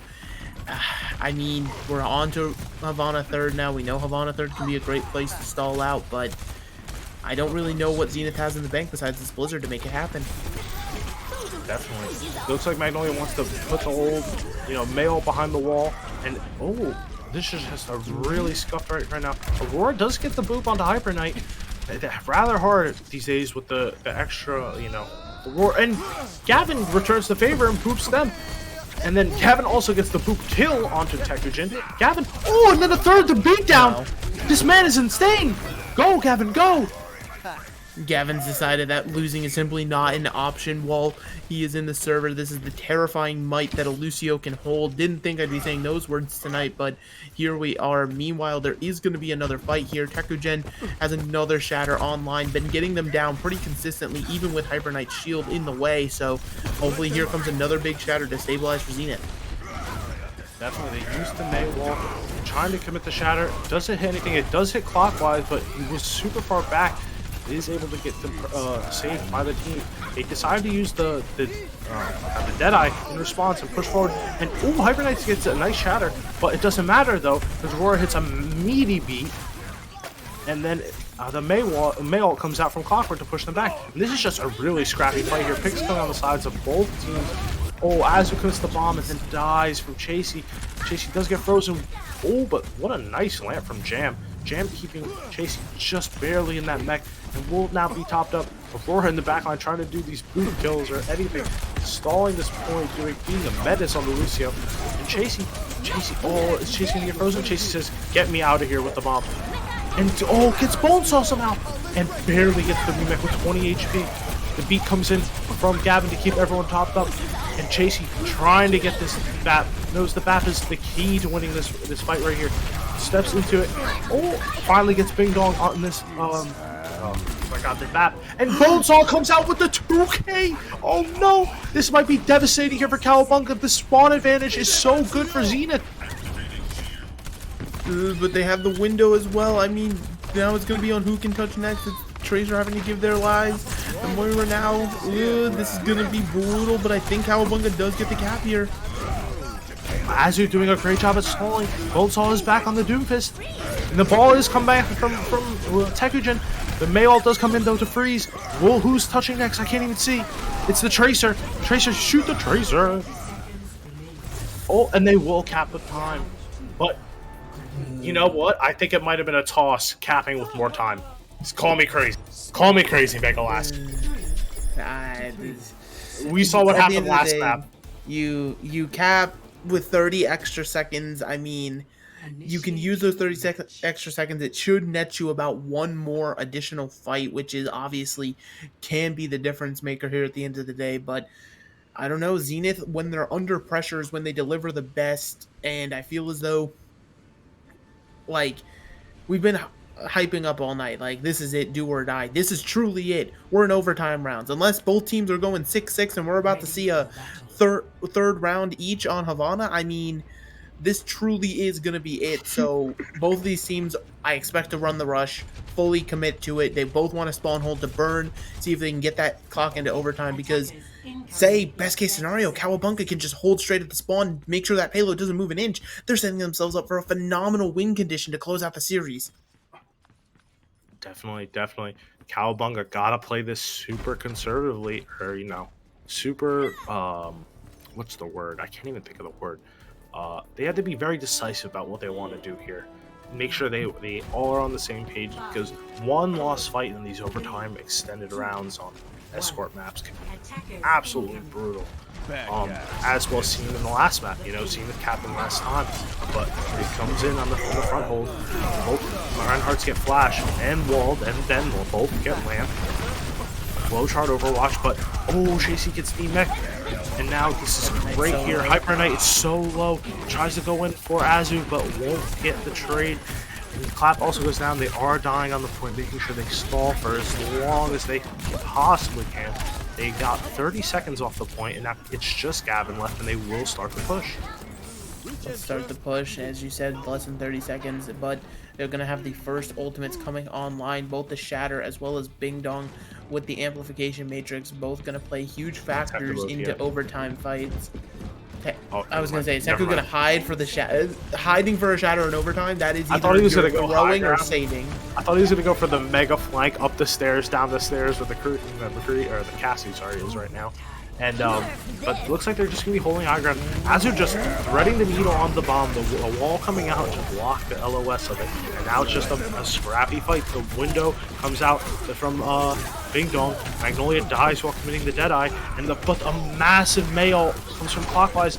gets Bing Dong. Their main source of heals here for the side of Zenith have gone down. Aurora commits the beat, trying to keep everyone as healed up as they possibly can. Magnolia has swapped at the Tracer, and they get Hyper Knight. That's a massive pick here. Azuk also goes down, which is also good if you're a Cowabunga fan. There's only 3, though, on the side of Cowabunga to Zenith score. They pop the ult. Chasey is back. It is now a 4v4, but the Mail comes in, and Chasey eats the Mail! Massive eat from Chasey, and the Teku will go down. And now, this is exactly what Cowabunga needed if they want to win this. The Mail, the Diva Bomb comes out, and it gets Bing Dong, and Chasey on the fadeaway comes down and melees Aurora, looking like an actual superstar here. Gets the ball, and this is going to be where Zenith have their win condition, or this is Cowabunga's win condition. Whew. Chasey just did everything and then some in that fight. That was absolutely ridiculous. Using the bomb to secure the kills, eating the blizzard right before that, and just the amount of space and confidence you were able to use, you know, calling to use the beat in that 4v4, probably also Chasey's call. I mean, absolute menace on the Diva, and now Zenith, you know, Zenith and Cowabunga, really, both sides, they see the line in the sand, they see the end of the tunnel, and they're just both hoping for different outcomes. Zenith hoping for a good spawn hold to burn a lot of time off this clock. Cowabunga, they simply want to get it over with quickly because they know any more time they give Zenith is more time for either Bonesaw or Magnolia or Teku or just truly anybody on this team. You're giving them time to build up an ult or potentially just get that pop-off scenario because Zenith, they've been on fire tonight and they are just ready to take this series. They are ready for the big upset that they were promised. And this is, you know, up to them at this point. They have a minute and a half, and they have all this time to, you know, trying to do a full hold. They don't even hide the spawn hold. They're openly sitting in front of the spawn, telling Cowabunga, you know we are happening. here. Yeah, you know what's happening. We are here. Come meet us. We know what's happening. Let's meet up at the courtyard. 2 o'clock. And the wall comes out instantly. Doesn't look like they're breaking it. They're taking so long to break it, and Clockwise goes down already. Oh no, this is so bad for Cowabunga. They will be waiting out, but this is great for Zenith, you know, trying to stall out as much time as they can. Will be just waiting. They are not so close to building any ults. Bing Dong is halfway to his, you know, window, but oh no, Bonesaw is a little out of position, and the May wall from Clockwise is super well, but it doesn't matter though. The May wall goes down, and oh, Tekken goes down, and the kill feed is being read. People are dying, and it looks like is someone hiding on the thing? No. Oh, yeah, that happened to us in one of our scrims. People were on the cart towards the very end, but finally Cowabunga is going to start this cart moving, but just about 30 seconds left to get it moving, and both sides going to be using these amplification matrices here. I imagine Jam's going to want to pop this early because one pick could solidify Cowabunga's victory here and banishing Zenith to the lower bracket. And Zenith, they're just ready to engage, look for that potential, and hopefully they get the pick because they want it more. Definitely. This is last fight. The window does come out from both teams. Teku goes for a pin, and then, oh, but his whole team gets shattered from the EX Hyper Knight doing the Lord's work. He will go down to Bonesaw in the end after getting frozen. Magnolia trying to hide on this wall. Oh, gets the flash headshot onto Clap, and the bomb does come out from Chasey trying to do the Lord's work, but will go down to Magnolia. Magnolia doing so much work, gets the high noon kill on the Jam. The Mail does come out from Clockwork and gets Bing Dong, but Tekken shields him with the shield. I am your main tank, he says. The both balls have come out on the side of both teams with Hyper Knight and Azure trying to get to the fight as quickly as possible and stall out. Hyper Knight doing the best he can to stall out, but Bonesaw already gets Gavin, and that's so bad. I think he died with. Did he beat? I don't even know. But oh, the Mail does come out. Bonesaw does go down somehow, and Chasey trades out from Tekujin. And this is just a brutal fight. No one knows what's happening right now. Magnolia, Flash Fans, Clap again. And Hyper Knight goes down, and this is going to be it. This looks like it's it. Zenith is going to cap. Zenith's going to win. The slam does come out, and they get 2, and Zenith wins. Holy, Tekujin gets his first playoff game. Look at him. Look at that player. I love the player cams. Oh my god. Look at the player cams. I mean, Azu just beating the seal into this shadow realm.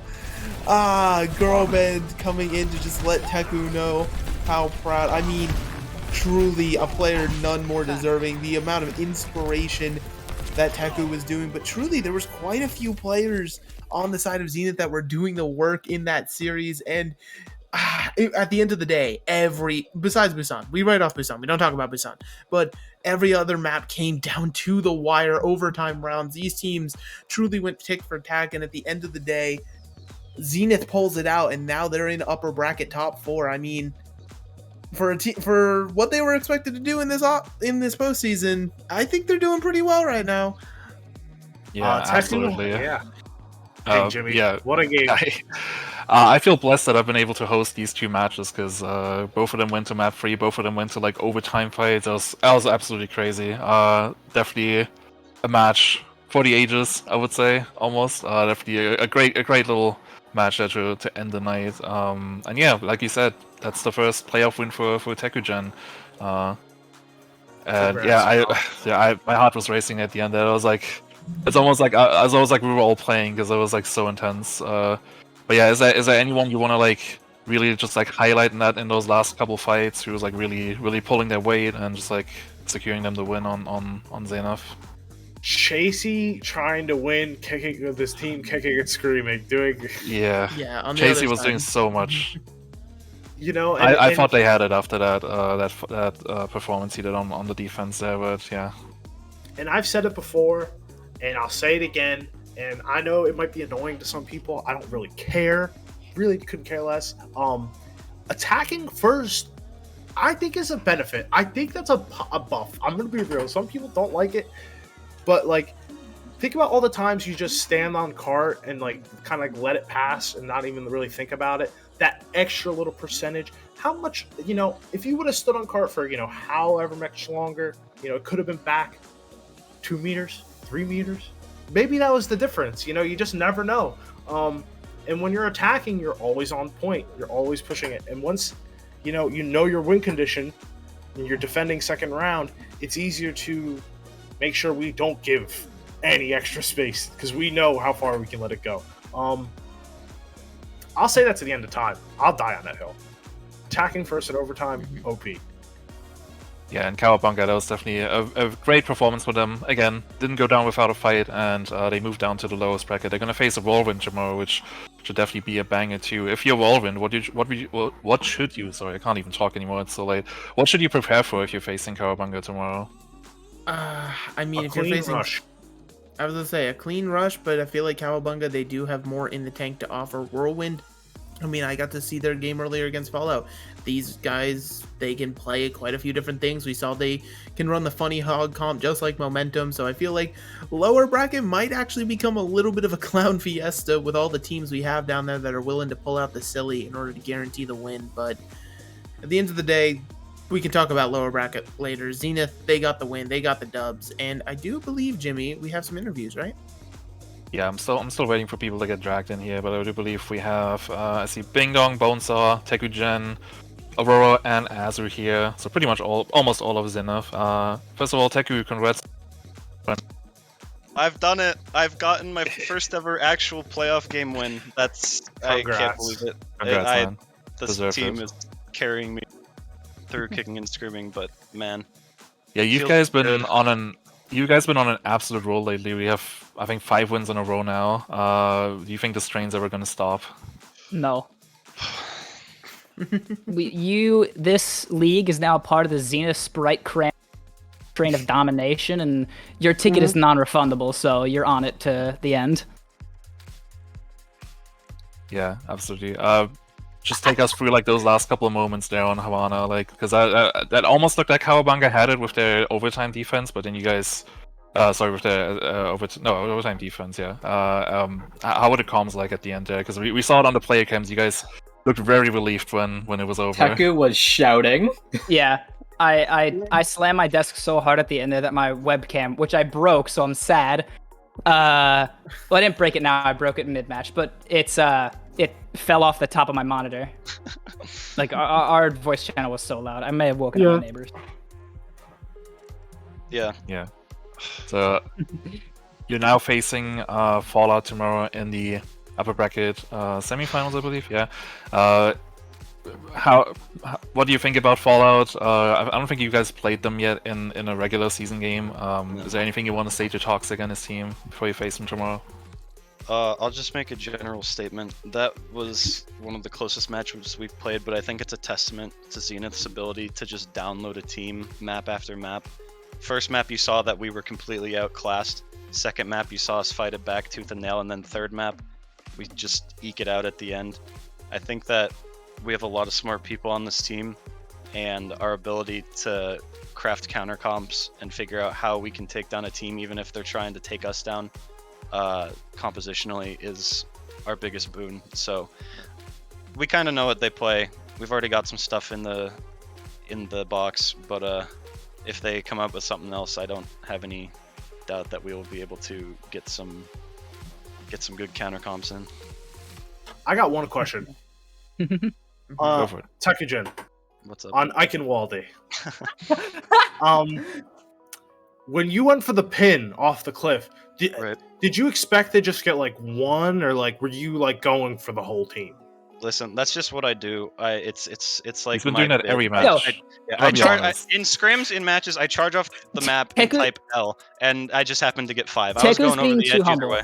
Teku's being too humble. He told me to sit in the corner and flash. He didn't tell me what he was doing, but he said he told me, sit in the corner and flash, I'm gonna be in there. And then like 5 seconds later, he pins 4 off the map. That man's a genius. That wasn't spur of the moment. Teku's braining it out. Yeah. I love Teku. Is so cool. I love this guy. This guy's Teku, great. congrats on your first win. My forever captain. My first captain. Thank you, pal. I'm so happy for you. I have to go feed my cats. And what a match! What a match to get your first win, definitely. Nothing but props to Cow. That was closest match. Yeah, nothing but props to Cow. Good God. Okay, we're gonna give you guys an opportunity to cool off. Thank you very much. Thank you very much. Well, I really can't talk anymore. It's 4 a.m. Thank you very much for talking to us, and good luck in your match against Fallout tomorrow. Thank you. GG's. Awesome. GG's. Wow. What a great day of matches. Those last 2 ones especially were just crazy. I think Chicken just loved to feed his cats, but yeah. Yeah, we still have 8 teams left, but tomorrow we're gonna say goodbye to half of them because we're gonna have 4 elimination matches, 6 in total, so it's gonna be a long day of Overwatch, but we hope you join us again. For now, I just want to say thank you to all the casters, all the people working behind the scenes. Solomon, you want to say something because you just joined? Yeah, we have well, BP has things. I don't know what they are exactly. Hi everyone, we are announcing the MVP candidate, so I hear myself. So you guys all voted in a big poll and you gave us a bunch of names and it was too many and a lot of it was close, so we made a super poll for the top 5, which are, in no order, Azu, Dynamic, Mac Tackle, Chasey, and Jack. Yeah, it's a very cool list. So let's talk about face cams and how they're great, and I'm going to put this in announcements. So do we have one for B League yet? Okay. B League, there is someone has an overwhelming amount of votes, so we didn't need to. I wonder who that is. Cute white boy, let's go. Yeah, for sure. Yeah. Okay, well. There you go. Yeah, what a cool day it's been. All these face counts have been so much fun. I've enjoyed it. We sat in the control room for like 3 or 4 hours before the stream thinking like, okay, but could we do face cams? And could we have at the bottom? And could we also then do it as you're speccing someone? You can see their face as well. And the answer is yes. So we'll keep doing that for the rest of playoffs because it's kind of fun. It's really nice to put a face to names and see people's reactions and all that kind of fun stuff. So I'm really, really happy and proud with how that turned out. So more of that next week and tomorrow, in fact. We have lots of games. Shout out to the New York meetup. It was definitely fun seeing those guys that was together. so cool. So cool. And people shout out to Strategy for being a producer on the ground, getting people's phones set up for cams and stuff so you guys could see them live. That was a lot of fun. And thanks to Joey yesterday who helped as well. But yes, action is nowhere near done. We have 6 games tomorrow, so there's 4 that you see in lower round 1 and round 2, and then also the lower round 2 will also be played at the end of tomorrow. The exact schedule will work out based on availability of teams. We might be bouncing around a bit between rounds just to make sure we get as many people per team at the match as possible, give them the best fighting chance they can.